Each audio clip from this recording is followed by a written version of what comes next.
Sussex captain was called Hayne or something, but I was supposed to find that out. Do they have any like entertainment during the when they What, swap other than over? me? No, I mean the audience, the wonderful people that have gathered here at the county ground that are going to be watching today's delightful match. Crowd, we call crowd, them, rather thank than you. audiences.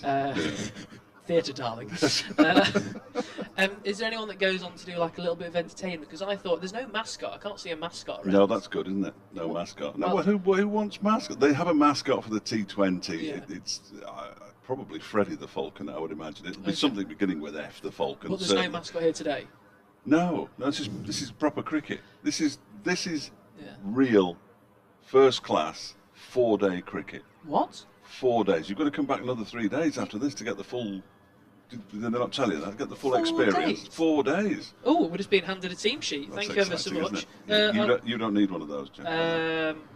I've not got a clue. No. So which one? I'm not even going to ask which one's Or Derbyshire. and which one's Sussex. Derbyshire are the one that says Derbyshire at the top Oh of yes, it so there. I can see that now. And the person at the bottom is the interesting one because Nick Potts will be making his first class debut. He's Burton upon Trent born, 19 years of age and hasn't played in the Championship yet, but he's going to get his chance today, which is very exciting. Dave, I'd like to ask you this question that's been on my mind all morning. From the cricket that I know, there is a very famous quote that goes, "The batsman's holding the bowler's willy." Is that true? Well, I don't know if the batsman is or not, do I? How would I know that? How would I know that? I Yeah. can't see him. As I understand it, it isn't something that was said, but of course it was Michael Holding and Peter Willey, so Yeah. it would have been England, West Indies, Yeah. and it's just an amusing thing to say, as you've just It's discovered. hilarious. And there's also, Ian, you'll love this one. Well, the bit at the end of the club, is it the club? No, the bat. The bat. The bit at the end of the bat that you The hold. top end of the bat. The top end of the bat has like a grip on it, but it's not called a grip. Well, it is really. I'm going to spoil your joke now. No, I think it is. Yeah, it's made of rubber, of course. So if you want to make a joke out of that, it's up to you. You slip a rubber on the end. If you want. So actually, let me stand up because we're really I thought high. you were standing we're up. really high up, you know. Actually, Ian, let me try and press my face against this glass. I still can't see any of the players, but if they were popping, It's 8 minutes, yeah. if they're popping another grip on the back, they would be popping a rubber on the end, which I've got to say amuses me greatly. Never work with animals and children. Dave, so like during the bits when they're not actually doing anything, like the Yeah. boring bits, what do you talk about? Well, there are very rarely boring bits, but you can talk about all sorts of things. You can talk about what might happen in a few overs' time, whether the overhead or ground conditions will affect how the ball will move either in the air or off the pitch. There's a fella running and he's throwing the balls already on the centre of on the ground. He is. He's warming up. I think that's Stephen Finn. Oh, From fantastic! here, Stephen Finn would be bowling. Used to play for England. Used to play for Middlesex. He's a top bloke. Very much a friend of BBC Radio Derby and BBC Radio London. He's done commentary with us in the past. Oh, He is- really? He is a top man. Go Top man, and he's playing for Sussex this year. Go on, Steve, legend. Right, so hopefully. Oh no, he's playing for the opposite team. Yes. Have a bad game, Steve. Have a No, bad no, game. no, that's not cricket. You Oh, is can't it say not? that. No, no, Oh, no. can you- It's can you just not cricket. Is it? It's not. Oh no, what does he say? It's cricket is that. Cricket is that. Oh, it's cricket is that. Oh, It's very cricket nice is that. Yeah, cricket. yeah, that's enough. Ian, unlike Dave, I won't be bringing you updates throughout the day. But what I will do is, while I'm here, I've been told by Dave several occasions I'm not allowed to go on the pitch. He stressed that heavily. There's a chance that there will be no more broadcasts for BBC Radio Derby if I do end up on the pitch. But I'm gonna stick around for another hour and see what mischief I can get up to. So shall I report back to you at about 11:45?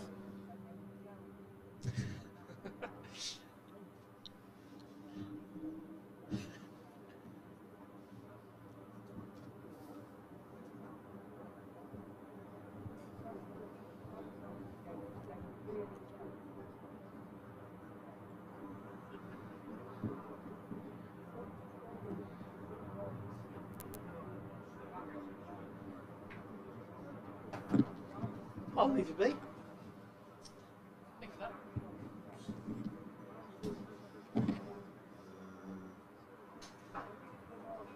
Where can I go?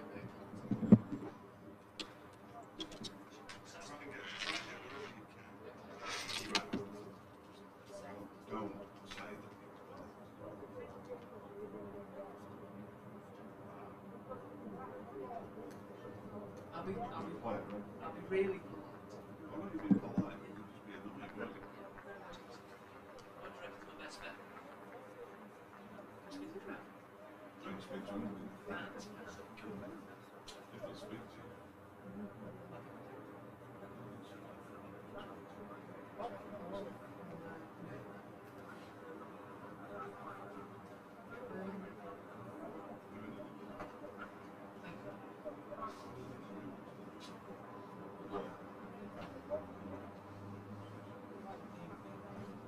Did he? He said normally it goes pear-shaped when you use it all. I think so. The master of mayhem. Yes. Just actually. We don't need them now. Good morning, ladies and gentlemen. Welcome to the start of the cricketing summer and the start of the 2022 LB Insurance County Championship. We look forward to what promises to be a very exciting summer of cricket across all formats of the game. Since we were together at the end of last season, there have been a number of events that have impacted both the cricket world and the world more broadly. We have lost legends of the game, conflicts around the world, and a continuing global pandemic. The ECB and the first-class counties have a shared determination to drive cultural change that tackles racism and discrimination at every level of the game. We stand against all forms of discrimination, and there is no place for it in our sport. We will embrace and celebrate differences everywhere, knowing that with diversity we are stronger. Please join us in a moment of reflection as we remember those that we have lost, as well as other events taking place in cricket and around the world.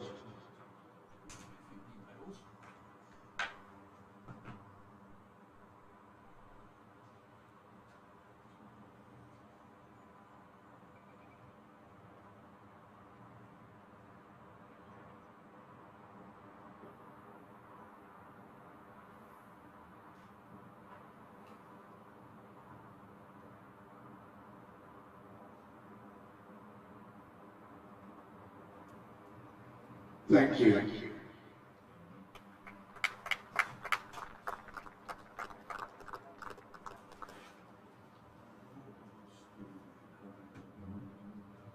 liking this. Yeah. Well done. I think that was. Welcome to our umpires for this match, Peter Harvey and Paul Morgan. The Sussex team, led by their captain, Tom Hayes. Very, very good morning and welcome for the first time this season to the Incora County Ground. It's Derbyshire against Sussex. Derbyshire have won the toss. They're going to bat first, which is the exact opposite of what they did at Lord's when they put Middlesex in and they scored 400 and plenty. So they decided they'll have a bat first, and that means we'll see Sean Masood very early in the piece here. I'm delighted to say, by Adrian Harms. Adrian, how are you? I'm very well, Fletch, and it's always good to see you and good to be back here. It's been a couple of years. We haven't been here since Really? Since lockdown. Yeah. I thought you'd been since then. No, the last time we came here, Sussex got beat in 3 days. Oh, really? So we don't want any of that this week. Oh, I don't know. What I'm searching for here is a pen, because rather foolishly, that'll do for now. Stephen Finn. Stephen Finn up the bowling from the City end far end and racecourse end. This end, the one change to the Derbyshire team is that Nick Potts comes in for Ryan Sidebottom, not that one, the other one, who was born in Australia, who pulled up after 7 deliveries at Lord's after arriving alone from Warwickshire. Potts, a 19-year-old from Burton-upon-Trent, but we won't see him for a while. But at the moment, the scoreboard is basically showing us adverts, which is terrific. That's not really what it's all about, I don't think, and I'll have to go and sort that out at some point as well. I also have to do an update very shortly, so you might as well do the first over. Well, no, you no, do because I'll have to go. You sure? I'm going. Off you go. Okay. Carry on. So it is going to be Steve Finn, who bowled really well last week down at Hove. So the first ball of the new season here at Derby, as in comes Finn and bowls down the leg side, taken by the first of two international cricketers who are making their debuts for Sussex today. Mohammad Rizwan, the Pakistan wicketkeeper. I looked at the his social media feed today, 894,000 followers, Fletch. But Cheteshwar Pujara at 2.7 million followers. And Pujara also in this Sussex side today. So it's not too often that two internationals make their debut on the same day for Sussex, but it's happening today. As in comes Steve Finn coming in to bowl to Shan Masood, who just turns that nicely on the leg side and picks up his first runs here at the County Ground in Derby. He's on his way with a couple in Derbyshire, 2 without loss. And Shan Masood was in good form down at Lords last week, Fletch.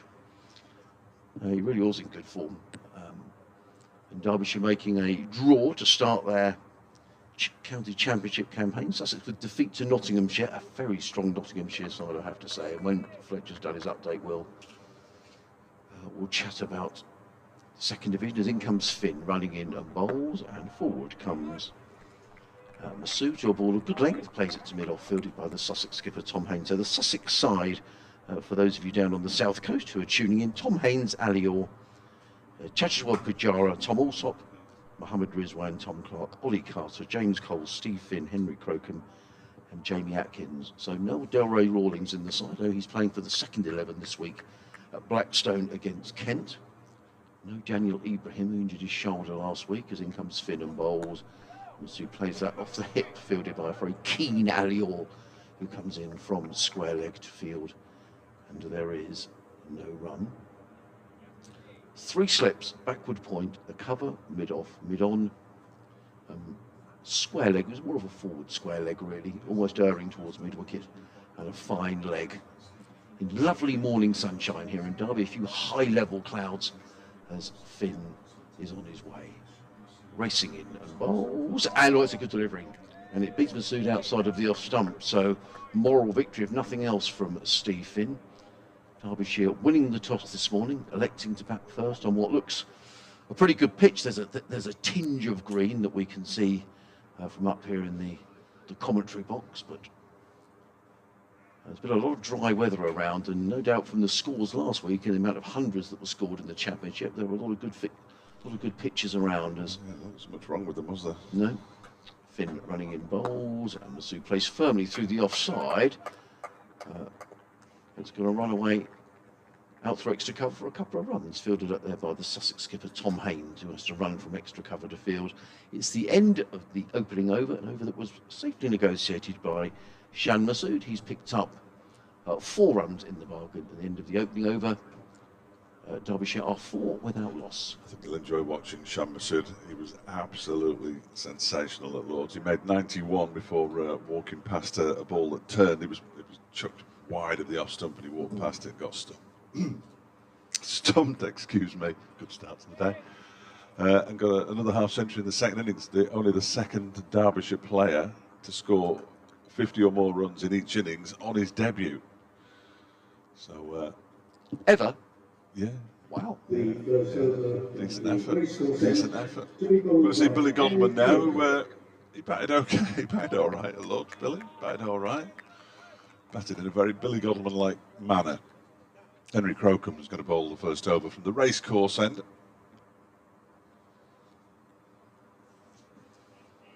I'm going to have to turn my buzzer off now, I just realised, but nobody should be able to hear that. Excellent. And in goes Crocombe, bowls to Billy Godman with 3 slips in place, and Godman gets wrapped on them. High up on the bat, if not on the hand. He took his left hand off the bat very quickly there to Billy Godman. Not 100% happy, but he's okay. He'll survive. So just in terms of the 3 players who aren't playing in this game, who played last week, Daniel Ibrahim, who injured a shoulder fielding. He's going to be out for several weeks, we understand. Delray Rawlings, who's obviously been dropped because he's playing for the seconds this week. And Archie Lenham, who did travel but doesn't make the 11. Comes next delivery, sent to the leg side by Godman. No run. They were thinking about a single there. Certainly Shan Masood was, but there wasn't one there. So in terms of the spin options for Sussex, really James Coles who bowls left arm spin. And Sussex attack has been hit hard because there's no Ollie Robinson here this week, and there was some thought that Ollie might play this week, but I understand he's due to play next week at Worcester. And no George Garton, who's still suffering the effects of long COVID, so we wish George all the best. Crocombe in again. Godalming just taps this into the onside. Left-handed batsman, both of them, the Derbyshire openers. He always looks a little hurried, Billy Godalming, but isn't necessarily, so we shouldn't read too much into that. Sprinkling of spectators. I'm sure there'll be plenty over the course of the weekend as the game bubbles along. Mainly because it's the Easter weekend, isn't it? Good Friday tomorrow. Yeah, and the forecast is good as well. Very good. I think very good for the. I think it's going to be it's not going to be a scorcher, but it's going to be dry, which is terrific. I'll be in my shorts. Crocombe bowls to Godalming, who pushes this one up to mid-off, and it's fielded by Jamie Atkins. Why is Mohammed Rizwan wearing 116? I disapprove of that. I assume he wears it in whatever competitions he plays in around the world, but I'm not a big fan of 116. I mean, that's clearly nonsense. Well, hopefully we'll get to speak to Mohammed Rizwan and Tejishwar Pujara as well over the next 4 days. So that's the first question I'll ask him, Fletch. If you wouldn't mind. Yeah, Thank you. Crocombe bowls, leaves alone outside the off stump. Ball flies through to the keeper. So Sussex really, as I say, in terms of bowling options, and then we were discussing when we arrived, sadly no Finn Hudson-Prentice, who That is a shame. Yeah. would have loved to have returned here to, well, I think it's fair to say that, the ground where he really got his career back on track and make a big impression here. He was always unreliable, so I didn't think he'd turn up. He'd be listening, wouldn't he? I'm sure he'd be listening, or watching, or both, as Godalming sends his next delivery down towards long leg for a single off the final ball. No, it isn't, the penultimate ball of the crowd. It is the final ball. Scoreboard's behind, so that's great. And the scoreboard's already lagging behind, and we've only played 2 overs. Anyway, I shouldn't complain. 5 without loss. Derbyshire, it won't stop me, but I shouldn't. 5 without loss. 1 to Godalming, 4 to Shan Masood. I absolutely enjoyed watching last week. Only one change for Derbyshire. Nick Potts, the 19-year-old, will come in, which means that we've still got 3 number 11s, which is a bit of a concern. Sam Connors, Surendra Lakmal and Nick Potts all batting at 11. The batting goes really deep and then it just completely falls off a cliff. It's remarkable. They went from 304 for 6 to 304 all out, something along those lines in the game at Lord's. It was slightly different down at Hove last week. I'll tell you about that in a minute. In comes Finn running in bright sunshine, comes in and bowls to Godalming, who eases that one down to fine leg. He's going to pick up a boundary. Stirring down the leg side was Steve Finn. He's really annoyed with himself, and Godalming just tucked inside the line and clipped the ball off the hip. Henry Crocombe was fairly wide at fine leg. He had to charge around the boundary, but no chance of cutting that up. I have to say, Fletch, we've only had a couple of overs, but it looks a good pitch with a bit of bounce, and the outfield looks very fast for this time of the year. Well, it did rain heavily yesterday. I was here around about lunchtime and the players were out in the middle training, and the next minute they were all in the indoor school training because it absolutely hosed it down. But we haven't had an awful lot of rain. No, we haven't. Over the last 6 to 8 weeks. Finn. Bit of snow last week. Really? On his way. Bowls and Godalming. That's a better delivery. Godalming is forwards, a ball of good length. Plays it to mid-off. You're in the north now, Adrian. Yeah, well, funny enough, Sussex's first game last season was at Old Trafford, and on the Sunday we did finish early because of snow, and the whole ground was covered, and the Sussex boys were out making snowman. And yeah, brilliant. No such excitement down at home. I mean, it was very, very windy on the first day. Oh, wasn't it? Almost ridiculously so. Yeah. As Finn is on his way again, bowls and Godalming forward, plays down the onside of the track. Finn fields off his own bowling, and there is no run. Well, Lakmal, the overseas pro, making his debut, chose to run into the wind at Lord's because when he'd been there with Sri Lanka, he'd had some success from the nursery end. So good old Sam Connors was in clover because he was running in with the wind behind him and getting it through with a fair old lick because it was howling. Did you have bales blowing off? Yes, yeah, hats, bales. Yep. They couldn't put the lights up because it was too windy. So, really? Yeah. Okay. In comes Finn, bowls, up on his toes is Godalming, plays that to Alistair Orr, who's very keenly in from square leg to field, and there is no run. Yeah, it was completely different at Hove last week, because having made 375, Sussex then had Notts 52 for 4. And we were all thinking, oh, this looks good news. But Nottinghamshire do bat a long way down. And Joey Everson, just 20 years of age, made a terrific 109 not out. Saw knots to 534 for 9, so their tail definitely did wag. In comes Finn and bowls, and he beats Guttleman outside of the off stump. Good delivery by Steve Finn. Guttleman really groping at fresh air. The ball goes through to Mohammed Rizwan, as Dave was saying, with number 116. In fact, he's got that many numbers on the back of his shirt. They almost all don't fit on, do they? Nonsense. Absolutely. It's like people who wear the number 0. It's not a number. Well, he's waiting now. Somebody sells out. So Finn is in again, bowls, and he's caught behind. No, he's not. Did that just bounce in front of Mohammed Rizwan? Yeah, he didn't claim it, did he? Or was that a chance? I think it might have just bounced just short.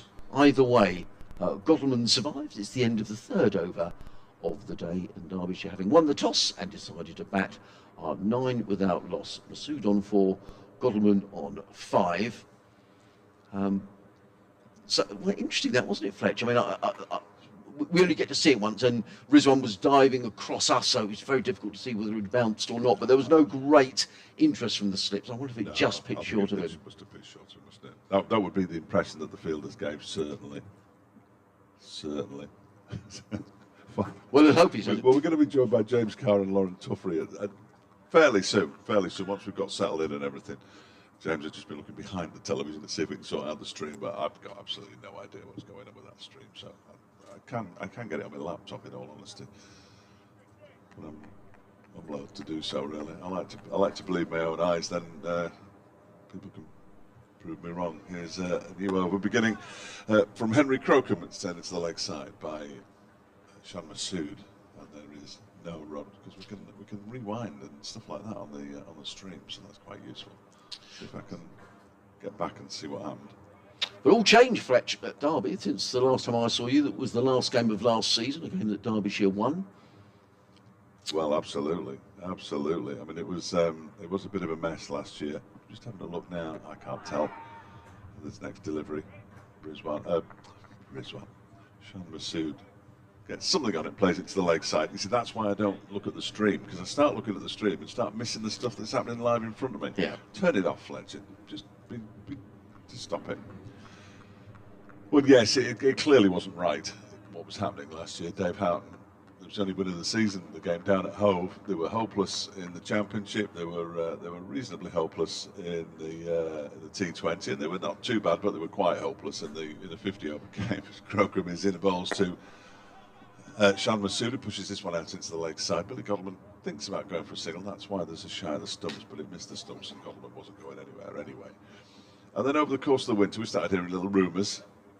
As you do. Possibility that somebody called Mickey Arthur might be coming to Derbyshire. You think, well, that's nonsense, because he's the coach at Sri Lanka, and he coached Pakistan and South Africa and Australia. What on earth would Mickey Arthur want to do coming to Derbyshire?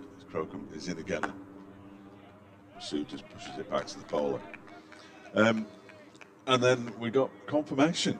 Mickey Arthur was indeed coming in, and it's been quite remarkable. The interest in the club has gone through the roof. Well, that's fantastic. Even just in this area, he's brought in Shan Masood, the Pakistan opening bowler. Saranga Lakmal has retired from Test cricket and has signed a 2-year contract to come to Derbyshire. He's brought Ian Bell in as the batting coach for the first 2 months of the season. I mean, madness, absolute madness, but great for Derbyshire and Derbyshire cricket, as this next one is clipped very nicely off his pads by Shan Masood, but straight to the man at a wide mid-on. So it's very much the Mickey Arthur factor, Dave. Oh, no question. I spoke to Ian Bell at Lord's last Wednesday.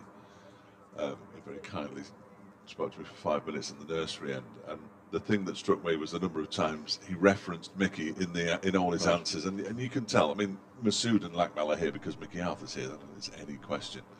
This next delivery from Crocombe is pushed out into the offside by Shan Masood, and there's no run.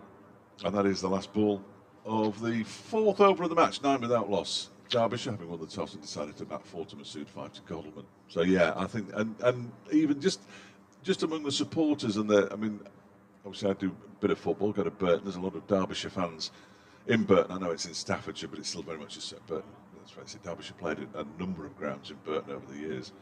And the game on Tuesday night, the number of people who came up to me said, "What was it like at Lords?" And it sounded really positive. What's happened? And people are starting to talk about cricket again in this area, and that can only be good. That can only be good. Wonderful. Steve Finn is going to carry on, 9 without loss. And you can email us. Yes. Sussex Cricket at bbc.co.uk is a regular one for those down on the south coast, but Fletcher's probably got some other details as well. I've got loads of email accounts. Steve Finn's halfway in, but Billy Godleman wasn't ready. He pulled out on the final day at Lords, and Tim Murtagh, pulling up, pulled something and left the field, and that was the end of it. Billy Godleman pulled away, and Murtagh had to go off. Interesting. Well, let's hope, as an amateur, Steve Finn, because Sussex already a little short of bowlers. He comes in and bowls, and Godleman lets that go through, taken by Rizwan. There is no now. Andrew Rayburn, a colleague of mine at BBC Radio Sussex. Hello, Andrew. Hope all well. He says, "Hi, Adrian. Rizwan wears 16 for Pakistan, but that shirt is taken at Sussex by Jack Carson. So I presume he's going for the closest thing possible. So that could be the case." Could I possibly suggest that 17 would be closer than 116? But I know what you're saying. So maybe, says Andrew. Still a nonsense. In comes Finn over the wicket, bowls, and Godleman lets that go, taken by Rizwan, who collects the ball and then throws the ball over his shoulder without looking. They've got to be on there, got to be looking lively in the slips there. Wayne Madsen wears 77 because he wanted to wear 7 and it was taken when he arrived, 13, 14 years ago, and he still wears 77 to this day. And he's still making runs as well, no doubt, for he got a half century in the second innings at Lords. Derbyshire. Yeah, fine player. 3 slips in place. The sun has momentarily gone behind a bit of cloud, but there's plenty of blue sky around as Finn is running in bowls. He beats Godleman. That's a good delivery by Steve Finn, who I have to say, there were 1 or 2 raised eyebrows, with people when Steve Finn signed for Sussex from Middlesex, and he's getting towards the end of his career. But I'll tell you what, you watched him bowl last week. He's only 33, Steve Finn, and I think he did say, he's got a bit of a point to prove. He's barely played at Middlesex over the last couple of seasons, not always because of injury as well. The last 2 times we've been to Lords to watch Middlesex, he's been in the commentary box. Yeah, well, he's in now and looks very fit, and he bowls to Godleman, who's forward, plays down the track, and there is no run. And he bowled he was the pick of the Sussex bowlers last week. Bowled really, really well. 3 for 84 in 28 overs on a pitch that was not giving the seamers an awful lot of help. And as so many cricketers are, what a nice chap he is. Yeah. As he runs towards us and bowls, he beats Godleman, taken by Rizwan. There's a stifled appeal. But he's really found a good line of length here as Steve Finn this morning. Beats Godleman outside the off stump. But he doesn't get a nick on that still. There's 3 slips waiting. There's a backward point, cover mid-off, mid-on, mid-wicket, and a fine leg. I don't think I've mentioned yet. Paul Baldwin and Peter Hartley. Thank you. Bringing a smile to everyone's faces. Well, Paul might be.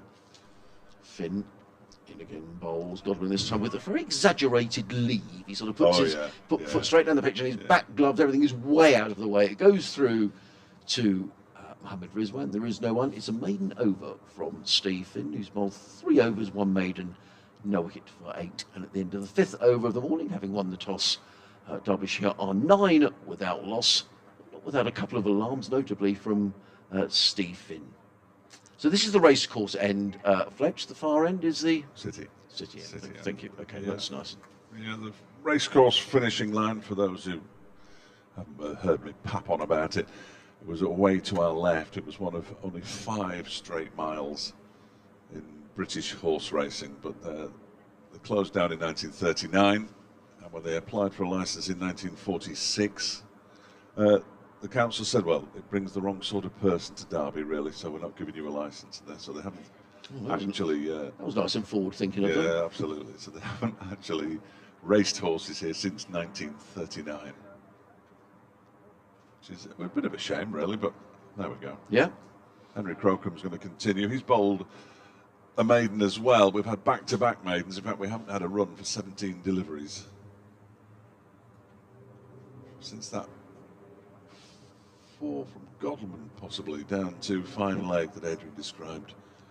Finn just straight onto leg stump. 9 without loss. Derbyshire as Crocombe is in. It's left alone outside the off stump by Masood. And there's no run. I was asking Mickey Arthur yesterday about home advantage because you make a big deal. Oh, it's the first home game of the season. All this nonsense. And he said, well, internationally, yes. He said at home, not so much because all the pitches are pretty good now in the county championship, which I completely agree. Yes, that they are. And he said, but the one thing is surroundings. He said he'd had Shan Masood out there in the middle yesterday, just getting familiar with his surroundings, where he might be, what he might be looking at when he's batting. As Crocombe bowls to him, and he pushes this into the ground on the leg side. He's got a short leg in place as Crocombe, just in case he doesn't get that shot right. So I said to him, oh, in that case, has Saranga Lakmal picked an end? And he said, oh yes, yeah, he's picked the end that Sam Connors has, which is a bit of a concern because they're the two opening bowlers, so they're going to have to fight for it. I imagine there's a rather large skirmish going on in the changing room as we speak. International Test cricketer against Sam Connors. This next one is turned into the leg side, up a thickish inside edge by Masood. He'll come back for 2, I fancy he does. The man from fine leg comes around to do the fielding, and Derbyshire move to 11 without loss. But I think the former Test player, the overseas, gets the nod, doesn't he? If he picks an end. I think so. I would have thought so. Plus, as I said, he last week he went into the wind and Connors had the wind at his back, so it might be payback for Sam. But that'll be at our end, I think, at the racecourse end, which is where Henry Crocombe is bowling from at the moment. That's pulled into the leg side very nicely by Shan Masood. He hasn't got all of it, so he's only going to get a couple of runs. There's a slip out there. I tell you what, it's a slip, and it's looking where the mud is. It's on the knee. Yeah. 4 times, 5 times at Lord's, players went sliding and their knee jammed into the turf, and it's just Simon Jones territory, isn't it? It's career-ending stuff, and you just wince every time it happens. The player there is okay, I'm happy to say. Yeah, it's only but it's quite a divot come out of the ground over there, I think. Yeah, he's wearing a lot of the county ground on his right knee as well as Crocombe bowls to Rizwan. Why do I keep calling him Rizwan? Well, it's Shan Masood. Rizwan standing behind him. Same nationality. Well, I know, but it's the first time I've seen Rizwan. I've spoken to Shan. Well, first time I've seen Rizwan, haven't spoken to him. I think he arrived on Monday morning at 5 o'clock, something like that. So he's had a couple of days to get over the jet lag and straight on the bus and up here yesterday. That was a bit like Lakmal last week, and he bowled okay, but he'd only been off a plane from Sri Lanka 48 hours earlier. Crocombe's in and into the stumps goes Masood.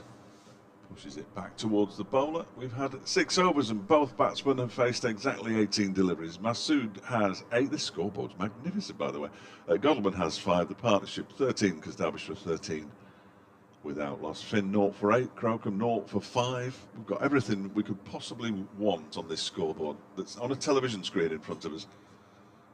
There's no excuse. I just hope that you can still see it okay through that glass, because otherwise you haven't got sight of a yeah, which isn't necessarily ideal.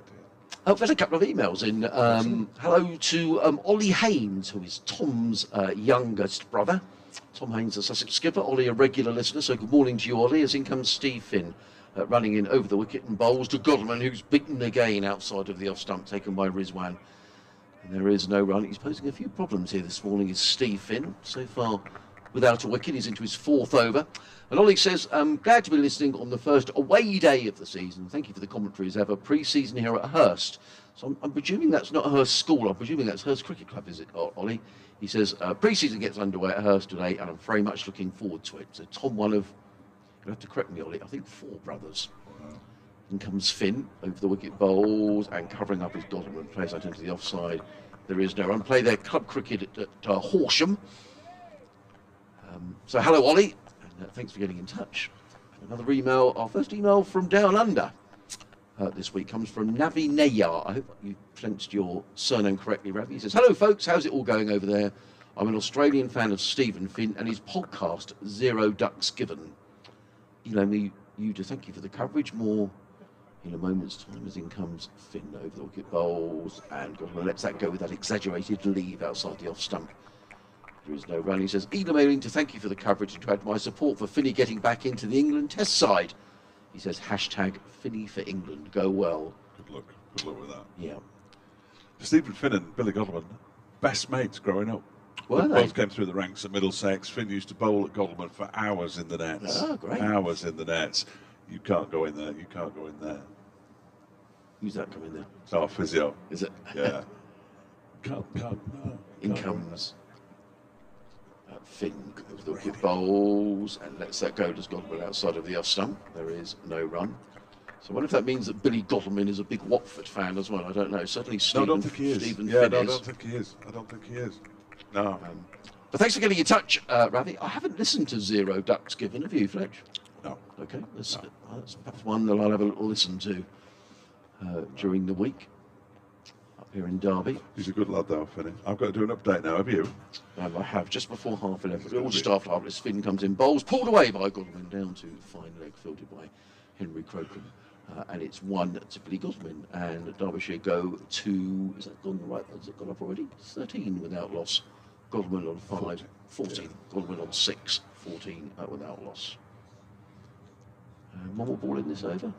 Do you do your update now, Fletcher? Soon, but I have to come on. Yeah, it won't be that complicated. Actually, it won't be that complicated. Good, because I'm a simple soul. We'll bring James in, but I'm terrified of leaving him, hanging him out to dry. First time on the radio today with us. In comes Finn. Oh, that's a full toss, and he rather got away with one there, didn't Steve? And Sean Masood just played the ball down to mid, almost respectfully, actually. But he didn't. Rather You've now got 2 members of the Derbyshire backroom staff in there. Will you kick them out and tell them that if they start getting a bit with you, I'll be in a minute to kick them out myself. 14 without loss. Would you like me to go off commentary for a minute? Masood goes to 8. Go next door, right? Yeah, I'll go next door. Okay. Then Adrian will come back and replace me. I think that's how we'll do it. James Carr is coming in. We'll get him to introduce himself and all that kind of thing in just a moment. But I've got an update to do. It's all very complicated to do an update first. So I will bring James in. What I'll do is I'll say hello to him. He can't hear what's in my ears at the moment, that's all. In fact, I won't bring him in now because I'm just about to do an update. I'm sorry, James. We'll bring him in 30 seconds' time. He is already sitting alongside me. That's why you can't sit in there. You see, they're in there. They say, get out. You can't sit in there. Oh, no, why can't we? Because it's a media centre. That's why. That one's down the leg side. Did he get something on it? No. Well, he did. It's a leg bye, or 4 leg byes in the end. Score moves up to... Well, we've now got a Lancashire... We've got what's happened to the scoreboard? Staggering. Right, I've got a scoreboard back now. It's 18 without loss. Unbelievable. I'll try and sort that out in a minute. Absolute chaos. At the moment, conversation, well, the ball has only just been brought back. I think we're doing an update now, and I do apologise, James, but I will be with you very shortly. Here we go.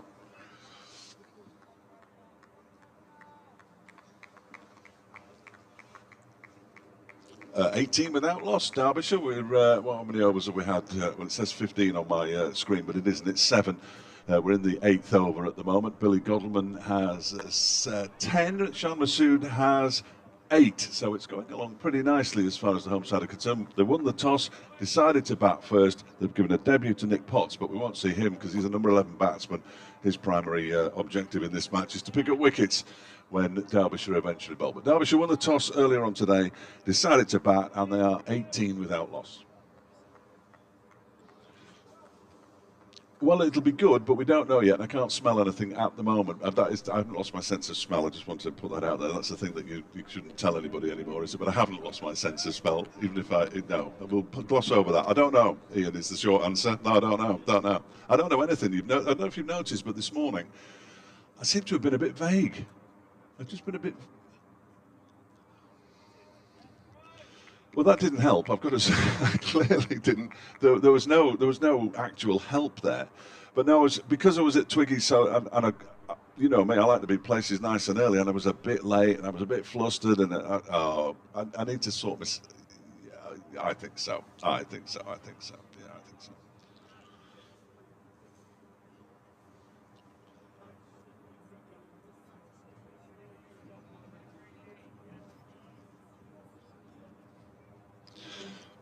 Excellent.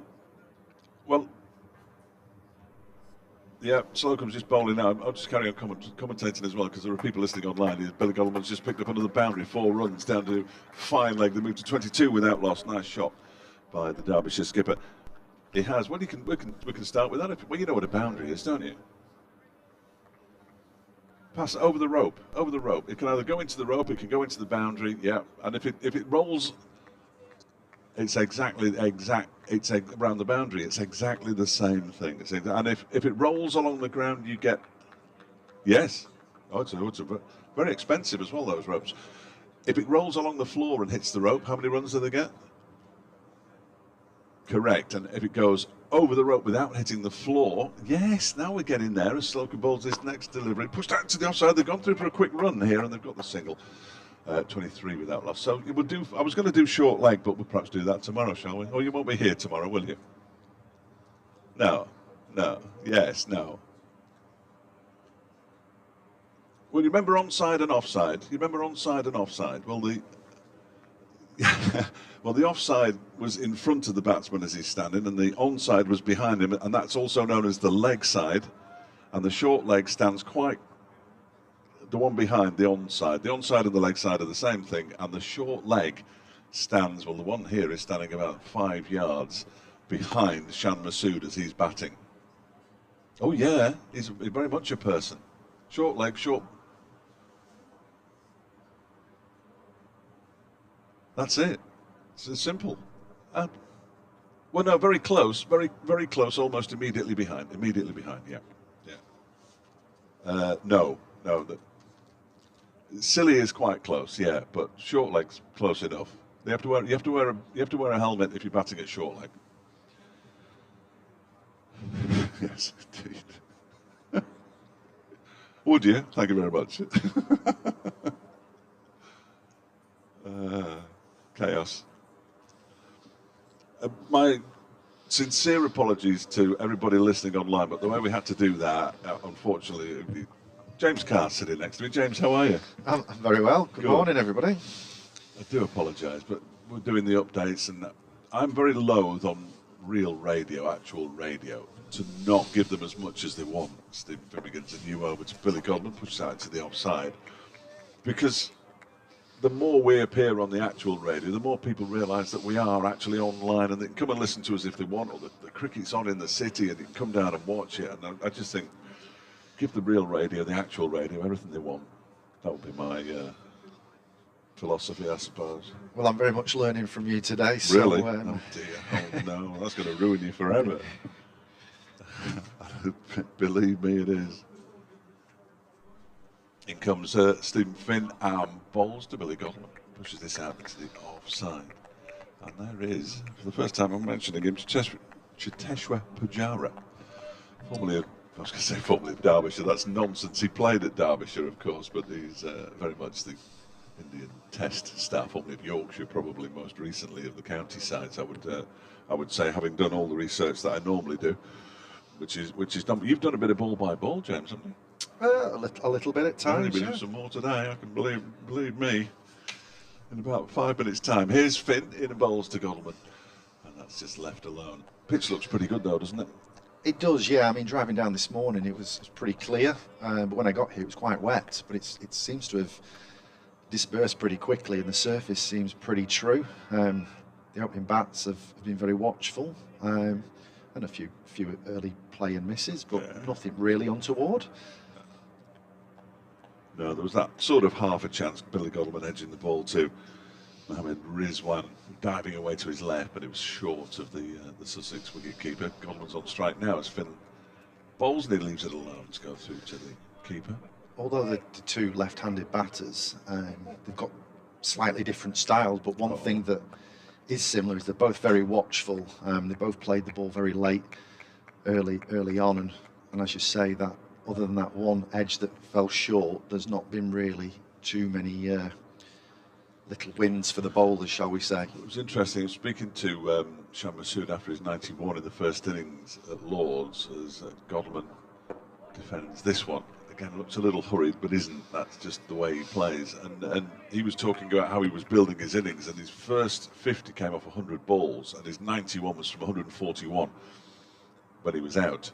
And he said, once you get to 150 balls in first-class cricket, that's when you can really start to motor. But you've got to be watchful at the start. You've got to be out there. And fair play to him. He came out we got another half century in the second innings at a run of ball. So he wasn't hanging about in the second innings, but he is, yeah, you probably pay to watch him perhaps more than Billy Godwin, who leaves this one alone outside the off stump, but Billy Godwin has far more first-class runs than Shan Masood over the course of his career, and he's a recognised run scorer, and everybody's just hoping he can rediscover some of the form from a couple of years ago when he really did bat nicely. Yeah, that's how it goes now. If you make an international team pretty early on in your career, you can sometimes play a lot less first-class cricket for that reason. But yeah, I would have described his approach a little bit crabby on the eye, but actually he plays the ball really late and is really watchful and really effective. And what a great proposition to play with a Pakistan international and kind of forge a partnership together. Two left-handed batters. I can think of a few left-handed opening partners over the years.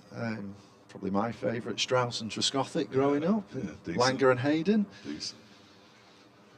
Well, Billy hasn't run him out yet either, which is a bonus. Always helps. Always helps with the marriage of opening partnerships. It's Jamie Atkins bowling his first delivery from the racecourse, and that's just allowed to go through to the keeper by Shan Masood. I think equally on the opposite side for Crocombe, opening the bowling with Stephen Finn. What a great professional to learn from. Quite similar styles to the in terms of their deliveries to the two left-handers this morning, pushing it across the left-handers. But we've got a first bowling change, like you say. Yeah. Coming in around the wicket is Atkins, and that's pushed out into the offside. Tall man. Well, Stephen Finn's a tall man. I think this is a good ploy, actually. I thought the openers would have come around the wicket a bit earlier, just to bring the stumps into play a little bit more. I think the batters could leave quite confidently because of that natural shape across them. Some bowlers, it just puts them off, doesn't it? Just they can't seem to get to grips with around the wicket for whatever reason. This one is quite a slingy action, quite a low arm at the point of release. Shan Masood's picked up a couple of runs, that straight onto leg stump and was tucked away down to a backward square leg. Stephen Finn does the fielding. And Masood moves on to 12, and Derbyshire did 27 without loss. He looks like he should be, only really, perhaps it was just that delivery, but he certainly doesn't bowl his height. No, he doesn't. Atkins, he's quite slingy, not quite Malinga slingy, as he's in now, and the ball is pushed out into the offside by Masood. It's difficult to know how to. I think Mike Proctor, not the feet, but the arm, it seems to swing round an awful long way. That is a very interesting action. Yeah, he certainly falls away on his left-hand side, and as you say, then kind of almost bowls beyond the perpendicular a little bit. His natural shape looks to be taking it away from the left-handers as well, from round the wicket. He's in again now, and Masood leaves this one alone outside the off-stump. It shapes away into the wicket-keeper's hands as he moves across first slip. Almost said goalkeeper there. I'm flip-flopping between the two at the moment. I'm just struggling a little bit. I did Burton Albion on Tuesday night, having got back from Lord's. I'll be there again next Tuesday for my final game of the season.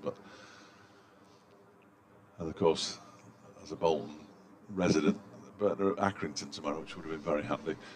Here comes Atkins onto the back foot goes. Masood pushes it out into the offside. Pujara does the fielding. There's no run. It's the end of the over. The first bowled by Atkins, conceded just a couple of runs from it. 25 without loss, Derbyshire. So is that your team, Bolton Wanderers? No, gosh, no. Tranmere fans. Tranmere? Yeah. Interesting. Yeah, proper football team. We're not going to fall out then, because I support Wigan. We would have fell out pretty early if Well, you supported I was Bolton. indeed watching Wigan. Yes, absolutely. Yeah, I was watching the Twitter feed of the clubs last week when they played each other. The tweet that amused me most, why it did, and it probably shouldn't have done, was a Bolton fan has just been pushed into the canal, which was at the back of the Wigan Stadium. I'm assured he was okay.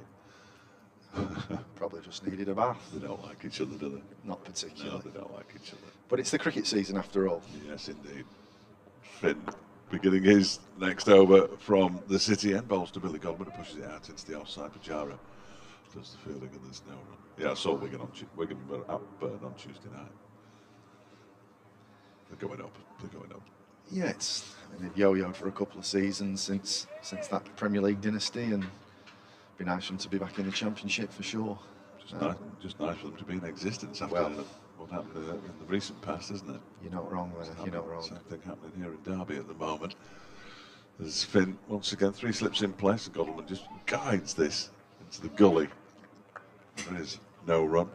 It's picked up by the man in the sun hat, James Cole's first sun hat of the season. I think there's another one at mid-on as well. At Atkins, when he's not bowling, he's wearing a sun hat. I cannot abide sun hats. Wear a cap. Come on, boys. Wear a cap. Don't have triple figures on your backs. I'm not asking an awful lot. There'll be more things as we go through the game that I'll be asking for, of course. Finn bowls way down the leg side. That's a terrific take by Rizwan, diving away to his right-hand side. That seemed to pitch and move down leg side, and Rizwan, who's not a tall man, I think it's fair to say, did ever so well to get that. That's the first one I've seen come back into the left-hander, albeit his radar was wrong. And I'm not one to question an experienced bowler of Stephen Finn's stature, but that's why I've questioned why they've not come round the wicket sooner, because there's not a lot that's come back into the left-handers. Next delivery is left alone by Billy Goldman outside the off stump, trying to keep everybody happy. Is Lauren gone now? Is she? We've got Lauren. Yeah. Needs to get out. Have you? Okay, I'd have kicked him out myself, but there we go. He's too nice at the moment. Never says hello to me. Maybe I've got my wish here. It looks like Finn is coming round the wicket. Interestingly, there was a play and miss at 2 balls before, which probably epitomises Finn's spell so far, is that he has made the batters play a lot more. He's in now, and that's left alone. Again, extravagantly by Billy Godwin, raising his bat skywards. Very peculiar the way Billy Godwin leaves, but it's Billy Godwin and his hours. He's been the captain since 2016 and has now overtaken, I think he's moved to 5th in the player who's captained Derbyshire in most matches. He moved 1 above Wayne Madsen, who was his immediate predecessor. Wayne's still playing, of course. As around the wicket comes Finn, and that one is pushed into the offside. And there's no run. So yeah, he was appointed captain in the summer or the winter before I started. So I've only ever known Derbyshire under Billy Godwin. And how's he got the dressing room? What's the general feel from your observations of his leadership and the team? Well, last year it was awful, but I think that came from even higher than him. So that was sorted out, thankfully, because it was dreadful last year. The first year that the first 18 months that Billy Godwin was in charge of the team as the captain, he didn't win a game. Well, not him personally, obviously, but they didn't win a game. As Jamie Atkins comes in again and bowls. That's off an edge, down on the ground, down towards third man. He's run at 1. I think it'll go all the way to the boundary. Actually, there are a couple of players giving chase, and they have to give up in the end as the ball reaches the rope, and Shan Masood picks up a boundary. He was to 14-29 without loss. It's definitely a moral victory there for Atkins, though. He's drawn the batter forward, got the outside half edge of the bat, but played again very straight and late, and value for your runs down there to third man. That's the coach in you, isn't it? Moral victories. I keep looking on the stats for the moral victory column, but I haven't seen it yet. Here's the next delivery, and that's through at a decent pace, through to Rizwan, and there's no run. So go on, tell us a bit about yourself, James. For those who, I know I've spoken to you on the phone and we've now spoken to you today, but just a little bit about you, who you are, what you are. Yeah, well, in terms of what I am, I'm the director of cricket for the Northern Diamonds. That's my current role, but I've been around cricket for, well, all my life really. Worked in cricket for about the last 5 or 6 years full time, various development and coaching roles. Fortunate enough to spend a bit of time in New Zealand and up in Scotland, and been around the women's game for quite a few years now, and really exciting work stream to work in, really. Atkins is in down the leg side. This one, Rizwan takes it, tried to flick it away there. Masood. So Scotland and New Zealand, are they alike? I always like to get to the important questions first. They would say New Zealand's a bit like Scotland. Oh, I disagree. I think I'd rather go to New Zealand if I'm honest, but well, Scotland's a beautiful country. Absolutely, yeah, no, nothing against the Scots. Well, not all of them. There's a lot of similarities: geography, vastness, population, but culturally, the All Blacks are different gravy to Scotland, aren't they? Well, yes. Yeah, I think that's fair to say. Atkins bowls wide of the off stump this time. He's not quite got his radar sorted here, and it's left alone by Masood. So I think the optics might be similar, but if you get down to the granular detail, it's a little bit different. Scotland was a great place to work. Edinburgh was a lovely city to work in, and cricket's a growing sport in Scotland. They've made some World Cups with the men's side of things, and the women's cricket's growing from strength to strength. So they're putting themselves on the world stage, which is exciting for the game globally. Absolutely. This next delivery from Atkins is wide, and it's chopped away. That'll be 4 runs. That was a fairly aggressive-looking shot from Shan Masood, who moves to 18 out towards the extra cover boundary. Wasn't a classical shot, but it was a very effective one, and 33 without loss with Masood up to 18. Yeah, he just missed his length there, doesn't he? He's picking the suds out of his studs, and pretty disappointed with himself missing his length there, because he's quite a lovely natural shape from around the wicket, can tail it away towards the slip cordon, but the quality of an international batsman is going to punish those deliveries. Too short, too wide, wasn't it, really? Masood all over it. Derbyshire got a bit of a history with the Scottish men's team. Callum MacLeod, one of only 3 players who scored a T20 century for Derbyshire. Scotland international, as Masood waits, and Atkins bowls on the leg stump this time. It's turned into the leg side. They'll get 2 runs here. I think they'll settle for 2. They are going to settle for 2. And Masood has moved on to 20 now, 35 without loss. Sarian Sharif was here as well. Yeah. And Mark Watt is returning for the T20 as, of course, then doesn't count as an overseas, but he had a terrific World Cup, didn't he? T20 World Cup. So they'll have both of the overseas who are playing now, plus Mark Watt in the T20. We're all getting very excited. Yeah, Mark's a very good white ball player. Yeah. Hails from Leith, out on the coast, north of Edinburgh. Started actually playing park cricket, and there's actually a footpath that runs through the cricket ground. And Stephen Knox, who was I think a player at the time for Scotland, had spotted him and took him under his wing, and he was on a state school cricket academy, which I coached on later on, and quite interesting, Mark's kind of cricket development journey, and just shows really that you can put your mind to it. You can do anything really, absolutely, regardless of background. Did make me laugh as Stephen Finn still there? Stephen Finn still is bowling around the wicket, and it's left alone by Billy Godwin, because of course when he came to Derbyshire the first time, probably in 18, potentially 19, we were marvelling at him bowling from 24 yards and all the rest of it. Then he started, obviously didn't start doing it, he did it in the T20 World Cup. People were absolutely staggered. I'd never seen anything like it. Well, we'd seen it 3 years earlier and expect to see it again this summer. Just changing his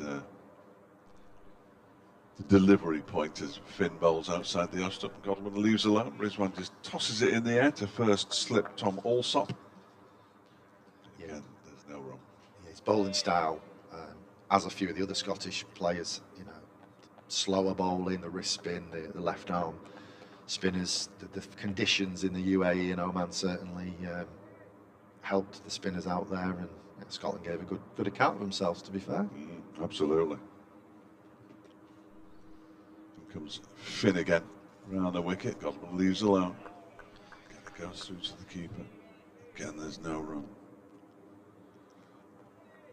Bring Adrian back in.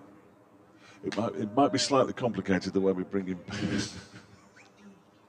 After the update. No, absolutely after the update, but it might be slightly up to what we'll do is, sack it, I'll just give you Adrian these headphones and he can do it off this one. That'd be easier, wouldn't it? And then after the half past, we'll get Lauren in. I'm very conscious of the fact that people have turned up very kindly. We haven't spoken to them yet, as this one is left alone outside the off stump through to the keeper. Fair few fans inside in the permanent temporary stand at the far end of the ground, the stand that used to be here before this building was built. Some in front of the Players' Pavilion, away to the left-hand side, and Fairview on the members' balcony, diagonally opposite us. Not too many in the East Midlands demolition stand. The only covered seating inside the entire ground as Finn is in and bowls to Godwin, who was rather surprised by that one. Finn thought it had almost got past him, but he managed to push it out to Pajara into the offside. Yeah. There's no room. I've not actually been to this ground. It's obviously falls on Lightning's patch from a women's cricket point of view, and we've played at Loughborough and we've played at Derbyshire at Nottingham. Sorry, Leicestershire and Nottingham. But this ground's got a bit of an intimate feel. It's got a bit of a New Zealand feel actually. Nice, isn't it? It's a good size, really good size for what it does as Finn bowls left alone by Godwin, almost on length there. It was going past the off stump, but it would have bounced over the stumps as well. It goes through to the keeper end of the over. 35 without loss. Masood has 20. Godwin has 11. Derbyshire won the toss this morning and decided to bat first, and they're almost through the first hour, which they will be very, very pleased about.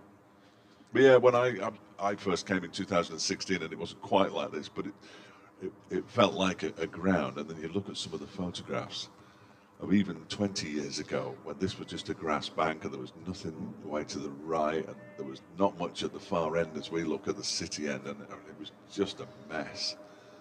And slowly but surely, they're building a nice little cricket ground. Atkins begins a new over, and he's fished at that one as Shan Masood. They're going to get runs here. I don't think he's hit it. He hasn't. The umpire's given the pre-signal, and it's going to be leg buys, or it's going to be buys, just buys, and that'd be a bit of a stain on Mohammed Rizwan's record to start his time with Sussex, as 2 buys are conceded, but that one moved away. I think that was the biggest. Shan Masood. Yeah, that was the biggest mover of the day, I think. I actually think Atkins is probably, if you can get the ball in the right areas, might be the most dangerous with that kind of lateral movement. Just looking at the replay, it went big as he approaches the wicket. Left alone by Masood this time, but that's the shape he's getting, the away swing. And it'll try and surprise the batsman with one that either holds its line or just nips back. If he's got one of those, that will be interesting.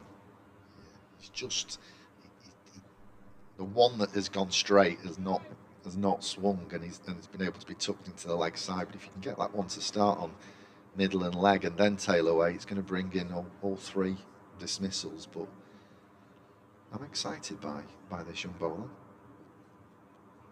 I'm just happy he hasn't got a wicket, but there we go. You know, each to their own. It's Atkins in, and that's left alone outside the off stump again. As much as I want cricket to thrive, I quite like it if Derbyshire were leading that thrivingness, or whatever the word would be, because that clearly isn't a word. 37 without loss. They will have got underway everywhere else, I'm sure, across the country. Let's have a quick look. Lancashire 37 for 1. They're playing down at Canterbury. They won the toss and decided to bat first. Yorkshire put Gloucestershire in, as this next one from Atkins is just chopped backward and square on the offside. There's a long chase here, but he's not going to get there, James Coles, and it's another boundary for Shan Masood, who moves on to 24 from 36 deliveries, 41 without loss. Now Derbyshire. Somerset 25 for 2 against Essex after being put into bat. Gloucestershire 17 without loss against Yorkshire. Surrey 39 without loss against Hampshire. That game being played at the Oval. Surrey were put in to bat. I'll go through the second division scores, which of course includes Nottinghamshire, who are still languishing in the wilderness of the second division, as in comes Jamie Atkins, and that one is edged and just to the right of the man at Gully, and it's going to go all the way down to the boundary for 4 runs. He's got away with one there, Shan Masood. He moves to 28. Derbyshire to 45 without loss, but that was a very edgy shot. Yeah, it was. Again, another moral victory after the poor ball before, which just shows the margins. The margins forever are very, very small. So is this? He'll be filling his boots with moral victories when he's filling his boots. He's got a moral victory clause in his contract. Possibly. You're flippant, so and so. Well, I'm all for moral victories as long as it's not Derbyshire, because they're so irritating. Yeah, not 52 for 1 against Glamorgan. just down the road at Trent Bridge, just clouded up a bit here as this next delivery is pulled into the leg side quite hard. Will they get two? I'm not sure that they will. No, they'll only get a single as it's fielded by Finn down there in the far distance. Masood moves to 29, Derbyshire to 46 without loss. Durham 23 for 2 against Leicestershire up at Chester Street. It'll be cold up there. And that's it, because not everybody's playing in this round of matches. I have no idea why. It's absolute nonsense. Last week, Yorkshire and Lancashire didn't play. Opening round of matches in the county championship, and the two big northern powerhouses don't play. Madness, absolute madness. But there we are. Well, I can answer 50% of that in that they're not playing at Headingley till as late as 29th of April to do with some ground maintenance. But I can't tell you the other half of why Yorkshire will play. But you think, wouldn't you? You just imagine, can't you, the Premier League, big opening weekend of the Premier League, and Manchester United and Manchester City and Liverpool aren't playing. And you think, well, I know they're not quite the equivalent of those two teams, but still big teams. I don't get it. I don't get it. But there's so much that I don't get. You and I both. I think it's best not to know most of the time. Right, I've got 3 minutes until an update, which is good news. So when I nick off to do my update, I'm going to ask you to do commentate. So you could do. I'm going to throw into the Lions here because there's been a bowling change and I'm not sure who's come on. Neither have I. Yeah. So the first delivery of the new over from the City end is left alone by Shan Masood. I'm going to say it's James Coles. It's not. It's Crocombe. It's Crocomb's back. You're absolutely right. Crocombe is back. So they're sticking with that ploy of trying to take the ball across the left-handers. Crocombe's opted to stay over the wicket. Which I still find a bit bizarre at this stage, having tried that for 4 overs from the racecourse end. As he shuffles in again. Bowls to Shan Masood and pushes it out into the on-side up towards mid-on. So yeah, so I am going to throw you in at the deep end. You know, you do the next over from this end. Okay. And then when I need to do my update, I can just say I'm off to do an update. Then you by yourself, and then Adrian will come in and join you. Lovely. Does that sound like a plan? It sounds like a plan. And then at some point we'll kick you off and we'll bring Lauren in because she's been sitting there patiently for the last hour, and we haven't even brought her in yet. And I'm starting to feel guilty. Crocombe balls. That's a very, very straight drive from Shan Masood. So straight that it's actually knocked the stumps. Oh, knocked the bails off the stumps at the far end. He struck it quite nicely, but he doesn't get any runs for it. Yeah, I was destined to be 4. Another inch to the offside, and it's 4 all day.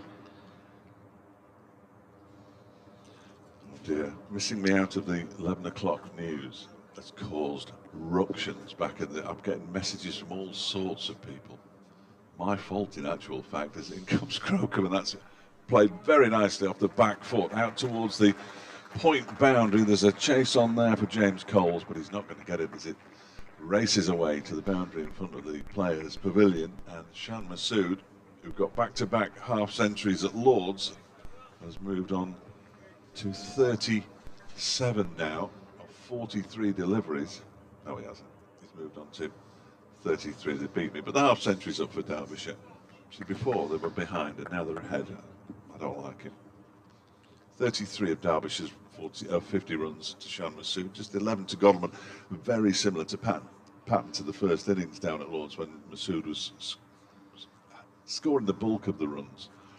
Godalming was playing very much a supportive role, which I think he's quite happy to do. We've got two balls left of this over, and then I'll disappear. James will take up commentary. He'll do it solo just for a brief while. I don't want to hang him out to dry, but I'm going to. Around the wicket comes Crocombe, and that was left alone by Shan Masood to go through to wicket-keeper Mohammed Rizwan. Just 4 balls from Crocombe before he opts to come round the wicket. I think that's the right ploy. Dave, just before you do nip off, oh, yes. Just the first hour, as the local knowledge, how is this a traditional kind of pitch for Derby, the way it's played? If you can get through the first hour, if it's going to do anything, that's when it'll do it. As Crocombe finishes his over with a ball that's driven by Shan Masood up to mid-off, and there is no run. Yeah, they'll be delighted having decided to have a bat first. Their destiny was in their own hands, having won the toss.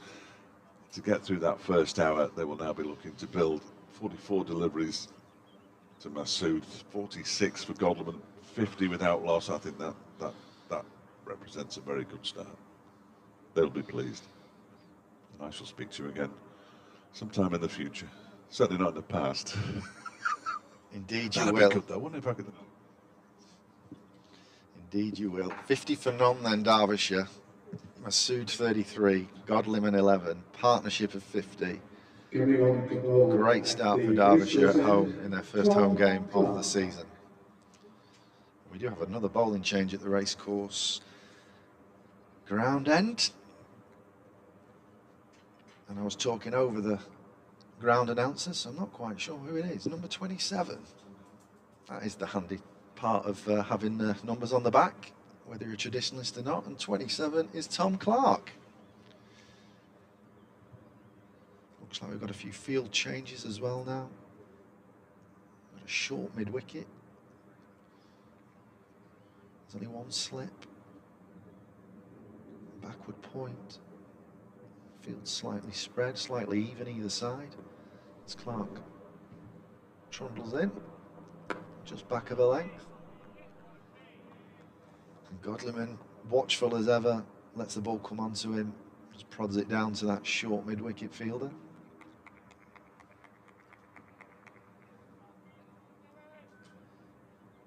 Sussex fielders working ferociously on the ball. The ball has had plenty of shape. As Clark does a little shuffle on top of his mark again, past the umpire.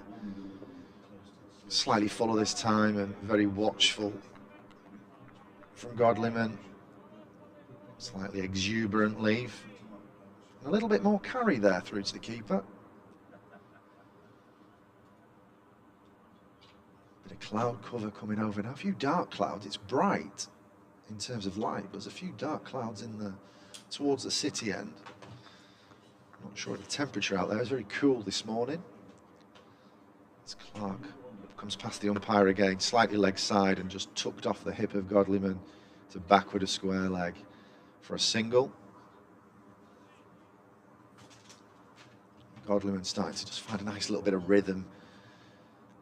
Described him as a little bit crabby early on. It was by no means a negative comment. I thought he was very watchful. He kind of stayed back in his crease and therefore just resembled a little bit crabby, but he played it really late and straight and very watchful. But that was a little bit more fluent, that one from Godleman, as Masood takes strike. Clark's up past the umpire on the leg side again. Not sure if there's any bat on that one. Comes off the thigh pad, maybe a little bit of wood as well. The umpire doesn't signal anything, so it's another one to Masood as Adrian walks back into the box. Hi, James. Good start for Derbyshire, isn't it? And a bit of a worry, really, for Sussex that we've only just gone past the hour mark, and already they've got the change bowler on in Tom Clark, who bowled very nicely against Nottinghamshire last week, but Sussex without a breakthrough. He comes past the umpire again. Fuller in length and solid from Godleman, pushing forward. And that short cover fields with ease. It just looks like a very good toss for Derbyshire to have won. Steve Finn was the one bowler who's troubled the Derbyshire batsman a little, but I mean, he can't bowl both ends, and he bowled very nicely last week at Hove. He took 3 wickets, bowled 28 overs, and looks as fit as a fiddle, but he's looked by far the most dangerous. As Clark ball comes in again, slightly back of a length and straight, fielded by that short mid-wicket fielder again, and that's over. Yeah, I thought Finn was probably the most penetrative of the bowlers, and I thought all 4 bowlers that have bowled so far, they all shape into a right-hander and across a left-hander, and I thought they could have come round the wicket a bit earlier just to bring the stumps into play and bring a few more dismissals into play. It will be interesting to see how Tom Haynes, how he manages this attack. Now, it looks to me as if I thought for a moment that Stephen was coming back into the attack, but it's going to be Henry Crocombe who's going to carry on his ball from both ends. As young Henry Crocombe, and a feature of this Sussex side, James, is just the young ages of so many of the Sussex players. Henry Crocombe is just 20. Tom Clark, who bowled the over from this end. that was very noticeable. And I guess the question to you is that why Stephen Finn's been brought in to kind of very lead that much so. attack? Oh, very much so. In comes Henry Crocombe, bustling in around the wicket, comes in and bowls to Masood, who punches this to mid-on, fielded by Steve Finn, and there is no run. There are 2 slips, backward point, cover mid-off, a sweeper on the cover boundary already, which I don't think augurs too well, to be honest. We've just had an hour's play, but already a sweeper out on the cover boundary. There's a mid-on, a square leg and a fine leg. Sussex started with the 3 slips, but now just down to the 2. Crocombe in 6th over, figures of 0 for 14 with 1 maiden. He's running in around the wicket from the city and bowls wide of the off stump, and he's a little fortunate to get away with that, driven by Masood as far as Pajara in the covers, and there is no run. Yes, you're absolutely right. I mean, it's a very young Sussex attack and no Ollie Robinson in this game. I mean, Sussex don't have first call on Ollie these days because he's centrally contracted.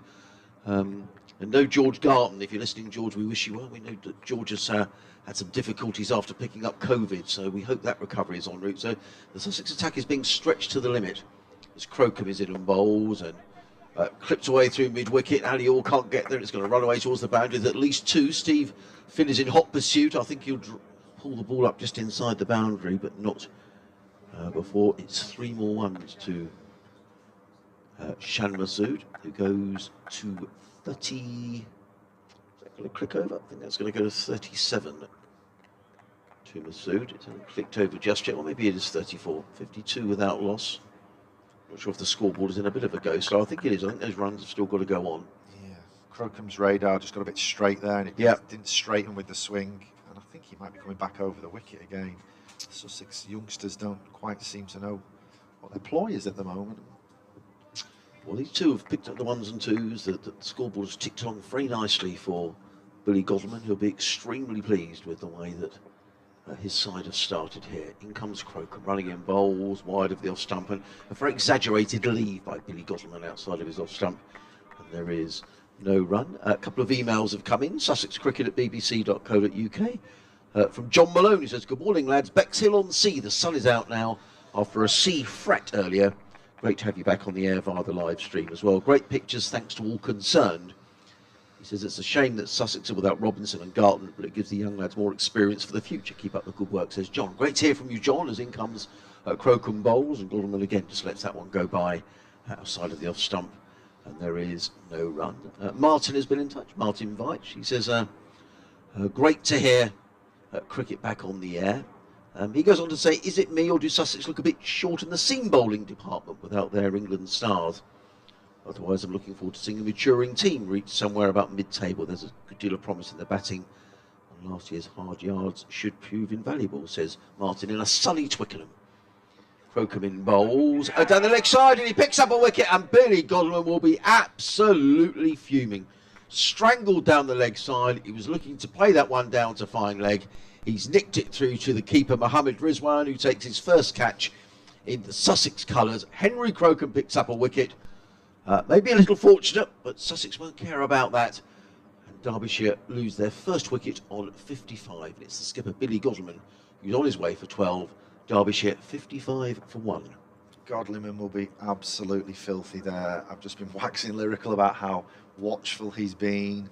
He's left the ball well, and let's be honest, the ball's got his radar wrong there, and he's scalped a wicket. So it is what it is. That's cricket sometimes, and Godleman might not see it that way, but he's certainly got his team off to a great start here, and.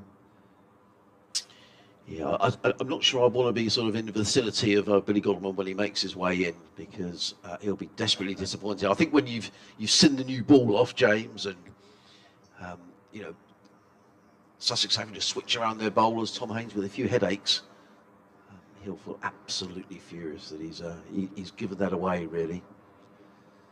Yeah, I think I would say that his strength has been his downfall there. He's been very watchful. He's played the ball very late.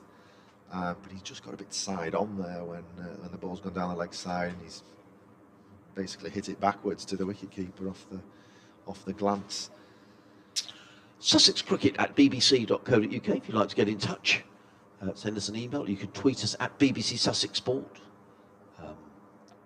Fletch Sport, I think is Dave Fletcher's Twitter handle. You can see Sarah Taylor at the far end of the ground, wandering around talking to Steve Finn in the distance. As in comes Tom Clark, who bowls down the leg side, super tape by Rizwan. That really was. In fact, I think Shah Massoud may be a bit disappointed he missed out, and it was wild down the leg side, and Rizwan with a good diving take, and there is no run. Yeah, I think he'd have done well to get some bat on that. But good to see Sarah Taylor. Yeah. Working full time now with Sussex. She is, yeah, works as the wicket keeping coach. As Clark is on his way again to Massoud, and Massoud is hit on the pad, bit of an inside edge, and a few hands-on heads from the Sussex fielders. Immediately there's a bit more pressure here, and Sussex seem to have worked out a bit of a plan here for Shah Massoud. There's a slipper backward point, cover, short extra cover, mid-off, mid-on, mid-wicket, square leg. What do you think? I mean, they've got that short extra cover in there very close. James. Yeah, they clearly feel there's something in the wicket in terms of maybe it's slowing up and a catch being chipped up there. Clark in bowls, and Massoud works that to backward point, fielded there by Pujara, and there is no run. Sussex with both Pujara and Rizwan making their debuts in this match. Someone sent me a message actually and said they wondered when was the last time two international cricketers made their debuts for Sussex in the same game, but also an international cricketer from Pakistan and India, both playing in the same side. Can't happen too often in the history of the county championship, I wouldn't have thought. Clark in again, bowls and clipped away just in the air a little bit by Massoud. Nonetheless, he picks up a single down to fine leg and moves on to 38. Derbyshire to 56 for 1. I can't think of many Indian or Indo-Pakistani duos playing county cricket together at all, regardless of debut, to be fair. But my memory might just be failing me there. There'll be someone listening who'll let us know. Bruce has been in touch from Amsterdam. He says, any chance of a score graphic on the screen, please? Thanks for the coverage again. Come on, Sussex. I don't know is the answer to that, Bruce. The guys here, as they do down at Sussex and around the counties, doing a terrific job with the live stream. Whether it's possible to put a graphic on them, I'm not entirely sure, but we'll certainly mention it. As Crocombe runs away from us, comes in and bowls, and forward comes the new batsman, who's guessed. He just plays it straight back down the track, and there is no run. That might be worth a tweet to Derbyshire or to MV Play, who run the stream. That one, I think that's above our IQ, maybe. Yeah, it's we're in a separate commentary box from where the pictures are being produced. But certainly the live streams have been really well received around the counties, and people doing a terrific job. A bit more heavy cloud around Derby at the minute, as in comes Clark and bowls to Guest, who plays slightly across the line to mid-on, and there is no run. Into a nice tidy over from Tom Clark. There was a couple of wideish deliveries down the leg side, well taken by Mohammed Rizwan, but he did a good job last week, Tom Clark, in the game against Nottinghamshire. Bowled his 15 overs, 1 for 35, and as I think Tom Haynes wouldn't have wanted to ball him on as early as he did, but Derbyshire was starting to get away until that wicket in the previous over, bowled by Henry Crocombe. Yeah, he's got a good strong action, as Clark. Yep. And he gets it to ducking quite late. Made his maiden first-class 100 last week, did Tom Clark, just 21 years of age.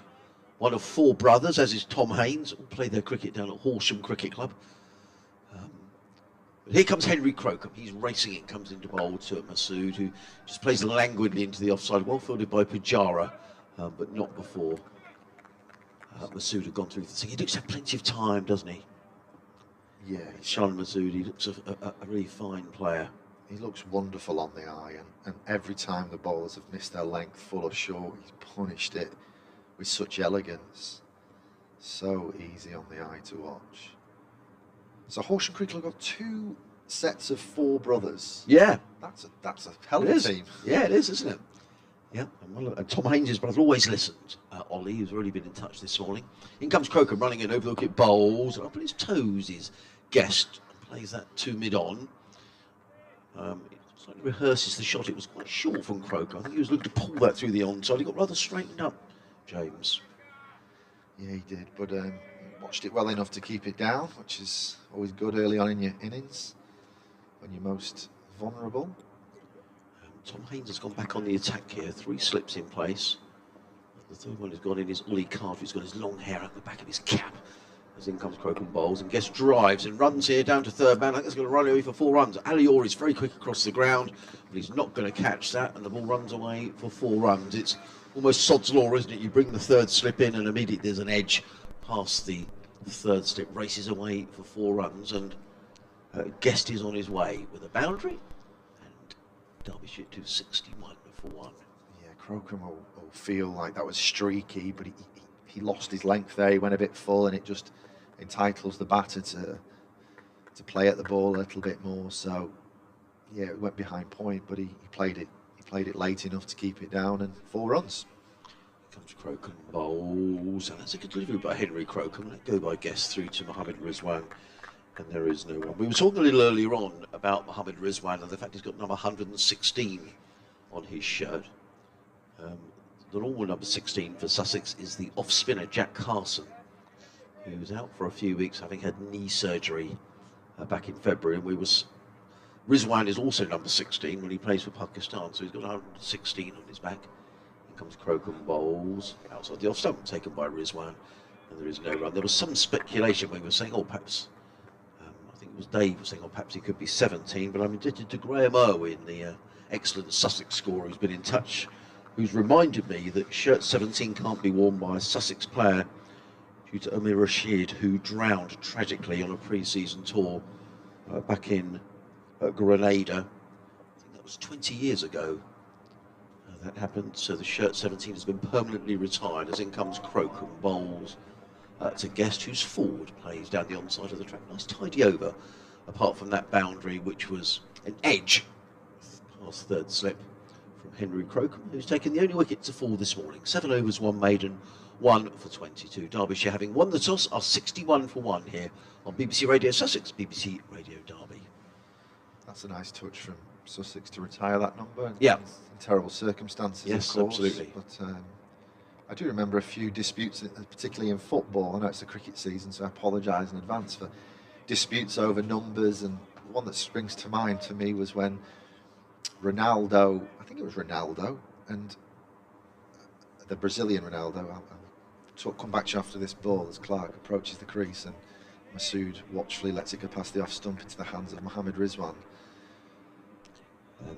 Zamorano had to wear 18, and they put a plus between the 1 and the 8, so it made 9, because they were both fighting over the number 9 shirt. I think it was El Fenomeno Ronaldo from Brazil. I might be wrong, it might have been somebody else, but it was definitely a South American striker, and it was definitely Ivan Zamorano. As Clark approaches the crease again, this time he induces a little uppish drive that just kind of splices off the face of the bat to between cover and between backward point and cover point. Yeah. And did they get 2 there? Yes, they did. He came back for the second. James Coles at the chase out towards the boundary. But it was a full shot from Masood. We haven't seen many from him, and that No, was... he's looked imperious. I mean, like all good players, he just seems to have so much time to play his shots. Clark again up past the umpire. Robust action, full again. This time it hits the middle of the bat, but mid-off fields after a little shuffle to his right. You're talking about Sarah Taylor, James. I mean, you know all about the women's game. To sort of talk about her contribution to the women's game, and not just in Sussex, but primarily for England. Well, if you watch back the YouTube reels of her glove work, she's amazing, and it's so refreshing that because she's such a great technician. As Clark comes past the umpire, and it's short and wide, and just talking about Masood before, and there's just no margin for error when you bowl into a player of this quality, as he just almost caresses it. It wasn't even it was almost like a back foot drive come cut shot. He caressed it. He didn't even have to hit that hard, and it's bouncing over the rope and into the advertising hoardings. But yes, Sarah Taylor, such a great technician that she's now passing that knowledge on to the game, both men and women. I think it's really, really refreshing. Sarah actually played for us, the Northern Diamonds, last year as a bit of an emergency signing, to be honest. Our wicket-keeper, 2 wicket-keepers went down injured, and we brought Sarah in for 4 games. Kind of sold the idea to us, come and have a few hits for us before the 100, and we've got to hear. As Clark comes past the umpire again, a little bit fuller, but Masood seems to think it was short and kind of came off the underside edge as he tried to play a cut shot. He bounces past the stumps and towards Mohammed Rizwan, but not as worrying as it maybe looked from afar. Yeah, she's just standing down at the far end there, just watching right behind where Mohammed Rizwan is keeping wicket, standing down there with James Kirtley. Clarkson again, fuller this time. Masood digs it out and he takes a quick run to mid-off. Yeah, I mean, good running that, wasn't it, James? I mean, as soon as he played the ball, he was immediately looking for the single. I think Jamie Atkins at mid-off was caught slightly on his heels, but as soon as who played that shot, he was on the go and calling for the single and just keeping the scoreboard ticking along. But he's just not let the Sussex bowler settle. That was by no means a bad ball, and he's pinched a run, if you like. And then when the bowlers miss their areas, he's punishing them when they're too full. He punishes them when they're slightly just too short. The margins for errors are so small. They are. And Shannon Masood has moved on to 46. Henry Crocom's going to bowl the next over from the city end. Almost a complete cloud cover now here in Derby. I think the weather forecast is pretty good, so hopefully we're not going to get any rain, but a few little patches of blue sky, but primarily cloudy as in comes Crocombe around the wicket bowls and clipped away by Masood. And this is going to be his half century. That is beautifully played, just slightly over pitched. And Shannon Masood almost nonchalantly just flicked the ball through mid wicket. And he gets a good round of applause. And I have to say, that is a half century of the very highest quality. Wonderful knock. Absolutely effortless. And that's why you bring in these kind of players. It's great for the English system. These young bowlers have got to learn to play and bowl at these international cricketers, and it'll bode them in good stead in the future. But what an innings. And I must say, your shadow batting as well, Adrian, absolutely, technically perfect. Left-hand, right-handed, you know. Beautiful, wasn't it? Just sort of over-pitched and just clipped the ball through mid-wicket, minimum of fuss.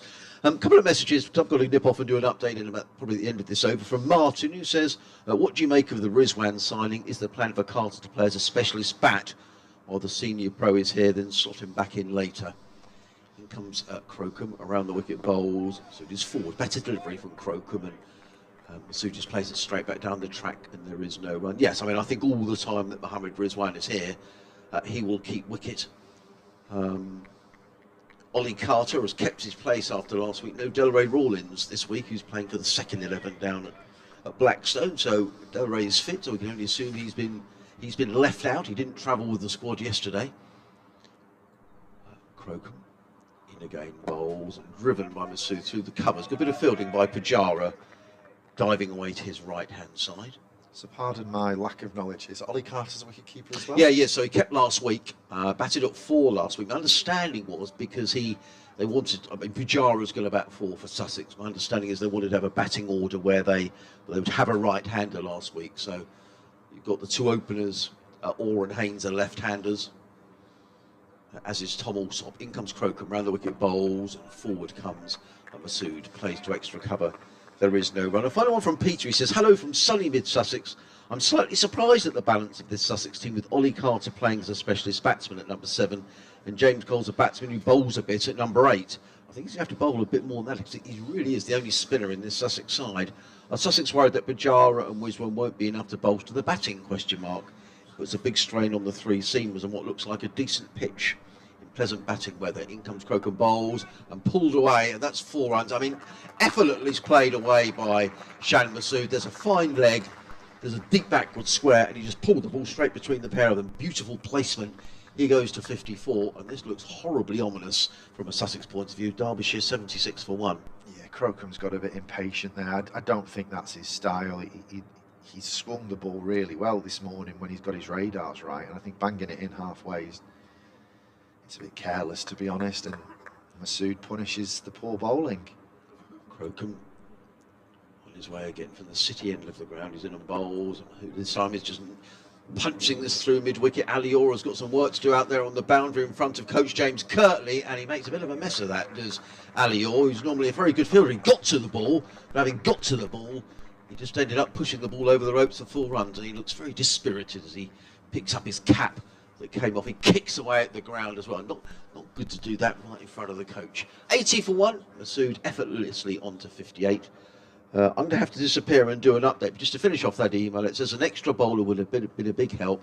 Fingers crossed there's method to the madness, says Peter. Well, we'll see. But I think there is no question, Peter, that Sussex are light here in the bowling department. No Ollie Robinson, no George Garton, no Daniel Ibrahim, who's injured, and no Finn Hudson-Prentice, who's injured as well. So I'm going to disappear. I'm going to leave you with Dave and James. Be back with you shortly. Yes, this Sussex bowling attack starting to lose a bit of patience now after a relatively steady start. As Clark comes past the umpire, nice and full, and a nice half drive back from Guest, fielded by Clark. Well, this is all going very well. I'm very impressed. That's 3 successive half centuries to start his Derbyshire career for Shan Masood. And I thought you were on about my commentary. No, that's been very good too. I've been listening at the back sometimes. We've had lots of moral victories. Good, good. Chalked up 6 Just now. one observation. Go on. Sorry, I missed a ball there, but Well. Clark was well, a bit of a half volley there, but it was fielded well at extra cover. I know you apologise for talking about football. I'd rather you talked about football than the 100. That's just my view, of course, because the 100's got absolutely nothing to do with this cricket club and cricket in this county, or indeed Sussex, let's face it. They're 2 of the counties they want rid of. I'm happy to debate that as Clark Good. comes up and in and just pegs his length back a little bit, and it's watchfully left just by a shame Guest. that James has got to leave us now.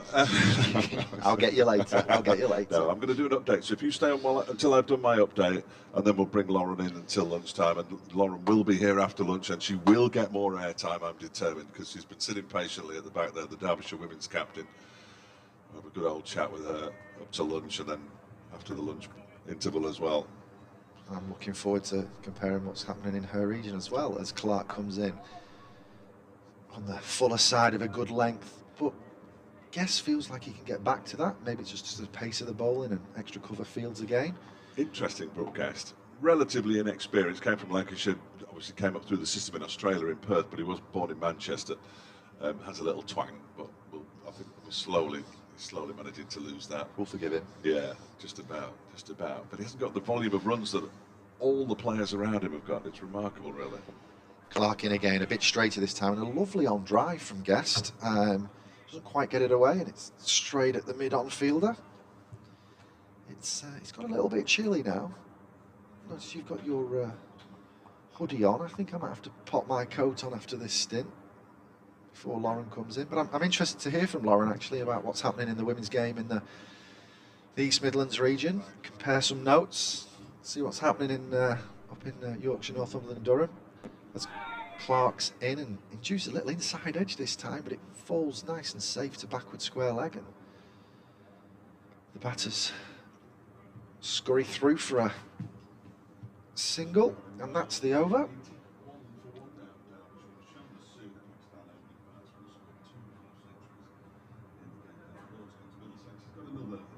Derbyshire 81 for 1. Masood 58.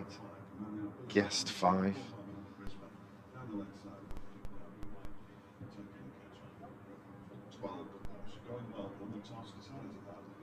First wicket partnership of 55. Billy Godliman caught down the leg side, unfortunately, after looking really watchful and patient, whilst Masood kind of went to work, plying his silky trade.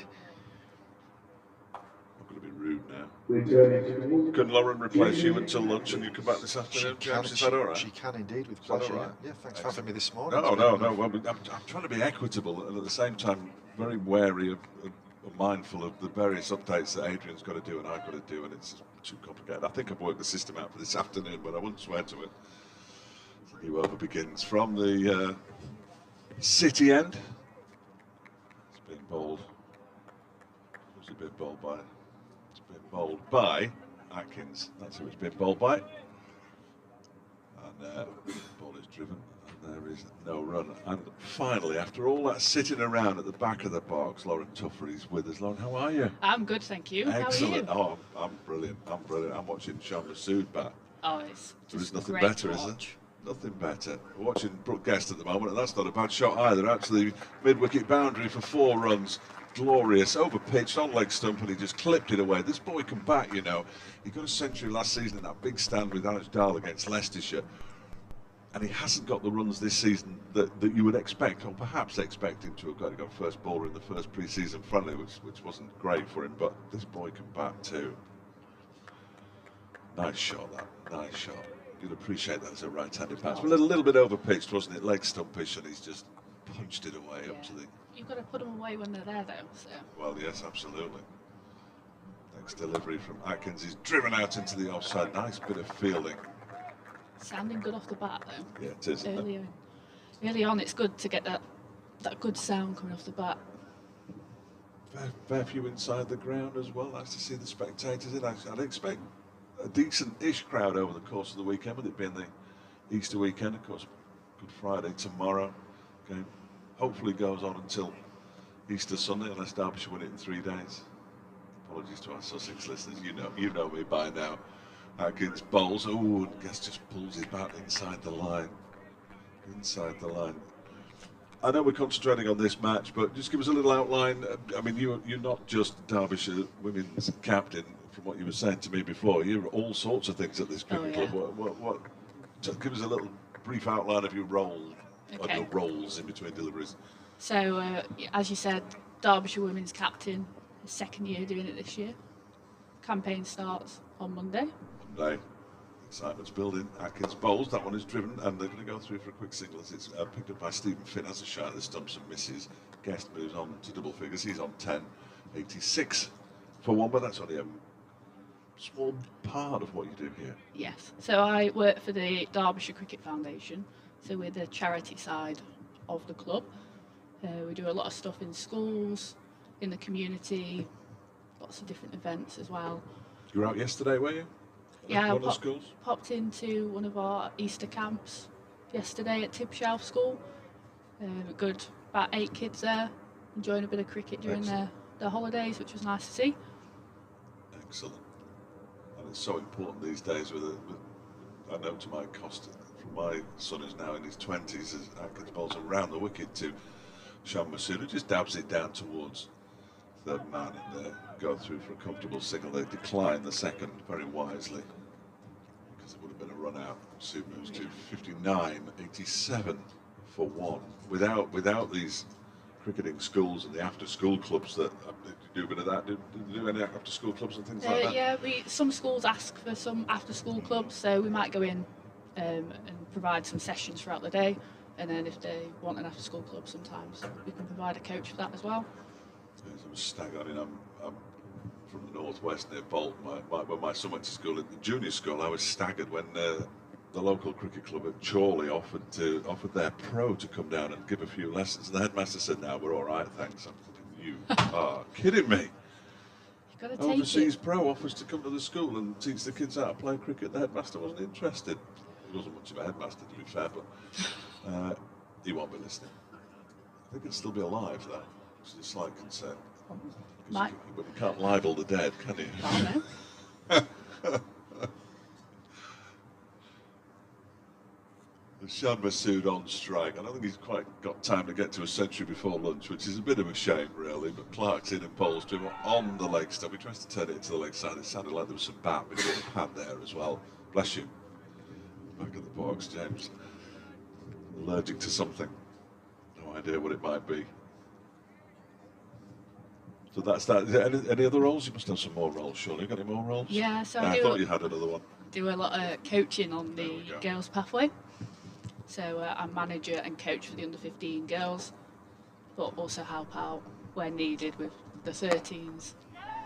That bowls to Masood, a little chip down towards Finn, who bowls the ball underarm and hits the stumps, but Masood had already got in 60 to him, 88 for 1. So there's no point in asking you what you do in your spare time, because there won't be any. I was going to say, what spare time are we talking about? And on this match, you've been watching along with me from the back of the box for the last half hour. I'm sure you're watching before that as well. Exactly the kind of start that you'd want, having won the toss and decided about get through that first hour, and obviously Masood's nicely set now. Guest's getting himself in. Yeah. Derbyshire will be very pleased, won't he? Absolutely. I think that's what is always important, is getting that good start. Because if you don't have a good start, it's going to challenge everybody else coming in behind you. They had 3 good starts last season. Clark bowls, that one is turned into the leg side by Brooke Guest. There's definitely one there. There might be 2. Yeah, they're going to come back for the second, and it's a good second run as well. The throw. Throw from the deep. Who was that? Number 32 on his back. It was Jamie Atkins. It's good to see the positive intent though. I don't know, a lot of time I watched quite a bit, obviously the office being here, we pop out when Derbyshire are at home to come watch a bit of cricket, and sometimes they weren't as positive as they have been for the start of this season. Nicely put. 94, yeah, dreadful is the word I kept using. This one's turned into the leg side by Brooke Guest. The last 2 years have been hopeless. Last year was particularly bad, I thought. I mean, the first year and a half that I watched them, they didn't win a game of the Championship, but they were still better than they were last year. Last year was interminably bad, and something had to change, and something did change. And I don't know if you've spotted a difference just around the ground. Almost immediately, the players came back for pre-season. Well, they've been back a long time, haven't they? But proper pre-season training, as this next delivery from Clark hits the pad, but there's a little inside edge onto that from Brooke Guest, so you know, we've definitely seen the difference. It's lifted everything. Yeah, the players are around the ground all the time, and they're all smiling, and they look like they're enjoying their cricket again, which is what you want to see. Absolutely, no question about it. Players are actually talking to us again, not as part of their obligation to speak to us at the end of a day's play, which everybody carried on doing, but just chatting, which is fantastic. As this next delivery is that's way wide of the off stump from Clark, and it's allowed to go through to the keeper by Brooke Guest. He's on 12. Masood has 60, 90 for 1 now. Derbyshire. Stephen Finn is having a couple of tablets just down below us. That's not necessarily a good sign, is it? It's not what you want to see, is it? No, it's there. And somebody's given him the tablets down below us, and somebody else has run on with the water so he can wash them down. So we'll keep an eye on Stephen Finn. We'll perhaps ask Adrian later on this afternoon if he knows of any problems. I know Adrian was talking earlier, and it's quite an inexperienced bowling attack that Sussex have. Derbyshire's isn't massively experienced, in fairness, with Nick Potts making his debut. Great to see Pottsy playing a first-class match, making his debut in the Championship, coming through the pathway at 19 years of age, Burton-born, local boy, so that's all good. Sam Connors has really started to forge a career for himself in the Derbyshire bowling attack. Saranga Langmal now leading it as Atkins is in with that slingy action, pushed out into the offside by Shan Masood, picked up by Cheteshwar Pujara. I can't say it, it's just these teeth, I'm still breaking them in. Spoke to Pujara many years ago when he first signed, might have been his second spell at Yorkshire, and indeed he's had 2, in the restaurant, who were basically paying his wages. Very, very nice man. I think you find though a lot of the internationals that come over are all lovely people, aren't they? Yeah. Shan Masood the other day on the balcony at Lord's, which was a fantastic place to speak to somebody for the first time. Anyway, standing on the balcony of the Lord's Pavilion, could not have been more helpful as he faces this next ball from Atkins and gets an inside edge that just dribbles down back to square on the onside. He's got away with 1 there as Masood moves on to 61. I don't know if you're watching the stream at the time, and he was batting in the first innings, and he didn't look in any trouble at all, and just basically walked past a ball that was chucked wide of the off stump by De Caires, and was stumped, and I was almost gobsmacked. Yeah. 9 away from a century at Lord's, but then he told us afterwards that he's got a fair few scores in the 90s, and his highest score is 199 in first-class cricket. So was he not out? No, he wasn't not out, sadly. This guy pushes this next delivery back. He said that it was coming back to bite him a bit. So he's aware of this. If it is a problem, I might get into the 90s at any stage. I might get into the 90 runs by the end of a season when I was playing. My target always, if I can get to 20, we're on it. Excellent. That's when you're in. Yeah, before then. Anything could happen. Yeah. Guest waits, and that one's left alone outside the off stump. Goes through to the keeper. Well, he said something interesting to me about that innings, because his first 50 came off 100 balls, and the next 41 came off about 42. He said that's how he likes to construct an innings. And then he went out and scored a run of ball 50 in the second innings, and now he's got 61 off 70, so I'm not sure he was telling me the truth.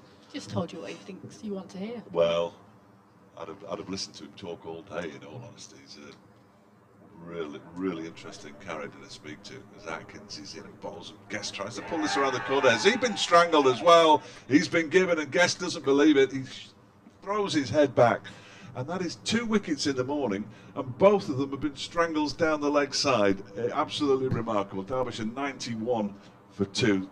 I know they say it, and it's a legitimate mode of dismissal, but it never seems a very good way of getting out. Now, as a batter myself, I've got to say it's one of the worst.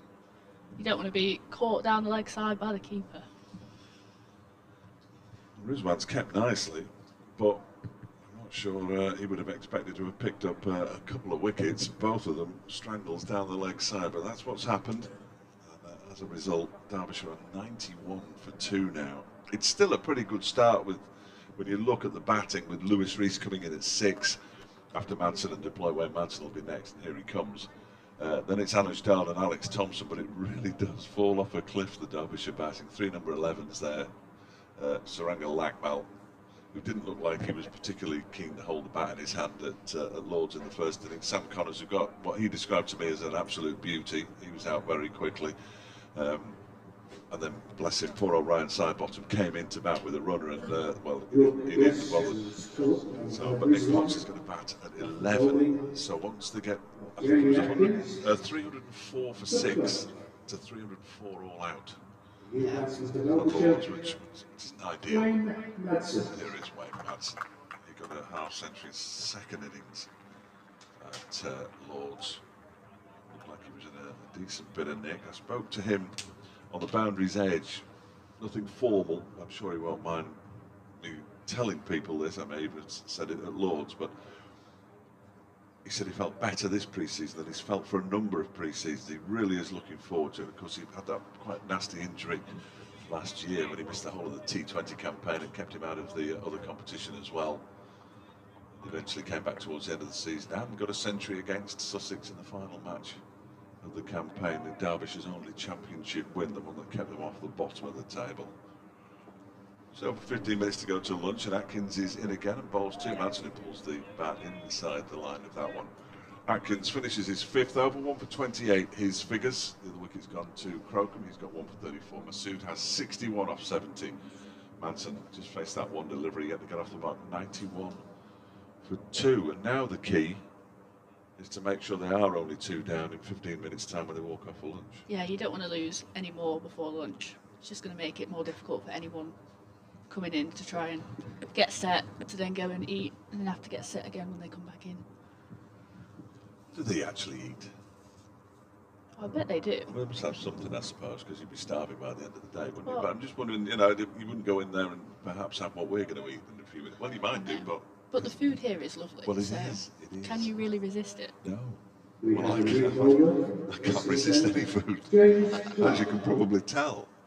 James Cole. Got a change of bowler, have we? Get some spin, are we? Early doors. Before lunch, James Coles is going to come on. We've seen Finn bowl 7 overs for just 9 runs, but we saw him taking some tablets a few minutes ago, washing them down. Crocombe 1 for 34 from 8. Atkins 1 for 28 from his 5. Clark's bowled 5 overs for 14. And now we're going to see Coles, who, until he warms up, there we go. So he's a left arm spinner, unless he fools me now and bowls right arm, but I don't think that's going to happen. So he's got the number 30 on his back, James Coles. At least it's only double digits. I do like somebody's going to have to tell me that with the ducks or something that's on the front of that. I do like the sweaters that Sussex wear. The Middlesex tops were really nice. The Derbyshire tops this year are The beautiful, Derbyshire aren't kit they? is lovely this Oh, year. proper cricket creams with the club colours round the sleeves. Here is the first delivery from Coles from the racecourse end. It's driven very pleasantly on the half volley out into the offside. There's no run. Who's that shouting down below us? There's nobody down below us. That must be coming from out in the middle. That microphone must be working well then. There's nobody down below us. Coles is in again. That one is beating Shan Masood outside the off-stummer. Mohammed Rizwan took it really nicely. Some good bounce there as well. Yeah, I like the enthusiasm from Slip as well.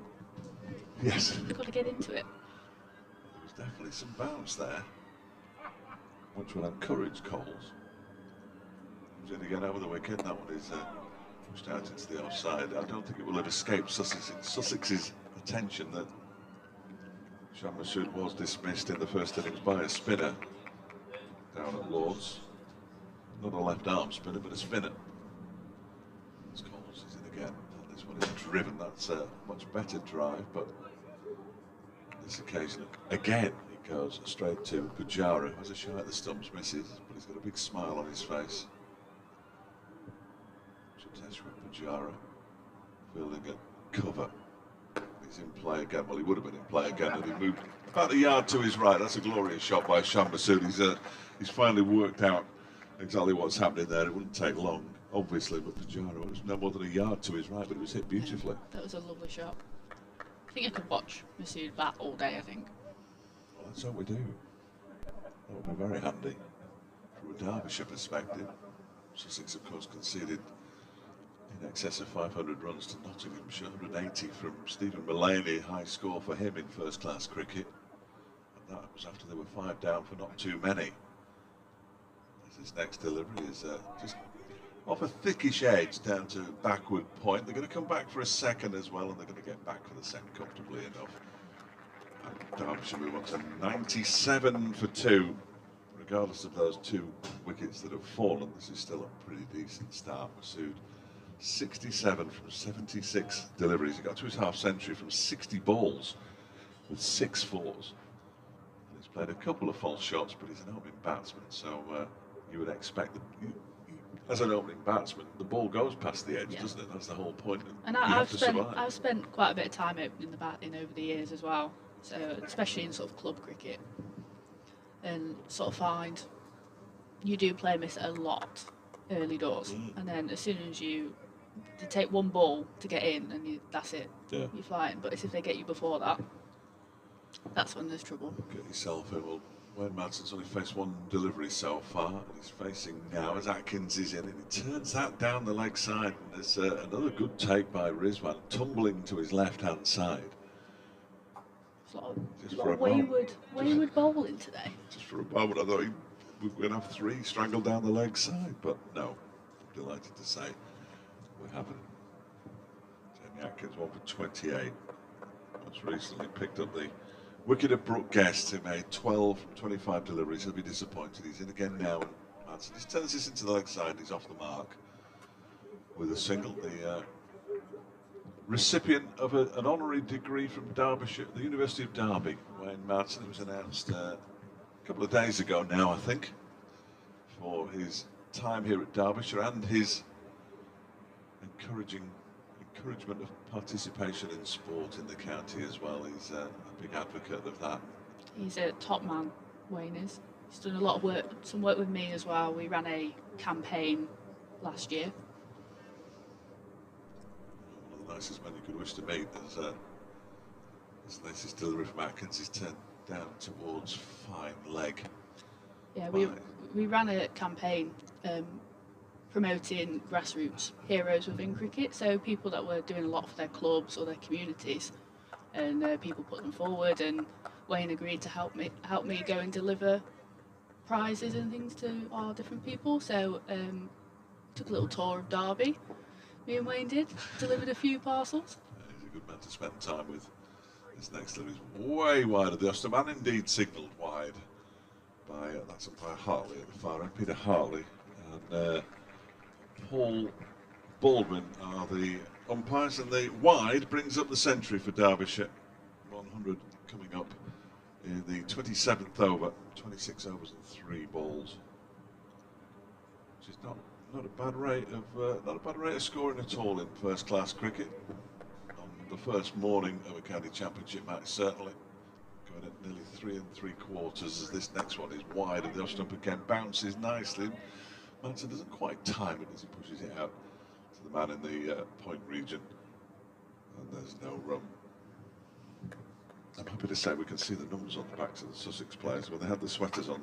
Beautiful sweaters, the old cable near Middlesex, but you can't see any numbers now. Can't be beyond the wit of man to sort that out, surely to goodness. Doesn't make it easy for us. I know most of the Derbyshire players by sight, of course, as Matson leaves this one alone to go through to Rizwan. Kept very tidily so far today. Interested to know his thoughts on the Godalming edge, which appeared to fall just short as he dived away to his left. It certainly didn't nestle in the gloves, and there was no major fuss. The scoreboard still got the one major flaw where it says at the bottom Derbyshire lead by 100, but of course they do. The team that's batted, that one is played off the back foot by Manson. Up past the bowler Atkins, who completes his 6th over, 1 for 31. 9 minutes until lunch, so we'll probably get 3 overs in. There's a spinner bowling at the race course, but to get to 3 figures by lunch, that represents a good start. Yeah, I think it is that positive start, isn't it? Like I mentioned earlier, it's just nice to see them taking those quick singles and looking like we want to score runs. It's a matter of you've got to put the fielders under pressure, haven't you? Make them think that if they make the slightest mistake, not only will you concede 1 run, you'll probably come back for the second if you possibly can. And before you know where you are, you've got an extra 50% on top of the total that you might ordinarily have got. Yeah, exactly. There's James Coles over the wicket, left arm spin. There's a cut shot attempted there by Masood. Don't do that, Shan. Goes through to Rizwan. Do not get yourself out before lunch. That was very Lauren Tuffrey-esque, that was. Like looking in a mirror. Again, it's Coles, and this time he plays at it, but there must be some turnout there, because the way he played that suggests that it deviated from where he was going to play originally. So that is interesting. Derbyshire, spin-wise, Alex Thompson has been bowling nicely in pre-season and in the first game this time. Always edged, and it's gone past the slip fielder. He's going to get a couple of runs. He's gone down to a very fine third man. Tom Alsop, who's in the slips, didn't get anywhere near it, didn't really react, in all honesty. It was a bit of a surprise. It's good delivery. Where Madsen goes for a chat with Shan Masood just to make sure everything's okay, which I'm sure it is. Masood moves on to 70, 102 for 2, which means he's got just shy of 70% of Derbyshire's runs. That's my maths for the day there. 70 out of 102, I can just about do that. This time he gets the full face of the bat on the ball. Coles will be quite pleased here, won't he, that he's settled in nicely, and it was difficult for a spinner on day 1. Yeah. He's settled in really nicely. As this next delivery is pushed back to him by Masood. It's good to see a bit something on the pitch, though, isn't it, as a spinner early on? You want a sporting pitch, though, don't you? You want a pitch where if you play your shots, you'll get some runs, but if you bowl in the right areas, then you'll get your rewards as well. And he swept this one out towards the man on the square leg boundary. They're only going to get a single for it because it went straight to the man on the square leg boundary. Machine moves to 71, 103 for 2 at the end of the over. He's also pinched the strike. The scoreboard that we have now is magnificent, I have to say. All the bowling figures down one side. We've got the last wicket, we've got the partnership, the batsmen, and how many balls they've faced, and everything on there. It really is a treat. My favourite part of it is the little bat right next to the batsman who's on strike. I do like that. The bowler is actually highlighted, the bowler who's bowling any particular over, but the batsman's got his own little yellow bat next to his name, which I really do like. Also got the over rate on there. I don't like to see the over rate on that Coming scoreboard. on to bowl from the city end, I've got to say. Tom But I know that Hanks. obviously women, for whatever reason that I've never understood, don't really play red ball cricket. No. You must really want to play red ball cricket, don't I've said a couple of times at training to some of the girls this year, really like to play a multi-day game just to see how we would get on. You'd be fine. Because a lot of our cricket is T20 cricket at the moment, and A lot of crash and bash there. yeah, and then club cricket is 45 overs for us. New over. Haynes, the new bowler, the captain, and that one's off the edge of Shan Masood's bat down towards third man. They pick up a single. Tom Haynes, who was the Sussex skipper. Yes, I understand it, because it's largely amateur because Yes. there isn't a huge amount of funding for the women's game even now for whatever reason. The ECB makes decisions, and I'm asking you to comment, and I'll steer clear of that one for the moment. So it would be a major, as Haynes bowls, and this one's tended to the leg side by Weymouth. It's a major commitment to play multi-day cricket if you're not getting paid for it, if you've either got to take time off work or use part of your holidays or whatever. Yeah, and I think that's the thing, because a lot of our games are Sundays, or like our game on Monday is a bank holiday, so Yeah. people are usually off. So just makes that it's a little bit difficult to find the time to play these games. It's a real shame. This next delivery, it's turned to the leg side by Weymouth, and even more ludicrously, again, no need to comment if you don't wish, but women's test matches are 4 days. I mean, hello, women's T20s aren't 18 overs a side. I mean, what's going on?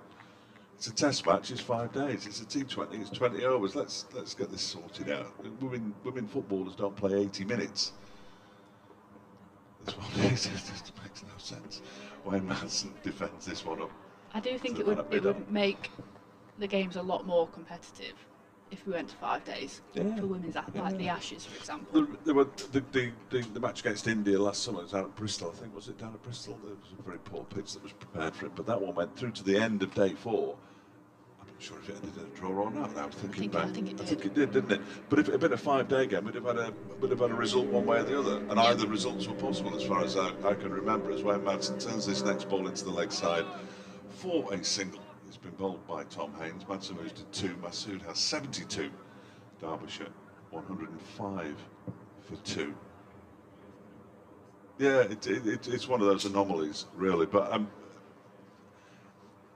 any female cricketer that I speak to seems to want to play some red ball cricket, but there isn't any out there.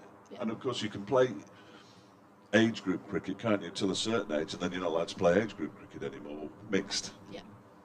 So I know that for a lot of competitions, girls can play 2 years younger. Oh, okay. So if you're 15, you can still play under 13 mixed cricket Wow. to give that more opportunity. Yeah. But then you get to a certain point, and some competitions are, if you are 18, you can only play in like the under-19s, for example, depending on if it's a national competition. I think we should have more rules. I don't think there's enough rules. Oh, There was a single taken off the last ball. This madness. Single taken off the last ball of that over from Haynes. He conceded 3 from it. Masood took a single. He's moved on to 73 from 85. 106 for 2. And here is Coles again with his left arm spin. That's driven. Nicely placed. Pujara dived to his left. Couldn't quite stop it. It was eventually stopped by Haynes.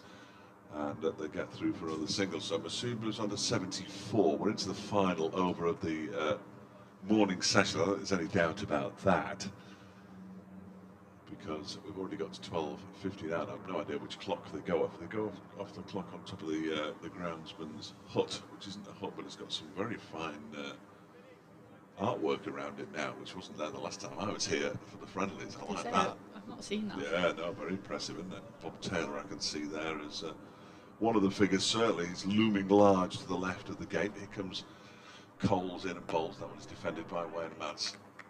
Out into the offside. And there's no run. So you must be you're definitely back this afternoon. That's the good news, because you've had so little airtime today. It's been ridiculous. I mean, I can only apologise. It's okay. As this next delivery is driven by Madsen. No, I know I've had a couple of messages today. Have you? Yeah, Positive. a couple of positive Oh, good. messages. Well, that's all that matters. I've got one. So one of the lads who was there yesterday at Tibshaw School, called Matty, Right. his dad has messaged me and said, Matty's worried that you're going to mention his reverse sweep fail from No, I'm yesterday. not a reverse with Matty. What are you doing, son? What are you doing there? My man's just took this one down to 5 leg for a single, move to 308 for 2. Are you going to mention it? Oh, maybe. Yeah. Yeah. It was just a nice. He likes to try and reverse sweep every coach. Currently, all the coaches? he's not reverse swept me yet. Has he not? I've not got my badge just yet. Something to aim for, isn't it, when you're training? That one is pushed out into the offside. Masood looked a little bit skittish there as he pushed it out into the offside. There wasn't a run. I'm just going to increase the news that I'm hearing in my ear, just in case they throw it to me. They shouldn't before about 3 minutes past. We should be fine. As in comes Coles to complete the morning session. It's pushed out into the offside. That will be lunch on day one of Derbyshire's home opener against Sussex. It's been a good morning for Derbyshire. They finished on 108 for 2. Shan Massoud, 74 not out, on top of his 2 half-centuries at Lord's. Wayne Madsen on 3. And just a quick word from Lauren Tuffley. That's a good morning for Derbyshire. Yes, very good morning. I think it's a very solid start. Very positive, as I've said a couple of times. I think going in without losing another wicket as well is really positive for them. We look forward to hearing more from Lauren this afternoon. Thank you. We're going to go grab some lunch, and I'll just hang around for this update. But we'll be back online via the BBC Sport website now, and on the not the BBC Derbyshire, the Derbyshire live stream after lunch.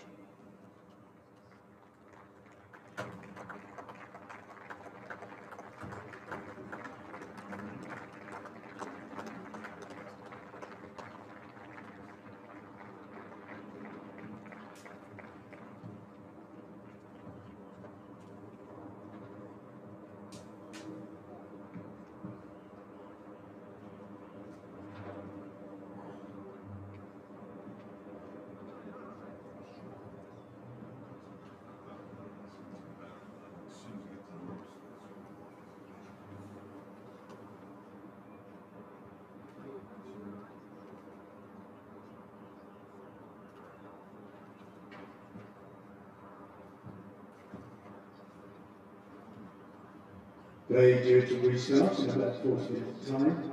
Here are the lunchtime scores from around the grounds. In Canterbury.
He's not my apprentice. I want to point this out right now. He's just eager to please, clearly, because he's run down the other end. He's run down the other end of the media centre to get me one. That's magnificent. No, he hasn't. He's gone for his computer. There's me bullying him up. Afternoon. Hello. James Carr, Dave Fletcher with you on BBC Radio Sussex, BBC Radio Derby, via the BBC Sport website, and indeed the app as well. We're about to start the afternoon session on day one of this game between Derbyshire and Sussex, with Derbyshire on a very healthy 108 for 2, and that was I know they got a couple of wickets, but that was a good session for Derbyshire, wasn't it, James? Yeah, it was, and just the pace of the game has kind of sped up from a batting point of view, and a few heads have dropped in the Sussex bowling ranks, and yeah, as you said earlier on, get through that first hour, as cliche as it sounds, it's gone to plan. Yeah. Well, Brooke Guest didn't look massively impressed with the decision to give him out. No, I couldn't work if he had a bit of disdain towards the decision or disappointment in himself. Yes. Stephen Finn's going to bowl the first ball from the City end after lunch. That one bounces a little bit, and Wayne Martin invites Shan Masood to come through for the single. Wayne Martin has that sort of action where he holds out his arms and says, well, do you fancy it? Do you fancy it? And Shan Masood says, go on then, we'll have a quick one. And that's 4 to Madsen now. Derbyshire up to 108 for 2. The scoreboard still isn't working as a scoreboard, so it's 109 for 2. You do worry, don't you, when new players come into the team? Obviously, Masood's mother tongue won't be English, and a bit of confusion between the wickets. His English is perfect. I imagine it is. Absolutely. No, but Saranga Lakmal, not a word of it. Not a word of it. Yeah, I don't think we're going to get to speak to Saranga during his first year as a player at Derbyshire. We might get to speak to him in year 2 of his contract, but... Although I've played club cricket in Cross Wigan and Bolton, and speaking to my own teammates, communication not great. No, Stephen Finn. Oh, that's a good lead from Sean Masood. We're not right behind the pitch, but it looked a decent lead. Picture of George Scrimshaw on the screen at the moment. It's very nice, but they're advertising a game against the Outlaws in the Vitality Blast at the moment on the scoreboard, which isn't necessarily ideal. 109 for 2. The good news is that the old scoreboard, which is useless really, is still working, so that makes it useful now. Well, the orange writing is brighter than it was this morning. And when the sun shines on it, as Finn bowls a full delivery, and it's nicely dug out and played away up towards long on by Sean Masood. They've run 2. And they get back for the 2. I thought I had my name then in my ears. I didn't, unfortunately. 111 for 2. There we go. Scoreboard's back. When it's on, it's a terrific scoreboard. It's a really good addition. A really nice TV as well. I was here when they arrived. We were all very excited. What is missing is the sunshine at the moment, Dave. It's got a bit cooler and a bit duller this afternoon. Not too bad though. The light's perfectly good at the moment. That's the main thing. This one is driven by Masood up to a very straight mid-off, and there's no run. When we were down at Lord's last week, it was so windy on day 1, they made an announcement at tea that if the light started to fail, they couldn't put the floodlights up because they're on like raising towers or whatever you'd call them. Yeah. And when it gets to a certain speed, the wind, they can't put them up. And they could not put them up. It was so windy. It was horrible, horrible. So this is glorious compared to day 1 at Lord's. Not quite the same surroundings, of course, as Masood pushes the next delivery from Finn up to mid-off once again. And there's no run. 1-1 for 2. I remember when they first brought in evening matches at Old Trafford, the lights used to kind of be like transformers and would come up from the ground upwards and were portable and brought in, but now they've got the permanent fixtures there. These were one of the first sets of floodlights to be erected in this style. I think they're still the same bulbs. They switch the lights on and it goes just slightly darker. Here is Finn in and bowls to Masood, who guides this off the back foot out towards the extra covered boundary. There's a long chase for the man out there in the far distance. They're going to settle for a couple of runs on this occasion. It's a very large playing area here at Derby. Very proud of it. They could lose a bit and improve the ground away to the right, in truth, but I think the ground staff are very proud of it. Masood's moved on to 78. Madsen has 413 for 2 Derbyshire now. And the over rate's level, everybody, so we can rejoice despite the fact that they have still only bowled 31 overs and we're into the afternoon session, which means they're clearly behind. Looks like James Coles is going to continue from the racecourse end. Caught a couple of his overs from the press box before the lunch interval. What did you make of He bowled nicely, didn't he? He got a couple to really bounce. He got that one off the edge of Masood's bat as well, that the slip fielder Alsop, he barely moved. And you're thinking, well, that might have been a good chance. Take it away. Here he comes, bounding in, left arm round the wicket. And a solid push forward by Nick Madsen. Straight back to the bowler. Spinners are always happy with that. Pretty uncomplicated action. Land one. They're happy, as you say, once they've landed one. Here he comes again, round the wicket. Slightly short of a length, and it's punched through the offside to that cover boundary fielder who launches it back into the keeper's gloves for a steady single. Now, I've noticed the slip for the left-hander is quite straight, almost like he's trying to challenge both edges of the bat a little bit. Didn't seem like there was much turn. Well, the one that went past him, he barely moved. Which sort of suggests that he perhaps didn't even see it come off the bat. Yeah. Here he comes again, left arm over the wicket this time to the left-handed Masood, who back foot punches it and takes another one to mid-off. I was about to say mid-wicket, which is getting a touch of the confusion. It's a bit like the Masood Rizwan situation of this morning. I couldn't get it right. I have no idea. I've never commentated on Rizwan before. But I was desperate for him to be batting, clearly. Frustrating that for the bowler. Rotating the strike end. We've got a short leg in place now for the right-handed Madsen. Left arm round the wicket. On his legs, work to mid-wicket, no run. I do like Coles. I think he's got a really nice action. Bit of dip there. Bit of bounce, as you say.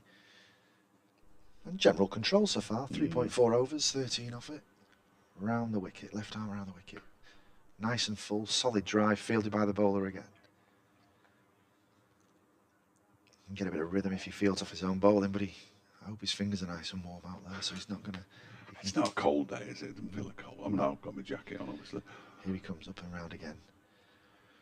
Worked round the corner, past short leg to that kind of short flying leg fielding position. Not quite sure what that fielding position was. It wasn't quite 45 degrees and it wasn't quite deep square leg.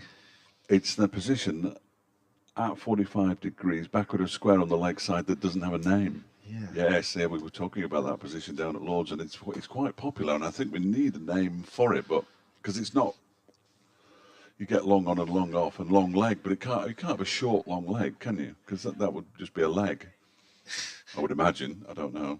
Didn't Alistair Cook call a fielding position Basingstoke once because Why not? they didn't know where Basingstoke was on a map, so they didn't know where this fielding position was. So. Excellent. Stephen Finn. Over the wicket to aim Manson. Just turns it to the leg side. They're going to go for the quick single. Pujara is there and actually hits the stumps with the throw. Good throw. And it wasn't too far away, but still a good throw. How often do you see fielders throwing the ball at the stumps and missing by miles? Madsen moves on to 7. Derbyshire 217 for 2. I think Basingstoke was referring to kind of a floating, not quite deep extra cover. It was kind of a very peculiar position. So I think we're going to call that one over there Chichester, because I haven't got a clue where that is either. Yeah. Well, it's in Sussex, interestingly enough. I'm fairly certain of that. So Sussex themselves have got a fielding position called Chichester. I think it's in Sussex. This one is played off the back foot nicely by Masood, out towards the cover boundary. They're going to come back for the second, where Madsen might have to hurry, and the bowler actually takes the ball, Stephen Finn, and misses the stumps as he tries to lean across and remove the bails. Now, whether or not Madsen would have been home or not, I'm not entirely sure, but either way, the stumps weren't broken, so Madsen survives, and Masood moves to 81. Yeah, I think Finn needed to get his own map out there as to where the stumps were. He's a little bit disorientated in terms of where he was and where the stumps were. And somebody as tall and as long as he is, you'd have expected him to have been able to remove some bails if he'd been standing near enough to the stumps, wouldn't you? But he could almost run them out from his bowling mark. Around the wicket to Shan Masood, who drives this very pleasantly up to mid-off. He's on 81. That's 10 short of his first innings score down at Lord's. The record number of half centuries from debut for Derbyshire is 4. He was the first person to score 2 half centuries on his debut since Marcus North, I think it was. I think I'm fairly safe in saying it might not have been. 2006, certainly, down at Lord's, and he waits now for Finn and turns it into the leg side. They've run 1. I think they'll fancy 2 here as well. They do comfortably in the end, as it turns out. These windows need cleaning. But there's something on the outside. I don't know how you'd clean the outside of these windows, but it's starting to irritate me, that. Well, you're not getting me up any ladders today, that's for sure. Oh, it will get me up any time. I'm entirely honest with you. Masood moves on to 83, 121 for 2. Now he's got 11 minutes to score 17 runs. I don't think he's going to do it. I was hoping the 2 o'clock update might be something to do with Shan Masood and a number of runs that he might have. He's waiting now. Just 2 slips in place and he drives it straight. 4 runs. He might get there, you know. That's a glorious shot. Very, very straight up towards the long on boundary. Went like a rocket across the floor as well. He moves to 87 and Derbyshire 125 for 2. Yeah, Finn's gone searching there at the stumps and just missed his length by about a metre, and Masood just doesn't miss out on them based on what we've seen today. 87 from 98 balls, and he's barely broke into sweat. Unbelievable, isn't it? It's been unbelievable. Tell you about a new banner that we've got here at Derby. I've no idea what it's about. This next one is turned into the leg side by Masood, straight to the man at mid-wicket in the fielding pads, and there's no run. On the back of the permanent temporary stand, there is a large banner that's into the over incidentally at 125 for 287 Masood, 7 Wayne Madsen. It says the Sippers Club, Derby. Never seen it before, but it does have an image. I think the image on the left is Mickey Arthur, and I can't make out who the image on the right is. Is it Grant Flower on the right? Could be. So I just wonder if they're going to follow either Mickey or Grant, and this is their ideal game. Could be, but I've never seen that banner before. There's one or two. There's a famous Union flag with Barbados across the front that we see at matches on a regular basis. I think that follows Derby County as well, if I'm not mistaken. Well, a big shout out to the Sippers Club anyway. Whoever they are. As Coles comes in round the wicket again, nice and tight to the stumps as Madsen pushes back. What a present for an 18-year-old. Just turned 18, James Coles, playing first class. Really? cricket. Oh, that's decent. In he comes again. This time Madsen gets down on one knee and sweeps it to that 3/4 deep square leg. Position for one run. Rotation a strike. Which brings Masood back on strike. 18 on the 2nd of April, he was. Wow. Now he's playing first class cricket with 4 international cricketers. What a story. What a dream. Ball into one of them. Here he comes over the wicket. Nice and full, but too full, and he pushes that one forward to mid-off for a single.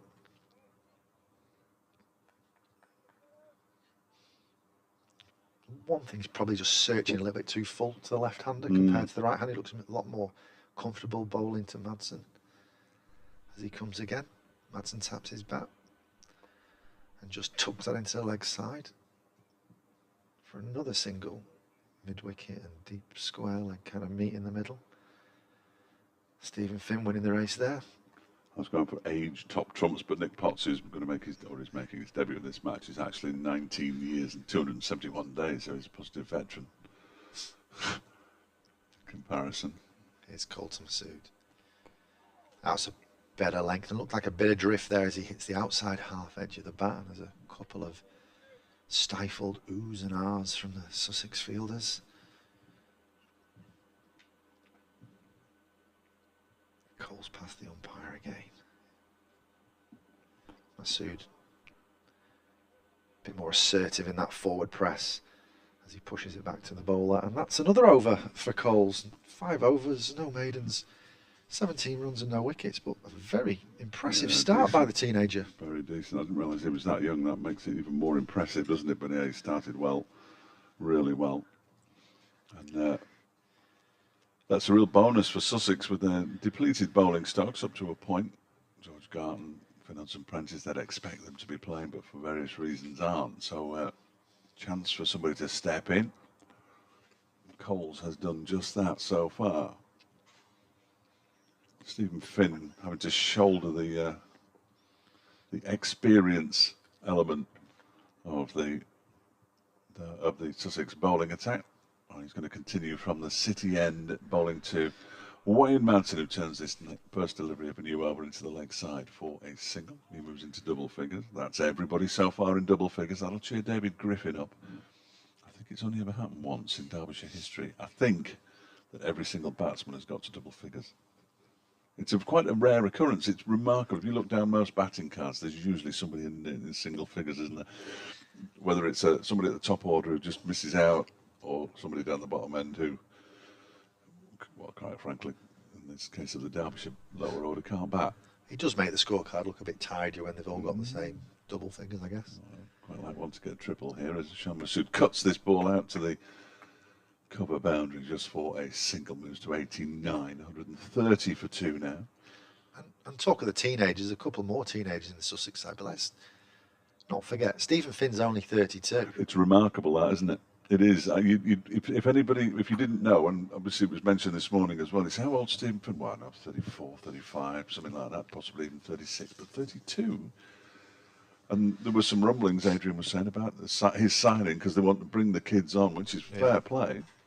You've got to have somebody out there to lead the attack, and who better? This one is driven by, well, a defensive drive by Wayne Madsen, and there's no room. Yeah, and he's not had much of an England career, not as many caps as probably he would have liked, and you know, Carried a few drinks in his time, hasn't he? he has. You know, and he'll be remembered, you know, fondly for his Ashes fifer. Yeah. But there was kind of a lot of kind of inconsistent performances in and around that as well. In now balls, and Madsen drives a little uppishly, but it hit the floor pretty soon after leaving the bat, he might get 4 runs out to the members' pavilion. He will get 4 runs because the fielder is, and he just picked, whoever that is in the far distance, he slid, and he carried on sliding and basically took the ball with him, and then he picked up the boundary rope and slammed it into the ground in frustration. 4 to Madsen, he moves on to 14, 134 for 2. It's a long way to run to not stop the ball. Yeah. Out to the members' pavilion on the far side of the ground. A bit disheartening for the bowler. I must admit, I went out at 8:30 this morning. It was obviously very damp at that time of day, but it looked to dry out pretty quick. But there's some of the Sussex fielders have struggled with their foot in at times. Yeah, they have. You can see some footmarks from where Finn's running in from the far end, the city end, and Madsen just turns this very comfortably indeed down to a backward square leg for a single. It's fielded out there by Ali Orr. Madsen moves on to 15, 135 for 2. We're going to be in an update situation fairly shortly, so I'll nod when I'm leaving you. Well, I'll just tell you actually, because it's far easier, isn't it?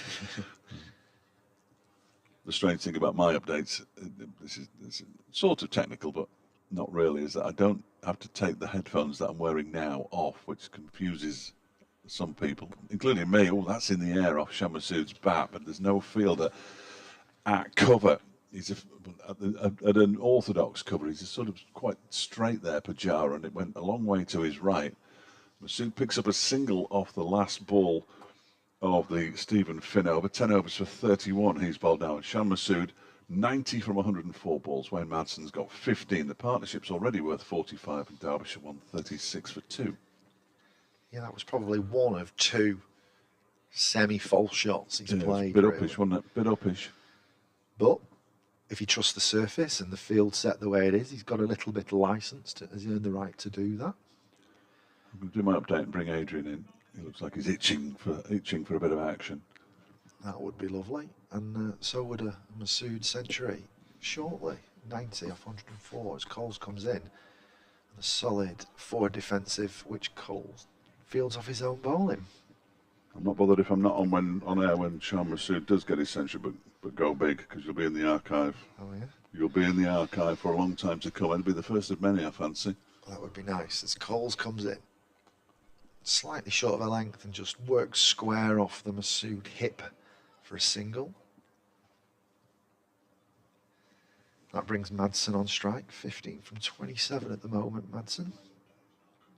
His partnership's creeped up as well to 46 off just 63 balls. Little conflab from Coles at the moment, and just placing his mid-wicket fielder and removing his short leg fielder into a regulation 45 degrees on the leg side. You'll be pleased to hear.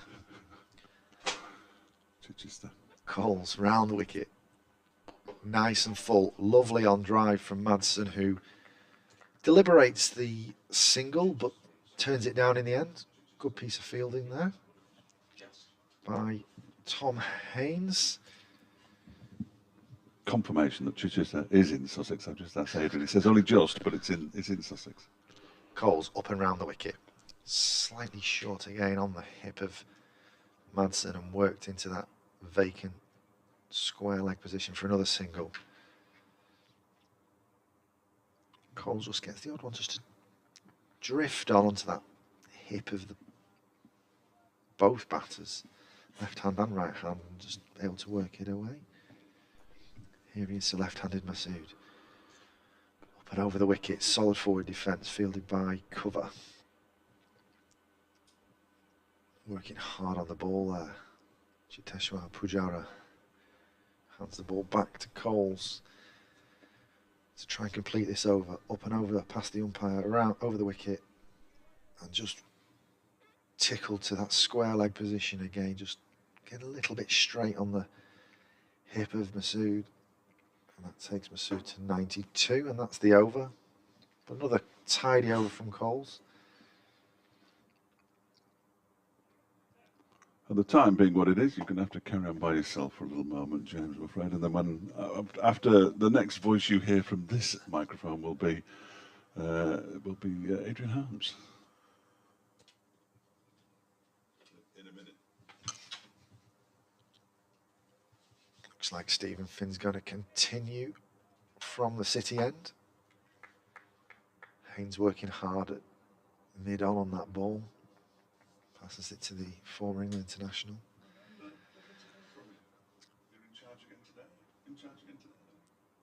Masood takes place in front of his stumps, tapping his bat. Finn's on his way, past the umpire. And that's quite full, and it's caressed through cover. That deep cover fielder coming round to cut the ball off just for the one. Which brings Madsen back on strike. Partnership up to 49 now. Finn to come back over the wicket to the right-handed Madsen.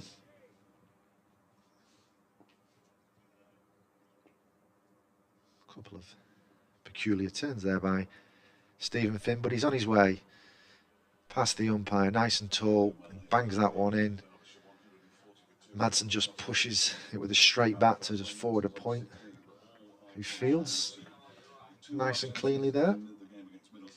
James Coles wearing the sun hat at backward point.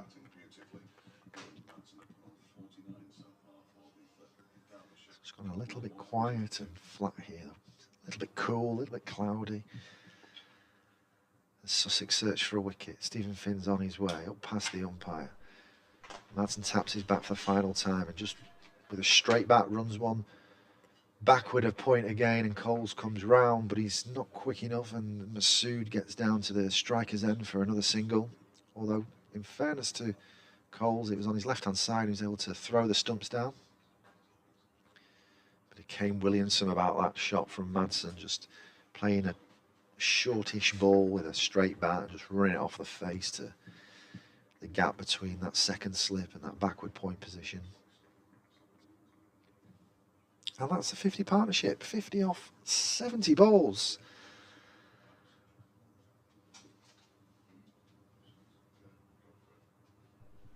Stephen Finn is on his way. And it's not quite there to drive as maybe as Masood thought, but it's slightly uppish, but bounces well in front of extra cover. No run. I think I'm being joined by Adrian again. A nice lunch, Adrian?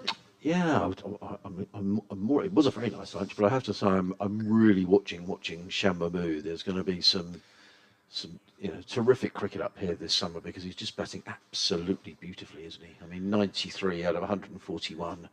He's just looked a class apart, to be honest. He has indeed. Well, I don't think Sussex have known where to bowl to him. I mean, nothing's ever certain in cricket, but on a good pitch, and he's really in here. But whatever happens, there could be exciting times ahead for Derbyshire with this man playing.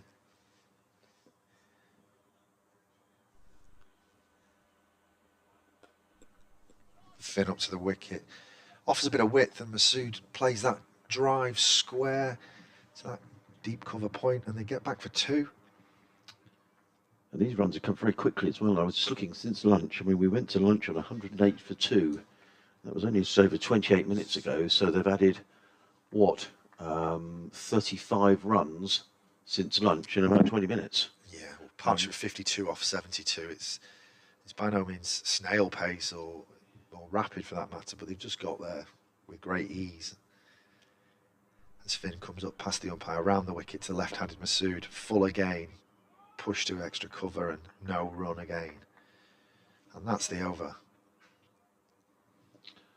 Well, Steve Finn stands and looks at Shammamu, but I have to say he just looks in terrific form, doesn't he? 95 of 112 balls. Wayne Madsen with him on 17. As you say, the 50 partnership coming up in, 52 is the partnership of 73 deliveries, and Sussex just need to find a way to slow the run rate because we've played 37 overs in the day, so 74 times 2. Well, they're rattling along here at 4 and over. So what can James Coles do? Young 18-year-old, 6 overs, no maidens, 0 for 20 at the moment. He's coming into bowl to the right-handed Wayne Madsen. There's a slip, is the only close fielder. I'll give the rest of the field in a minute as Coles is in, left arm around the wicket is in and bowls, and Madsen stretches forward and plays straight back down the track. Coles fields of his own bowling, and there is no run. So a slip, backward point, cover mid-off, Sweeper on the cover point boundary. There's a mid-on, a mid-wicket, a deep backward square, and a short fine leg Ollie cast. You can see the protective pads on under his trousers as Madsen turns this on to the onside. Pujara moves quickly to his right-hand side to field, gets in the throw to Pujara, who whips off the bails, but Masood was clearly safely home. One more to the total, 144 for 2. Madsen to 18, which brings Sham Masood back onto strike. He's on 95 as James Coles is in over the wicket, left arm bowls and cut away. In fact, I thought for a minute that was going to be whistling down to third man, but it didn't. It beat him outside the off stump. Moral victory, as we were talking about for the bowler. A little bit more bounce there as well. A bit of bowling by James Coles, whose figures are respectable. He's going at 3 and over at the moment. Coles is in again, bowls and driven firmly down the ground by Masood, down to long on, fielded just down below us by Henry Crocombe, who gets in the throw. Interesting with both Pujara and Rizwan both getting their county caps today. That's the ruling at Sussex. If you're an international player, then you get your county cap. Both of them, it looks, I can't quite work out, but I'm sure they both pretty proudly got those caps today as in comes Coles and bowls and driven. That does Madsen straight back to James Coles, who feels of his own bowling. And there is no run. This will do wonders for the over rate because James Coles only runs in off 3 or 4 paces. He's coming around the wicket to the right-handed Madsen. On his way, he bowls, and Madsen drives, but straight to cover. Fielded in there by, I think that's Tom Clark who's fielding in there. There is no run. It was a tidy over from James Coles. 7 overs, no maidens, no wicket for 22. Derbyshire 145 for 2. Sham Masood on 96, Wayne Madsen on 18. This partnership now worth 54. Yeah, very tidy over again from Coles. He's bowling beyond his years for sure. Is this his primary discipline? Is spin bowling? Well, he's an all-rounder. So he's a capable bat. He was with the England under-19s in the World Cup recently, as was Dan Ibrahim. So he's a fine young cricketer. Comes from Oxfordshire. Okay. He's in his 3rd season for Sussex. So no doubt, as what a lot of these young players sort of combining school with cricketing duties. Here comes Stephen Finn from the City End. He bowls a. Oh, got away with one there, didn't he? He bowled a very wide, almost full toss that Masood didn't time. Always had to dig it out. An extra cover fielded it. I don't know. I got Stephen Smith there from Stephen Finn. Very different players. Good players nevertheless. Great players nevertheless.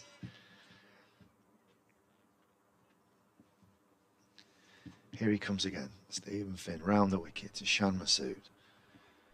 This is a better length ball, but it's driven compactly by Masood to that almost second extra cover fielder. There's a kind of a cover fielder on the drive for that slightly aerial push that Masood has offered once or twice, and then kind of a deeper extra cover just on the edge of the square. As Captain Haynes passes the ball back to Steve Finn, who's up past the umpire around the wicket. Better length this time, and Masood pushes it along to mid-off. There's a little bobble in front of the fielder there. I would say that pretty much everything today has come right out of the middle of Sham Masood's bat, even when he's found the fielders, even when he seemed to be pushing the ball defensively as he did then. There was no real attacking intent about the stroke, but it's coming right out the meat of the bat, and fair whistling across the turf as well.